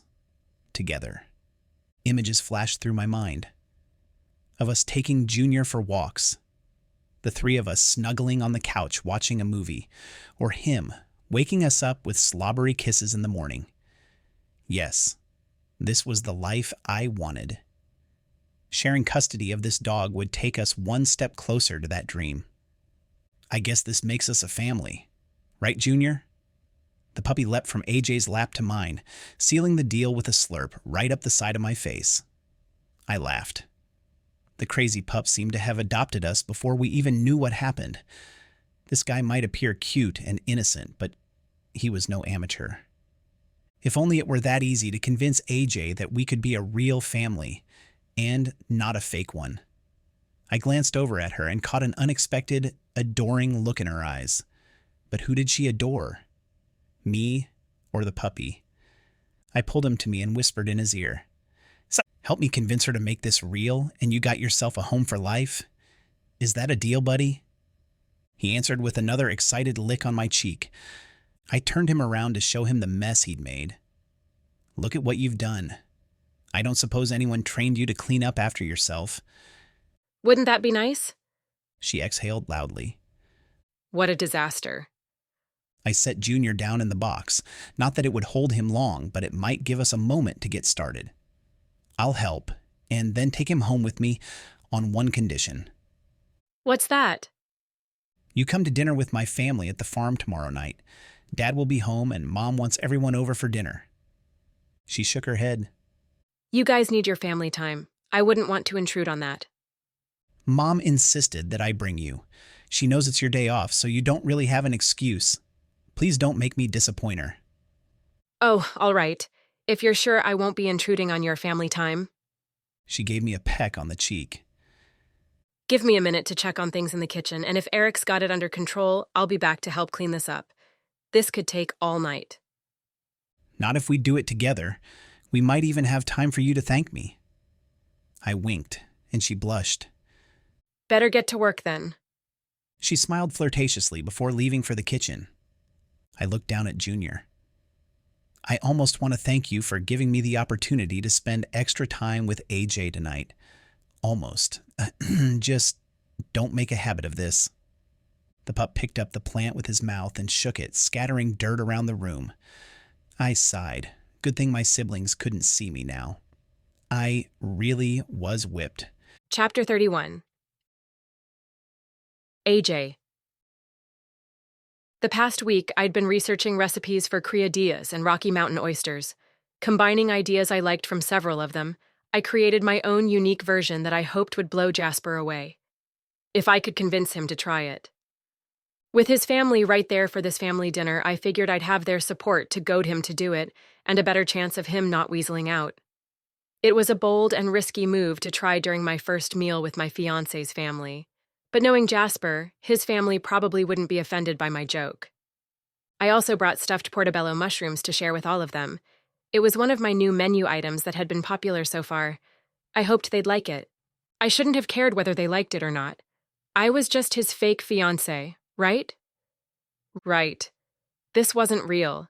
I was meeting my business partner's family, just a casual dinner. No big deal. So why did it feel like this was the most important meeting of my life? My stomach churned with the dancing of 1,000 butterflies, or maybe 1,000 dive-bombing seagulls. What does one wear to meet their fake fiancé's family? I wonder if Siri would know the answer. I spoke that question into my phone. Siri replied immediately. When meeting a fake fiancé's family, it's essential to strike a balance between looking polished and sophisticated while still feeling comfortable and confident. Then listed about 10 possibilities, none of which existed in my closet. Thanks for nothing, Siri. I changed my clothes at least a half a dozen times. Would have been more if I had more of a wardrobe to choose from. Too bad my fairy godmothers weren't here to help like they were for the gala. Isn't that what technology was for? I called Paige and Javi in hopes they were available to get on video with me. Paige answered right away. Apparently, Javi was working. I'm so glad you called me. This is a crisis of epic proportions. We're talking sitting on a chocolate bar while wearing white pants on your way to a job interview kind of emergency. Javi's gonna be so upset he missed this. It's just a family dinner on the farm with my business partner's family. Business partner? My foot. Most business partners don't make out every chance they get. And they're also not in a fake engagement that's getting more real by the second. Stop. That's ridiculous. I'm sure this dinner is just part of the show we're putting on to make everyone believe we're really engaged. You keep telling yourself that. She rubbed her hands together, ready to tackle this fashion challenge. All right, let's see what we've got to work with. I wish I'd have thought to ask him what the dress code was. I have no idea what to expect. I showed her the outfits I was considering wearing. No, and absolutely not. That's all you've got? Take me to your closet. There's got to be something better than this. I took my phone over to my closet and slowly panned the rack. Whoa, stop there. What's that hot pink one? I grabbed the hanger and pulled it out to show her. It was a short dress with a flirty skirt and a low-cut V neckline. Cute, but a little too brazen for me, especially for a family dinner. Paige's face lit up with recognition. I remember that one. You got it back in college, but I don't think I've ever seen you wear it. That's because I haven't. I believe you talked me into buying it, and in a moment of weakness, I gave in. It probably still has the tags on. I turned it around and found the tag. Yep, but I did get a good deal on it. At least there's that. You should definitely wear that. It'll look amazing on you, but still be classy enough to make a good impression on his family. Casual, comfy, and blend in the background was more my speed. This outfit said, "Hey, look at me," with a neon sign and arrows pointing to my chest. And with the neckline the way it was, that's exactly where they'd be looking. I'm not sure this is appropriate for a family dinner, Paige. Let's see what else we can find. Okay, but I'm telling you, that one is a winner. She pointed at the skimpy dress. Jasper will scoop you off your feet and drag you to Vegas before he'll let anyone look at your chest. What's wrong with you? I don't want his family eyeing my cleavage, and I certainly don't want to elope with my fake fiancé. This is all part of the act. The town needs to believe this is real. How I feel about him has nothing to do with it. Are you sure about that? She paused. Maybe it's time you started to believe it could be real. It's not real, though, Paige. No matter what has happened in the last month, I have to keep that in perspective. I was actually the one who needed to remember that. Every heated glance, electric touch, and mind-blowing kiss had me forgetting my own name. It didn't feel fake. Not anymore. Maybe it's not an act anymore. Did you ever consider that? What if it's getting real for him as well? I had considered it, plenty, fantasized about it even. But given how charming and flirtatious Jasper was, it was difficult to tell if he felt the same way. And who knew what would happen when the contract with the Quinces was complete? Gah! I pulled a few more things out. Hold up. What's that gold one? It was an elegant V-neck sweater that was so soft. Every time I touched it, I couldn't help but put it to my cheek and nestle it. That's it. Pair that with your favorite jeans. You know, the ones that make your butt look so fabulous. It's the perfect combination of classy and casual, and will also make Jasper want to keep touching you. Win-win. Okay, now I've got to get ready. I need to be there in less than an hour, and I still have food to prepare. Thanks, Paige. You're the best. Yeah, I know, I really am, she said with no modesty at all. Have fun, and don't forget what I said about it becoming real. Just be open to the possibility. All right, later. After the call with Paige, the clock was ticking. I rushed around to not only get myself ready, but also prepare the stuffed portobellas and criadillas that I hoped to finish once I got there. The meat had been marinating all night and just needed to be breaded and fried. I had made a special dipping sauce for it as well. Was it presumptuous to want to use the kitchen when they'd invited me to dinner? I hoped not. Because even though I knew I shouldn't, I wanted to impress Jasper's family. My head knew this whole thing was fake, but my heart had begun to convince me it was very real. Chapter 32. Jasper. Even though I wanted to pick AJ up to bring her to dinner, real, date-like, she said it was silly of me to drive all the way over there to get her when I was already here, completely missing the point that I wanted to be with her. At least a little bit, without my family around, and also be able to walk her to her door at the end of the night. But I didn't tell her any of that, so she insisted that she drive herself. This shouldn't be a big deal, just an ordinary dinner with my family. But I'd never brought a date to a family dinner before, and even though our engagement was a ruse, I wanted it to be real. I wanted AJ to fit right in with my family and never want to leave. Jasper, will you set the table for me? Grateful for something to do other than watch out the window and pace with Junior on my heels every step, I grabbed the stack of plates and placed them around the table. One by one, my siblings filtered in. They all gushed over Junior and showered him with attention, and he took to them like they were slathered in bacon. Junie was the first to pick him up and cuddle him. He's got to be the most adorable thing I've ever seen. Aren't you, Junior? Sky took one look at him and forgot the rest of us even existed. Look at that face. If he were mine, he'd be so spoiled. I wouldn't be able to say no to that cute face. And if he gives me the sad eyes, I'm done. Raven, Nash, and Munch arrived next. Munch was a German Shepherd mix, and even though he was big, he was a lover boy. Junior didn't know that yet and tucked his head in Junie's armpit to hide from the other dog. I hope he doesn't pee on me in fear. Junie cringed but continued to cuddle the little guy close to her. How about we take them both outside and they can get to know each other in neutral territory? Good idea. Come on, Junior. I took him from Junie and carried him out to the backyard. He and Munch sniffed each other and then began chasing each other around the yard. My tiny little pup looked hysterical chasing the 60-pound Munch. Looks like they're best buds now. Yeah, I'm relieved. Munch could have eaten Junior in one bite if he wanted to. Munchie is too much of a wimp for that. He just wants to play and be loved by everyone. Everything is a game to him. He's really just a puppy at heart. I have a feeling they're both going to sleep well tonight. A car pulled into the driveway. My fiancé was here. With Raven and Nash watching the dogs, I greeted AJ as she got out of her car. I leaned in to kiss her, but she shoved a box to my chest.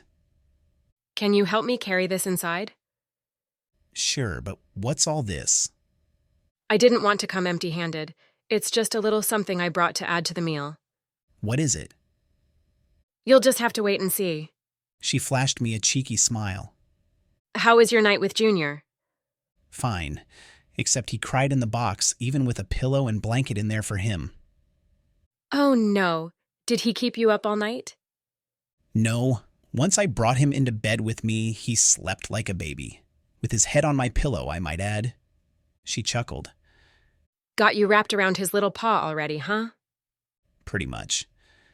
I looked around at all my family members watching the dogs play, along with the rest of my family. I might have a hard time getting him away from Junie, since she lives here too. He definitely doesn't lack for attention here. I'm so glad he's doing well. He'd have probably been whining all day in my apartment. She took the box from me and jerked her head toward the house. Can you show me to the kitchen so I can heat this up? Only if you tell me what it is. If you won't help me, I'll just ask someone else. Hey, Raven, can you show me to the kitchen? Sure. Follow me. Raven took AJ by the arm and guided her into the house, leaving me behind without so much as a glance. Nash came over and nudged me with his shoulder. Looks like you misplayed that one slick. Not the first time, and I'm sure it won't be the last. Storm sped into the driveway in a cloud of dust. Everyone was here except for Rowan and Elle, who were in New York. Hey, I hear it's a big night, your fiancé meeting the fam. Most of them already met her at the hospital. It's really not a big deal. Then why are you sweating like it's your first case in front of a jury, and you forgot your pants? If I forgot my pants, I wouldn't be sweating, Storm. I'd be cold. Humiliated, but cold. Whatever, you know what I mean? He bumped his shoulder into mine. You've never brought anyone home to meet the fam before. I've been thinking of embarrassing stories my whole way here. Like that time you got up to speak at the school assembly and wet your pants. I did not, I grabbed Storm by the arms and pulled him to the ground in a wrestling move. Don't you dare try to humiliate me in front of AJ tonight. Why does it matter? She's just your fake fiancée. Storm's brows lifted mockingly. Or is she? Doesn't matter what label you put on her. She's still my date, and we still want to make a good impression. I moved off Storm, leaving him sitting on the ground. If you brought a date home, wouldn't you want that? Yes, which is why I'll never bring anyone home to meet you guys. You have to go on dates to be able to bring someone home, Stormy. Sky chided. The dinner bell sounded behind us. Mom always used that to call us in. The bell rang so loudly we could hear it no matter where we were on the farm, one of the many sounds of home. I walked in the door and heard AJ laughing with my sisters. That was a sound I wanted in my home playlist. Mom placed her fingers in her mouth and whistled for attention. The room went silent. Everyone, take your places at the table.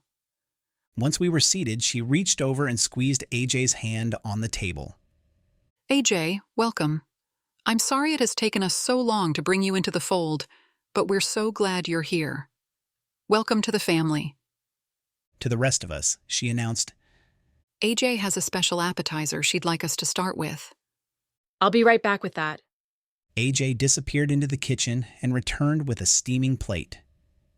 She set it in front of me with a wide Cheshire cat grin. The tantalizing smell was at odds with what I knew to be on that plate. It looked like something you'd see at a fancy restaurant, but I knew all too well what those breaded blobs were, no matter how she dressed them up. I stared at them, and they seemed to pulse on the plate.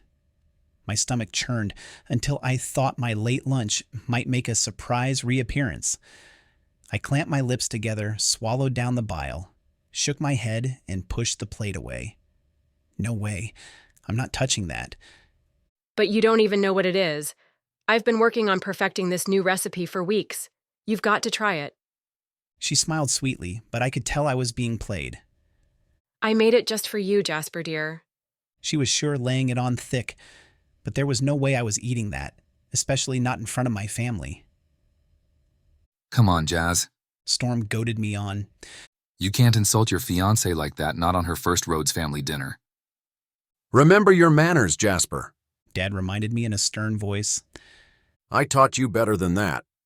Everyone added their 2 cents to the mix. If we're talking manners, then everyone at the table needs to try it. Cut it into 9 pieces, and we can all do it together. AJ agreed, but added a concession. I understand your mother doesn't ever eat meat, so I'll excuse her. I'm a vegetarian also. Sky added. I'm morally opposed to eating animals. AJ looked at Mom for confirmation, then nodded. All right, I'll excuse Sky as well. Everyone else needs to try it. No, that's okay. I'm not all that hungry and don't want to ruin my appetite for the main course. Storm held his hand over his plate.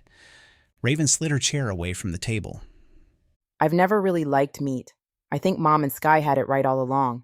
Put me down for vegetarian. You heard Dad. Don't be rude to our guest, I added to even the score. AJ cut up the pieces, drizzled a zigzag of sauce across them, and passed them around for everyone but Mom and Sky. This is a Spanish dish called Criadillas del Toro. It is my gourmet version of Rocky Mountain oysters, and with my proprietary blend of spices and sauce. Thank you, Jasper, for procuring the meat for us. In honor of that, you should take the first bite. She pushed the plate closer to me, and I swear the thing was mocking me. Go ahead, sweetie pie. We're all waiting for you. My gut turned over, and bile rose in my throat. As much as I wanted to honor the deal I'd made with AJ, I didn't know if I could do it without tossing my cookies. Come on, Jasper. Just one bite. She goaded. All right, princess. One bite. I had one hand on my water glass as the other held my fork poised to stab the intended bite. Just don't think of the back end of the bull when you're eating it. That'll make it worse, Storm advised, evoking a special finger gesture from me. Raven added her equally unwanted advice.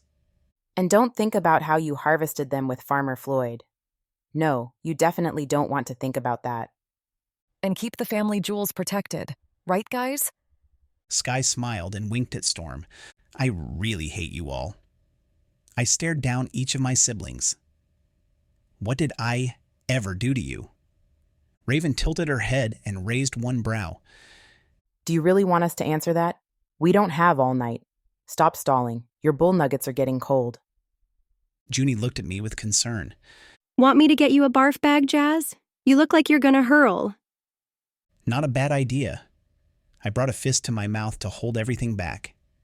You won't hurl, AJ said confidently with the wave of her hand. This is going to be one of the best things you've ever eaten. And if it's not? What will you do if I hurl? I asked, sincerely hoping I wouldn't have to find out. If you honestly throw it up right here at the table, I will never cook this for you again. Not good enough. I need more incentive than that. I paused for a moment. If I do this, whether it stays down or not, you have to do something I want you to do. And you can't say no. She paled. But... Careful there, Jas. Storm warned, always the lawyer. Nothing like that. Get your minds out of the gutter. I promise it will be much more pleasant than what you're making me do. If I may remind you, this was all your idea. You added this to the menu, not me. AJ said with her hands on her hips. But I'll humor you and do something you want me to do, though I retain the right to refuse or pass if it makes me uncomfortable. Okay, it's a deal. I picked up my fork and brought it to my mouth. I stared at the bite, which seemed to be taunting me, dancing on the end of my fork, daring me to eat it. I taunted back, "You won't get the best of me." Not this time. And then I popped it into my mouth. The explosion of flavor in that single bite caught me off guard. It was actually really good if you didn't know what it was. All right, everyone else has to try it now. Don't offend our guest. He's right. Our guest made this special for us. We owe it to her to try it. Dad stabbed his fork into the delicacy. On your forks, get set, go. As apprehensive as everyone was, they all took the bite. Wow. Junie's eyes went wide as she swallowed her bite. This really is amazing. It practically melts in your mouth, and the seasoning. OMG! If I thought people would be able to overlook what it was, I'd say you should add it to your menu for real. AJ took her place in the chair beside me. I leaned over to her and whispered, "Well done, princess.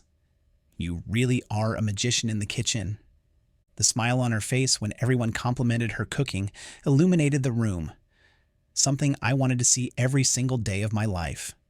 I'd do anything to be the one to put it there, even eat criadillas. but I'd never tell her that. Chapter 33. AJ.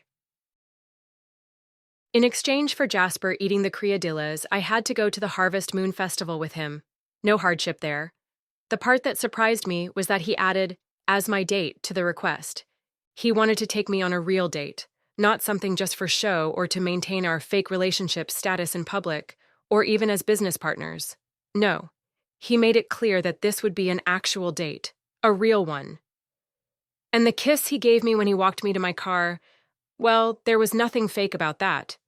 Or the fact that I could have gotten pulled over for driving while intoxicated from his kiss alone. How would I have explained that to the highway patrol? Maybe Paige was right, and things had shifted for him as it had for me. Could we really make this real when it was based on a lie? The doorbell jolted me out of my musings and back to the present. He was here, and I wasn't ready. "Just a minute," I hollered, hoping he heard me through the door. I quickly applied my mascara and lipstick, blotted, then smiled in the mirror. This would have to do. Opening the door for Jasper, the sight of him leaning against the wall stole the words right out of my mouth. How could this gorgeous man be waiting for me? He pulled a bouquet of daisies, mums, and sunflowers from behind his back. "For you, milady." "Why, thank you, kind sir." I brought them to the kitchen and dropped them in a jar of water. I'd cut and arrange them when I got home. Slipping my arms into my jacket, I returned to the door. "All right, let's go." Not quite yet. There's something I've been thinking about all day and will be bothering me all night if I don't do something about it. "What's that?" He wrapped his arms around my waist and brought his lips to mine. I know dates are supposed to end with a kiss, but we aren't exactly conventional. And there was no way I could wait that long. He trailed kisses along my jaw all the way to my earlobe and neck. I moaned at the exquisite tingles it gave me. With my arms around his neck, I pulled his lips back where I needed them most, on mine.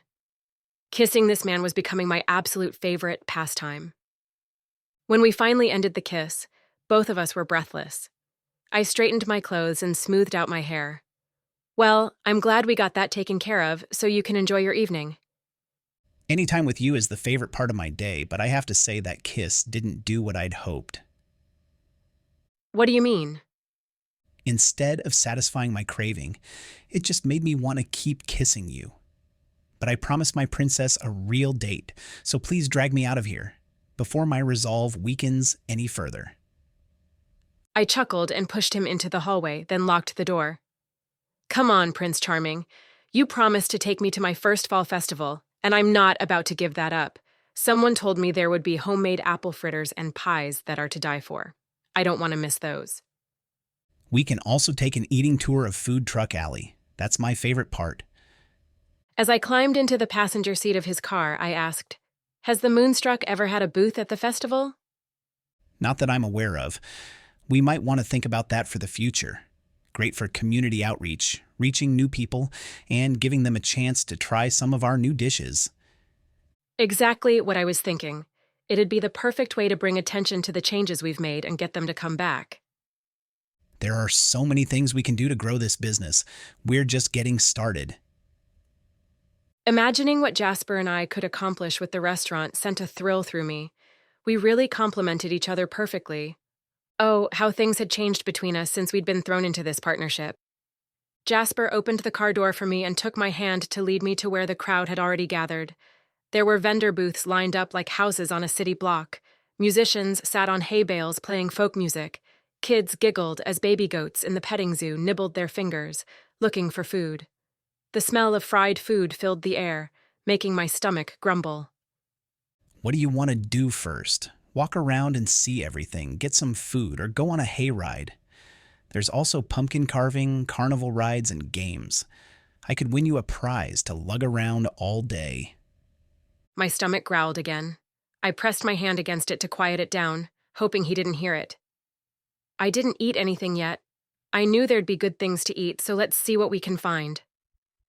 All right, my princess needs to eat, so eat we shall. He guided me to the food court as such. He dropped my hand but moved in closer. I felt his hand move to my low back. It seemed he always had to be touching me, which was fine with me. What are you in the mood for, princess? His words in my ear shot a tingle down my spine. I almost forgot he was asking about food. I looked around at all the food stands: caramel corn, funnel cake, deep-fried cheesecake, corn on the cob.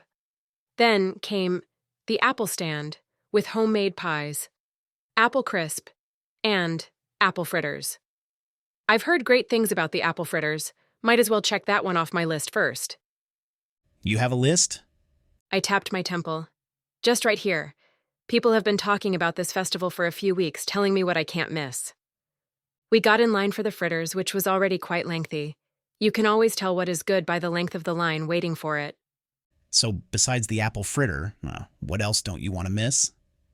Well, the hayride and corn maze sound fun, and Sky told me there was a dance later. Might be fun to check that out. I wouldn't mind seeing your dance moves again. Your wish is my command. All of those were things I wanted to do with you as well. He pulled me closer and kissed my forehead. He clearly didn't mind public displays of affection. That had never been my thing. I usually preferred to save that for private, but with Jasper I was surprised by how I didn't mind it, and, in fact, wanted more. How about we share a fritter, then we'll have room to try other things. He laughed and shook his head. Rookie mistake. That may sound like a good idea, but you haven't had one of these before. You're not going to want to share. Believe me. And as much as I like you, I'm not sharing my fritter with you. Oh, really? I see how it is. I elbowed him in the side and tried to move away jokingly, but he just pulled me closer. Hey, I'd share anything with you, princess, but I'm not kidding. If we got one to share, we'd have to get right back in line to get more. Unless you want to share more than one fritter, I'd be down with that. Jasper placed our order and handed me one of the fritters, but then ripped a bite off his and held it out for me. I opened my mouth. His eyes locked on mine with such heat I forgot all about food. As the bite hit my tongue, my lips closed around it and his fingers. My breath caught and my heart raced. The warm apple fritter melted in my mouth, but I didn't even notice what it tasted like. All I knew was that I wanted more. I broke off a piece of my pastry and fed it to him. As the warmth of his mouth closed on my fingers, a jolt of warmth moved through me. I brought my finger to my mouth and licked the frosting off as Jasper watched. Our gaze remained fixed on each other as if nothing else existed. What would this taste like from his lips? I leaned closer. The urge to kiss those lips was overpowering. Who would have thought sharing a dessert at a festival could be so sensual? And in public, no less. We were only a breath apart when a jingling voice reminded us we were still standing in the middle of the town festival. I turned my head to see Tilly headed our way. She sure stood out in a crowd, wearing a brightly colored tracksuit, hot pink gloves, blue straw hat, and purple oversized horn-rimmed glasses with sparkly jewels in the corners.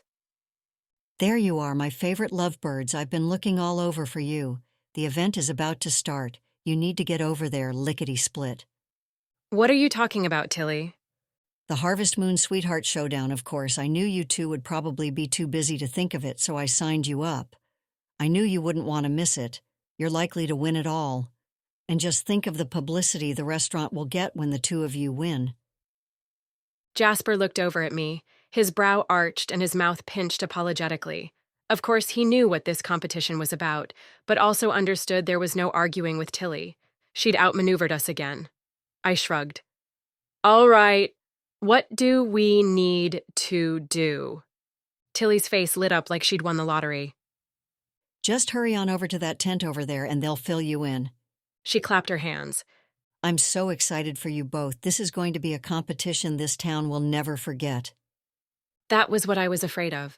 Chapter 34. Jasper.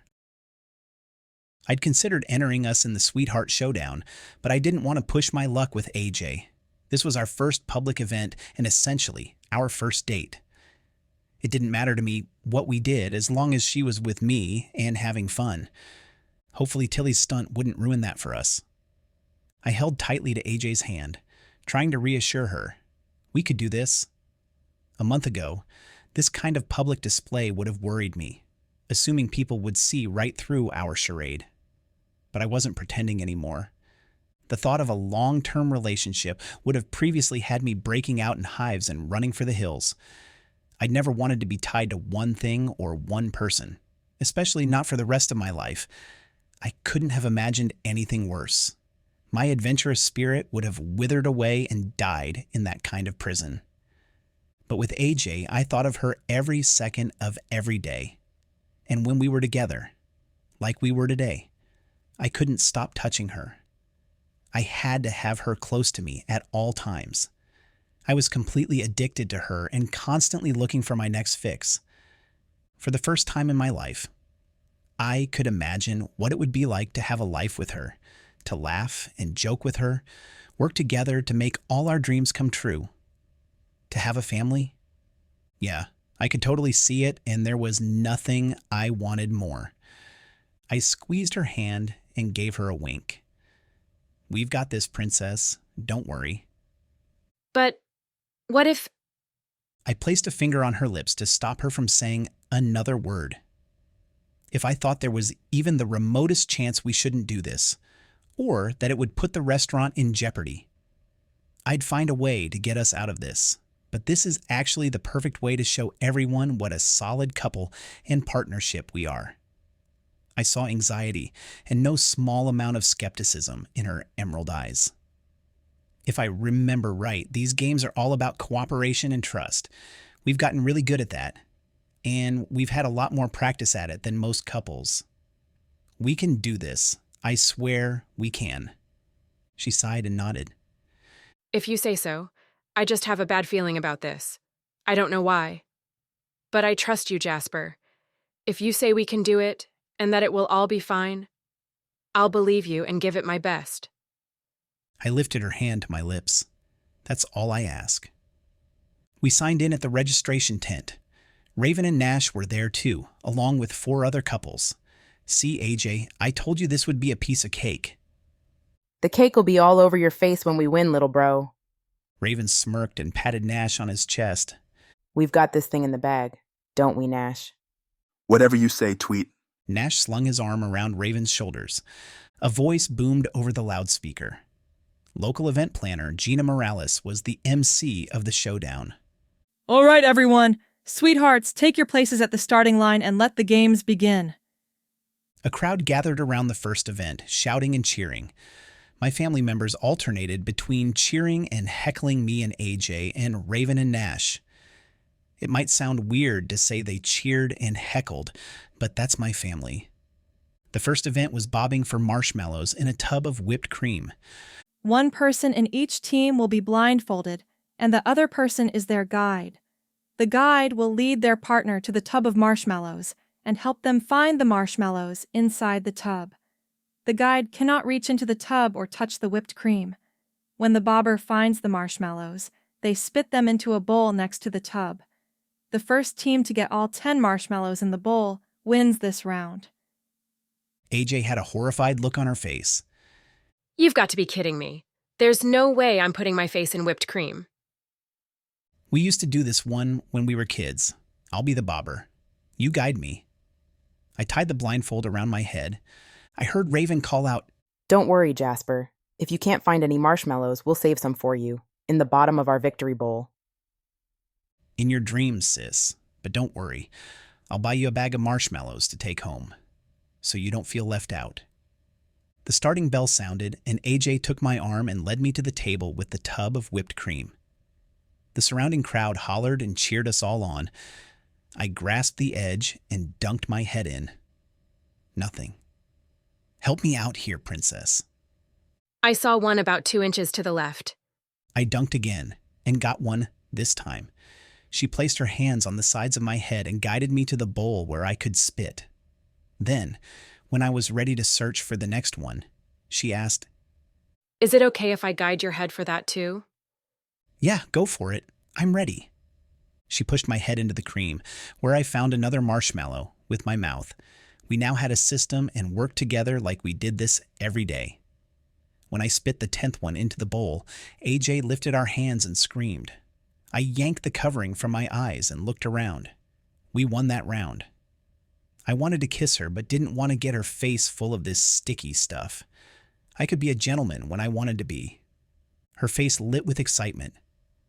She ran a finger across my face to collect some whipped cream, then licked it off of her finger. That's not too bad. Want more? I pulled her to me and planted a kiss on her lips, effectively smearing whipped cream onto her face. So much for being a gentleman. Ooh, you just had to do that, didn't you? Yeah. I tried to behave myself, but I couldn't resist. Your resistance lasted what, 5 seconds? Pretty much. I have no resistance when it comes to you. Congrats on your win, you two. Raven sneered, her words at odds with her sarcasm. It was all part of our plan. We were just scoping out the competition in the first round. It's all about the strategy, you know. And you played right into our hands, Jas. Here, Rave. We have plenty of marshmallows to share, if you didn't get enough. The next event was a wheelbarrow scavenger hunt. One person was inside the wheelbarrow, and the other pushed them to collect all the items on the list. Pumpkins, squash, cornstalks, apples, scarecrow, and hay bale. All the items were scattered around the park. There was enough for every team to get one of each, but they weren't all easy to locate. With AJ in the wheelbarrow, I dashed off to find our items. Everything we found was placed on top of AJ in the wheelbarrow. By the time we got everything, it was stacked so high that I could hardly see over the stack.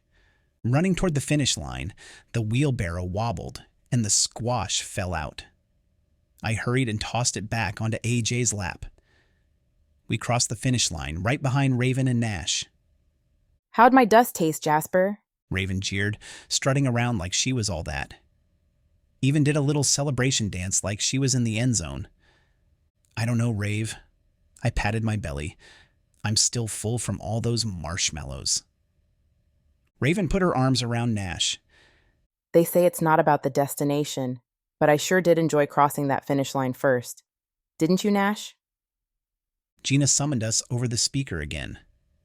The second event in this showdown is a cross-dressing relay. Each couple has 2 baskets of clothes. The men will be donning women's clothes, and the women will be putting on men's clothes.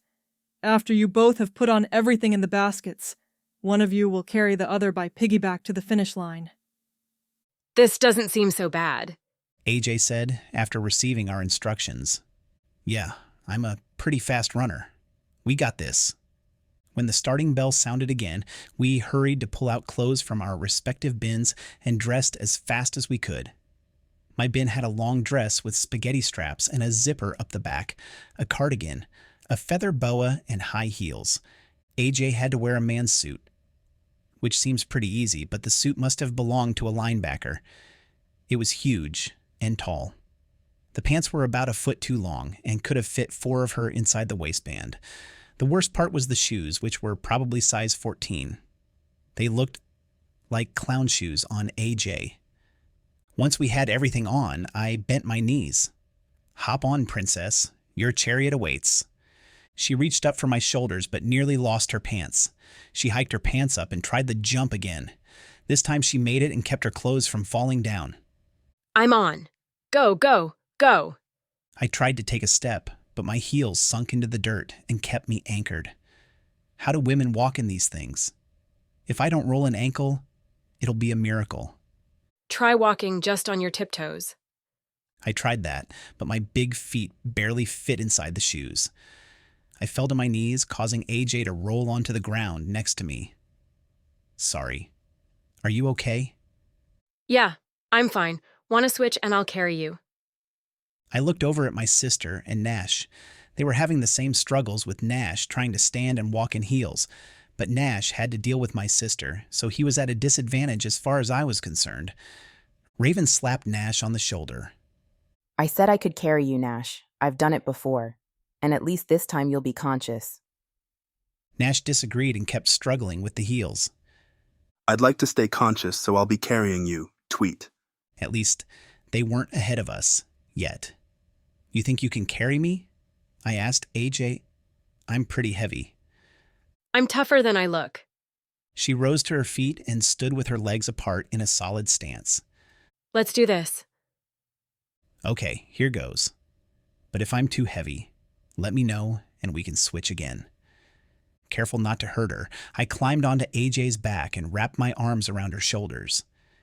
She wavered at first, but then grasped my legs and started moving, one deliberate step at a time. It was slow going, but we were making progress toward the finish line. I looked over and saw Raven and Nash were behind us.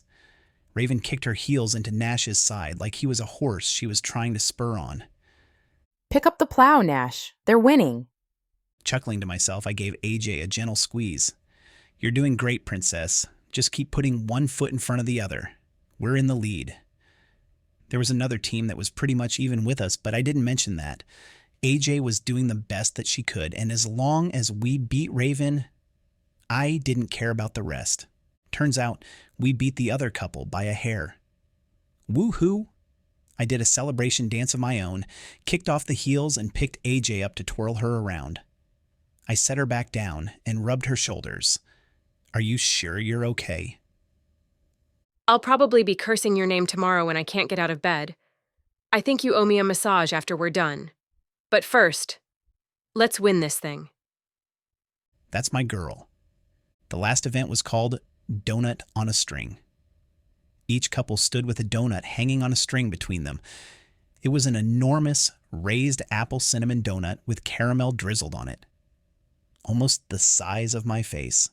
Gina's voice crackled over the speaker with the instructions for the final round. In this event, both contestants will have their hands tied behind their backs. You both take bites of the donut and work together to get it eaten. The first team to finish their donut wins. Enjoy every bite, sweethearts. The pastry hung at a height that was even with AJ's mouth, but I had to bend my knees to reach it. As soon as the bell rang, we pressed our faces to the donut to keep it from swinging, and took bites at the same time. If one of us moved away, the donut would get away from us. Our eyes locked, and we moved in sync as we nibbled away at the donut. Caramel smeared around our mouths, noses, and cheeks, but we continued on. The electricity arcing between us had me on fire. It's a good thing we couldn't touch each other. I could easily forget all about the contest. I heard Raven yell somewhere to our left. We're almost done, Nash. Come on, eat faster. AJ smiled, and we went after the last bits of our donut.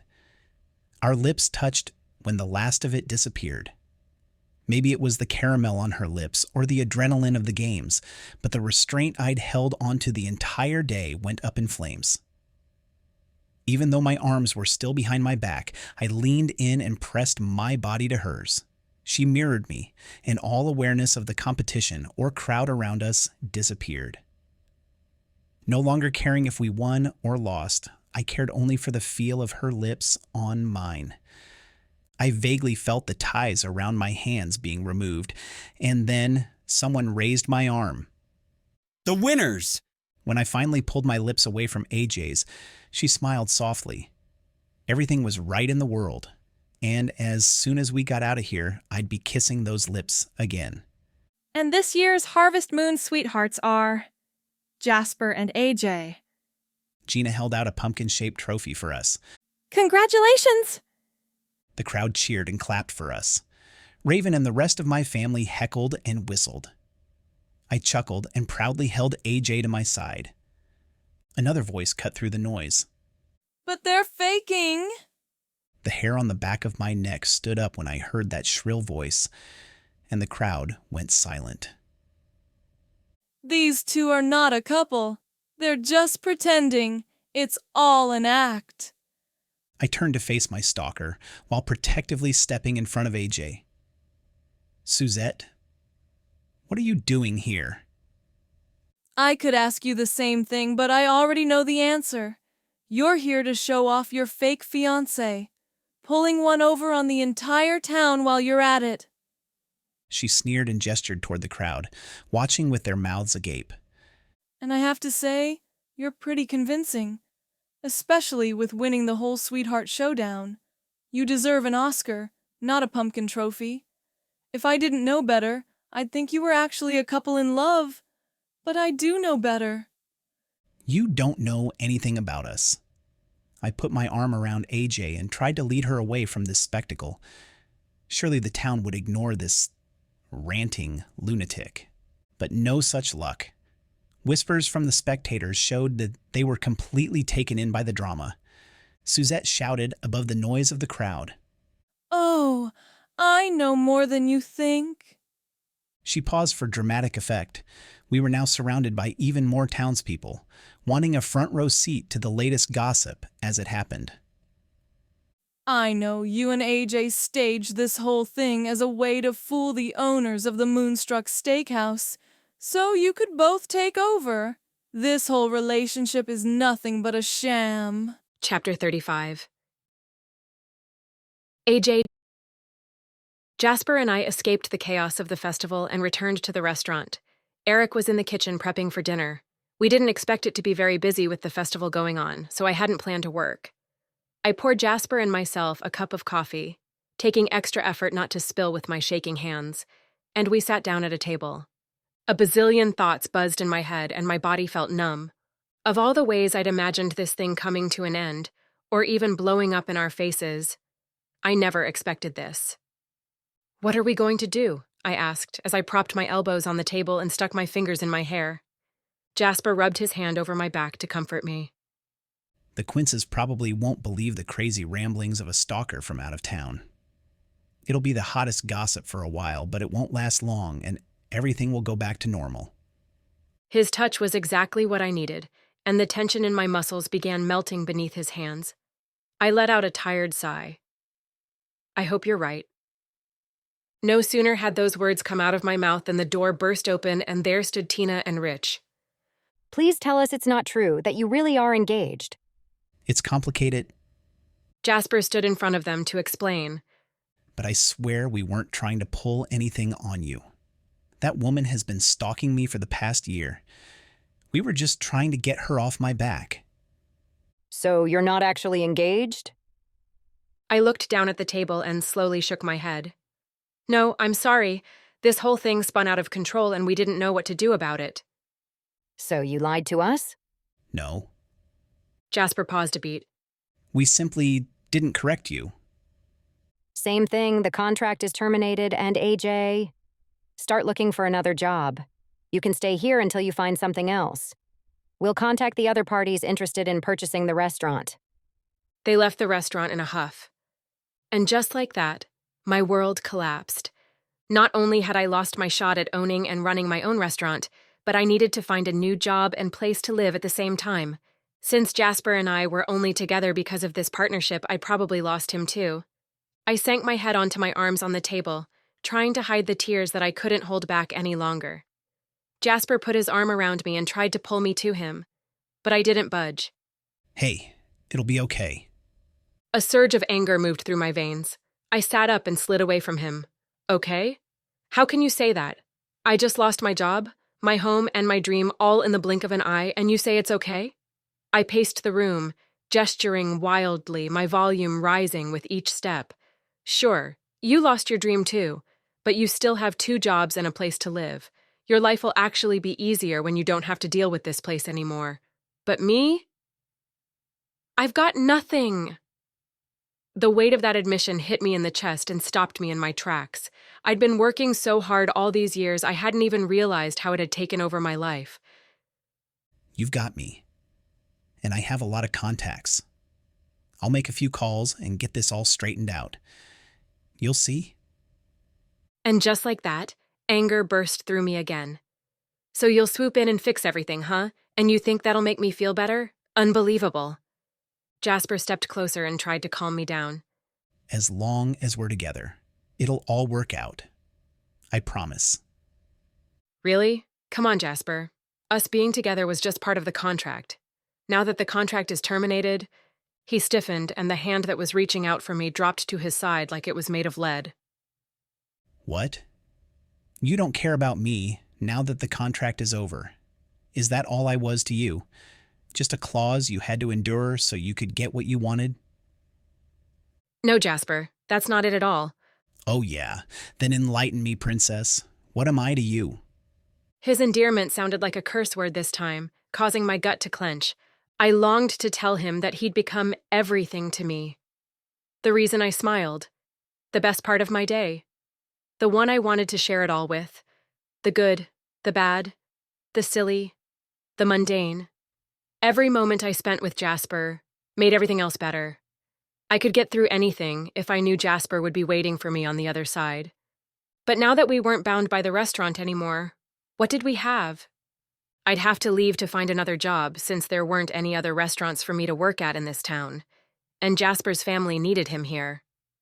Your silence tells me everything I needed to know. I'll clean out my things from the office and be out of your hair. See you around, princess. As soon as he left, I collapsed into a puddle of tears. I don't know how long I cried, but eventually Chelsea shook my shoulder.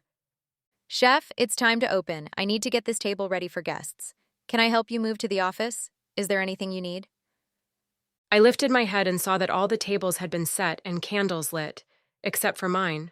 I hadn't even realized anyone else was there. Is the office empty? I mumbled. Yeah, but maybe you should just go on upstairs. You have the night off anyway. Take a nap or watch a movie. Chelsea helped me to stand and guided me out of the dining room. I can send up some food later if you want. I nodded and trudged up the stairs to my apartment, feeling completely numb. Everything I'd worked so hard for, everything I cared about, gone. I'd have to start all over, searching the internet for head chef jobs, interviewing, finding a new apartment, moving to a new city, and trying to forget about the gorgeous prankster who had stolen my heart when I wasn't looking and never gave it back. That was his biggest prank, getting me to fall for him. And I don't even know when it happened. But that could wait until tomorrow. Tonight, all I wanted was a pint of Ben & Jerry's and a hot bath. Hopefully, I could drown my sorrows in one of them. Chapter 36. Jasper. A tidal wave of emotions whooshed through me on my way home, and I didn't know which end was up. I just had my best and worst date all in one. I had been on such a high, being with AJ at the festival and in the competition, kissing her in front of everyone. That memory would live in my mind rent-free for the rest of my life. But then the bottom fell out, and it all disappeared like it never happened. One moment, I had everything I ever wanted. Then the next, poof, gone. Had AJ really not felt for me the way I did for her? Had she been faking all that time, even after it had gotten so real for me? As soon as I got home, I called Storm.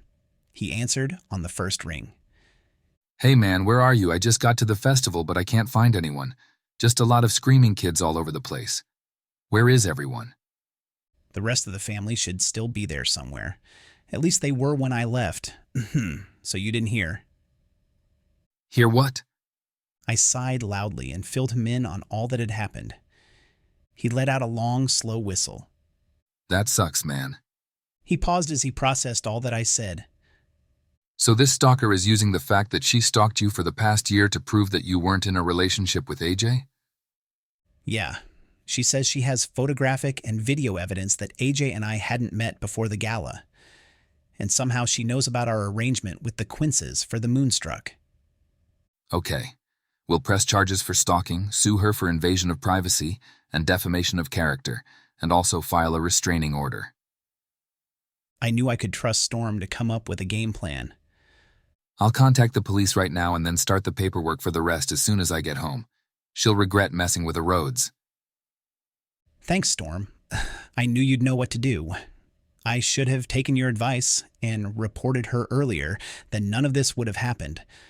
Storm added, I'll look over the contract with the Quinces too to see if we have any legal recourse there. Anything you can do to help me get AJ back? I asked, grasping at straws. Sorry, you're on your own for that one. You wouldn't want my advice in the relationship department anyway. Not my thing. Never will be. Good luck, though. Thanks. I have a feeling I'm going to need all the luck I can get, and it still might not be enough. Car door slammed outside, and in walked my mom, Junie, and Tilly. How are you doing, Jasper? I'm so sorry about what happened. Mom pulled me in for a hug. Dad came down from upstairs, having skipped the festival to rest at home. What happened? He sat down in his favorite recliner, and Mom briefed him on the main highlights. Wow. The first Harvest Moon Festival I've missed in 35 years, and it was a doozy. Tilly put her hand on my arm with compassion in her eyes. You and AJ were so great in the competition, as I knew you would be. Too bad that had to be overshadowed by this dark cloud. Who would have thought a crazy stalker would show up in the middle of our festival? Junie dropped onto the couch and kicked her feet up onto the coffee table. It sure brought an element of excitement, though. The whole town is buzzing about it. Great. I rolled my eyes and sighed before taking a spot on the other end of the couch. You know, as much as I wanted that restaurant, I don't feel too bad about losing that. Not compared to losing AJ. Are you sure you've lost her? From what I saw of the two of you, neither of you faked that relationship. Tilly was always wise, and I wanted to cling to her words like a life raft. I just don't know if I could believe them this time. Mom sat down in the chair next to me. Her voice was soothing, as always. This was quite a shock and traumatic for both of you. Did she say she wanted to break up with you? No, but when I asked her how she felt about me, she didn't say anything. Understanding dawned on Mom's face, and she slowly nodded. Ah, so you assumed the worst. Did you tell her that you loved her? Well, no. When she had no answer for me, I wasn't about to admit that. So you got upset because she didn't bare her soul to you when she'd just been publicly humiliated, fired, and evicted. But you didn't stick around to support her or tell her how you felt? Junie leaned over and flicked me on the forehead. What were you thinking? Apparently, I wasn't. I sighed and ran my hand through my hair. What do I do now? How do I get her back? Tilly, sitting in the chair across from me, leaned forward and held my gaze before spelling it out for me. It's simple. You need to show her she's more important to you than that restaurant deal. Mom moved to the arm of Dad's chair, and he put his arm around her waist. Tilly's right. You have a lot going in your life right now, but no woman wants to be third or fourth in line for your attention.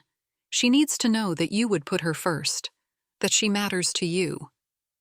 The wheels started clicking in my mind, and a new plan began to form. Thanks. I think I know what I need to do, but it won't be easy. Tilly had a satisfied grin on her face. The best things rarely are. I kissed them each on the cheek and dashed off to my computer. This had better work. Chapter 37. AJ. In the days since the Harvest Moon Festival debacle and the subsequent fallout, I'd been swamped with frantically trying to search for a new job while still working at the Moonstruck. I needed the paycheck after all, and also packing up my apartment. But even with all that was going on, my thoughts were still consumed by Jasper, joking and laughing, arguing and teasing, stealing glances and touches, kissing. Oh, the kissing.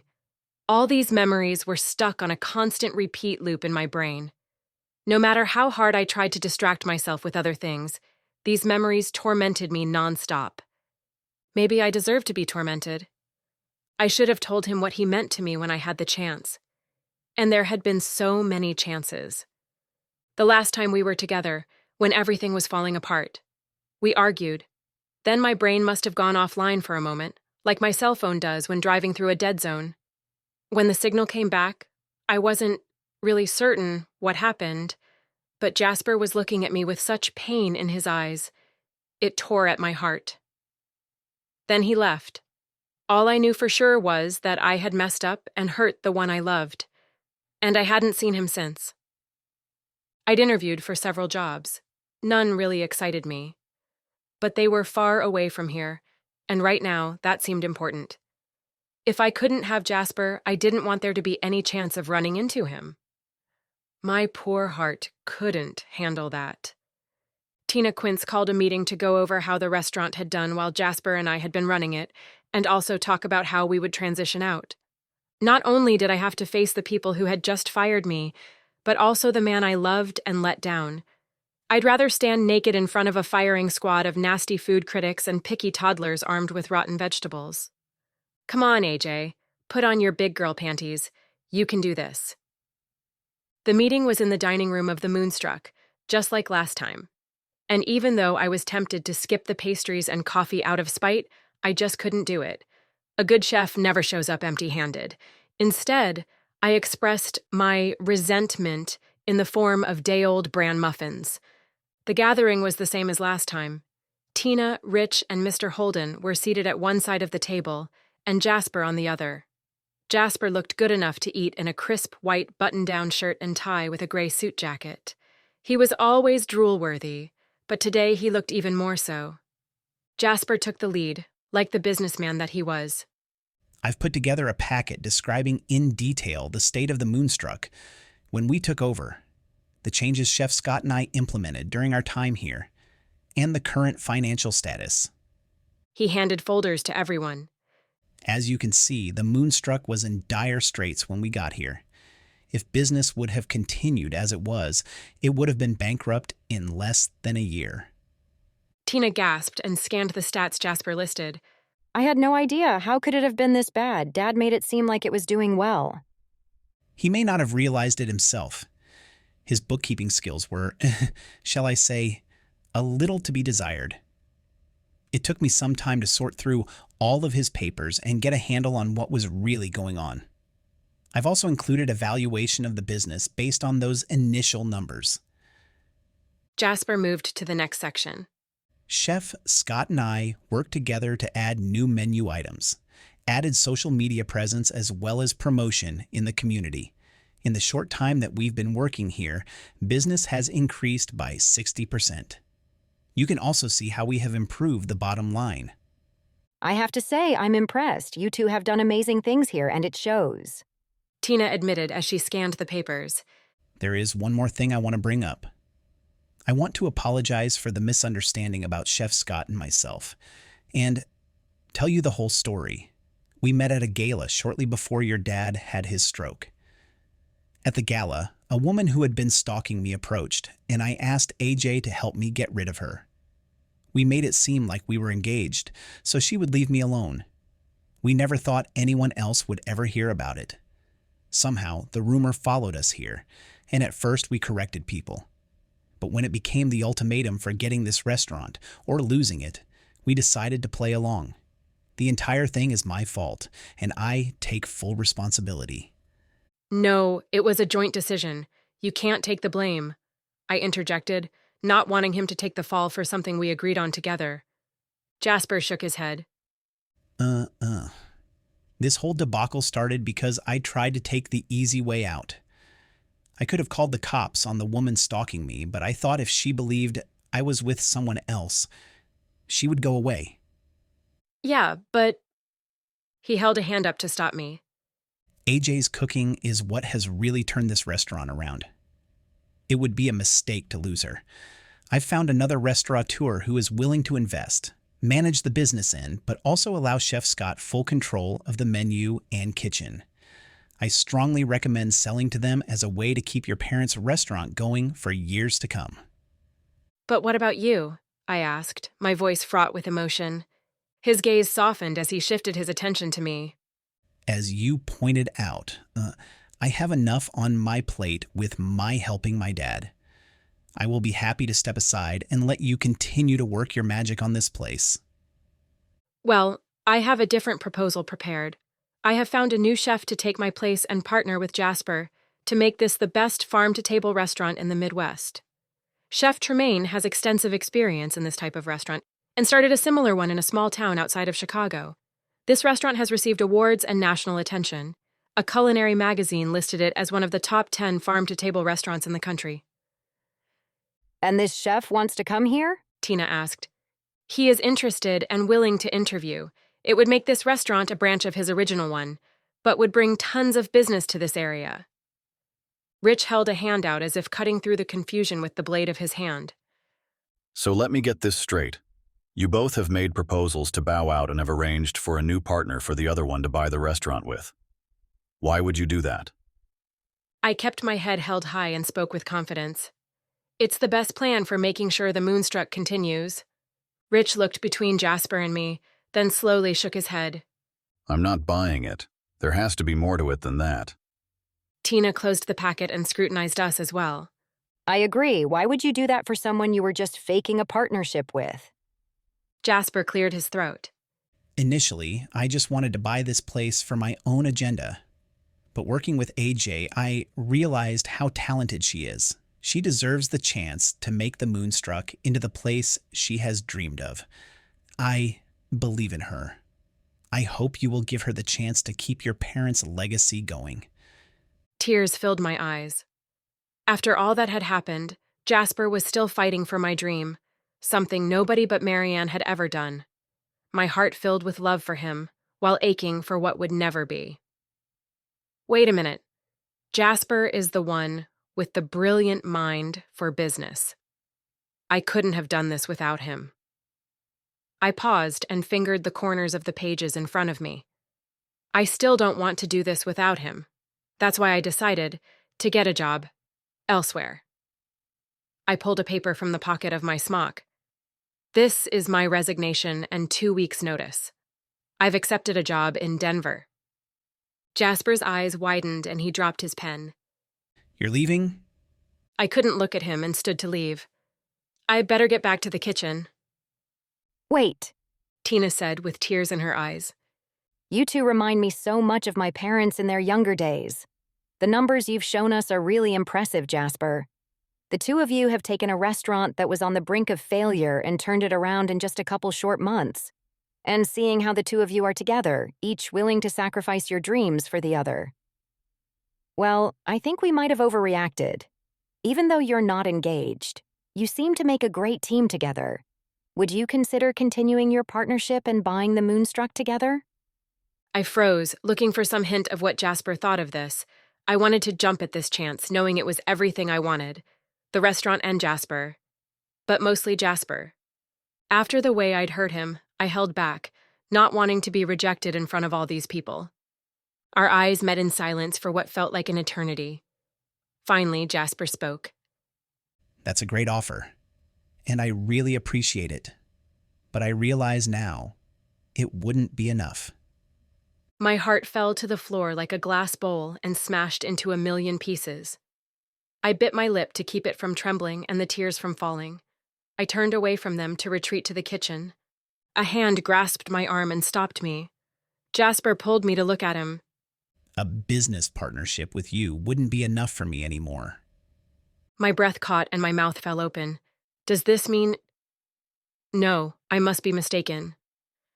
Princess, I'd gladly give up my dream for you to have yours, and not just because it's a smart business decision, but because I love you. I'd do anything to make you happy because just being with you does that for me. His hands clasped mine and he searched my eyes for a response.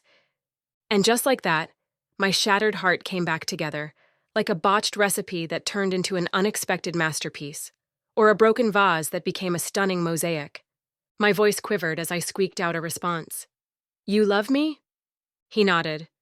I always thought love was for other people, not for me. I didn't have time and couldn't imagine being tied down to one person. But Aurora, ever since you were seated beside me that night, you have turned my life upside down, in the best possible way. Living a life with you would be the ultimate adventure. Instead of just being my business partner, will you marry me? You better not be pranking me. He put his hand to his chest. Ouch. You wound me. His smile softened to one that melted my insides to mush. His love for me shone in the intensity of his gaze. I'm deadly serious. And also, dying for an answer here. How about we do both? I pulled the chain with the ring he had given me out of my shirt. Maybe you can put this on my finger now. I don't care if it's real or not. Actually, I might have misled you about that as well. It's real, Princess. I bought it just for you in the hopes that someday you'd wear it for real. I stared at the gorgeous ring as if for the first time, stunned. He bought this right after we met? Back when we were fighting all the time? After I plastered him with mashed potatoes? I couldn't believe it. I shifted my gaze back to his face to figure out if he was joking or not, but there was no laughter on his face. His caramel eyes were full of tenderness, love, and vulnerability. I'm sorry I lied about that. If you knew it was real, you would have given it back, and I desperately wanted you to have it. Still do. Holding my hand out, the diamond caught a beam of light and sparkled radiantly. How could I have thought this was fake? Warmth moved through me at his loving gesture. He loved me. My heart felt like it was beating out of my chest like a cartoon. Does that mean you love me? I kinda need to hear you say it, princess. Yes, Jasper Rhodes, I absolutely love you, and yes, I'll marry you and be your business partner. He picked me up and spun me around. Then, he kissed me. All the love I had for him poured into that kiss. He must have done the same because the intensity of this kiss was off the charts. I vaguely heard Tina clapping and cheering in the background. This would make Mom and Dad so happy, the perfect way to continue their legacy. Mr. Holden coughed, stuffed the packet into his briefcase, and got up to leave. All right, I'll draw up papers for the sale. We'll use the numbers you provided for the valuation if that's all right with everyone. Jasper just waved them on, refusing to break our kiss. How did I get so lucky? My dream of owning and running my own restaurant was coming true, with my real-life Prince Charming by my side. Most importantly, we were getting our happily ever after. Maybe my fairy godmother knew what she was doing after all. Epilogue. Tilly. The door of my workshop opened and in walked Honey, her face beaming with excitement. Did you hear the news, Tilly? About Jasper and AJ? I had a sense everything would work out for them, but tell me how it all came about. Honey babbled on about what happened with the Quinces, how they each were willing to sacrifice for the other, and then Jasper's romantic proposal. I'm so proud of Jasper for following his heart and going after what he wanted. And now they get to realize their restaurant dream together as well. Those two together will work magic on that place, I'm sure of it. And Jasper surprised AJ and had Raven design a new logo for the restaurant, renaming it Aurora's.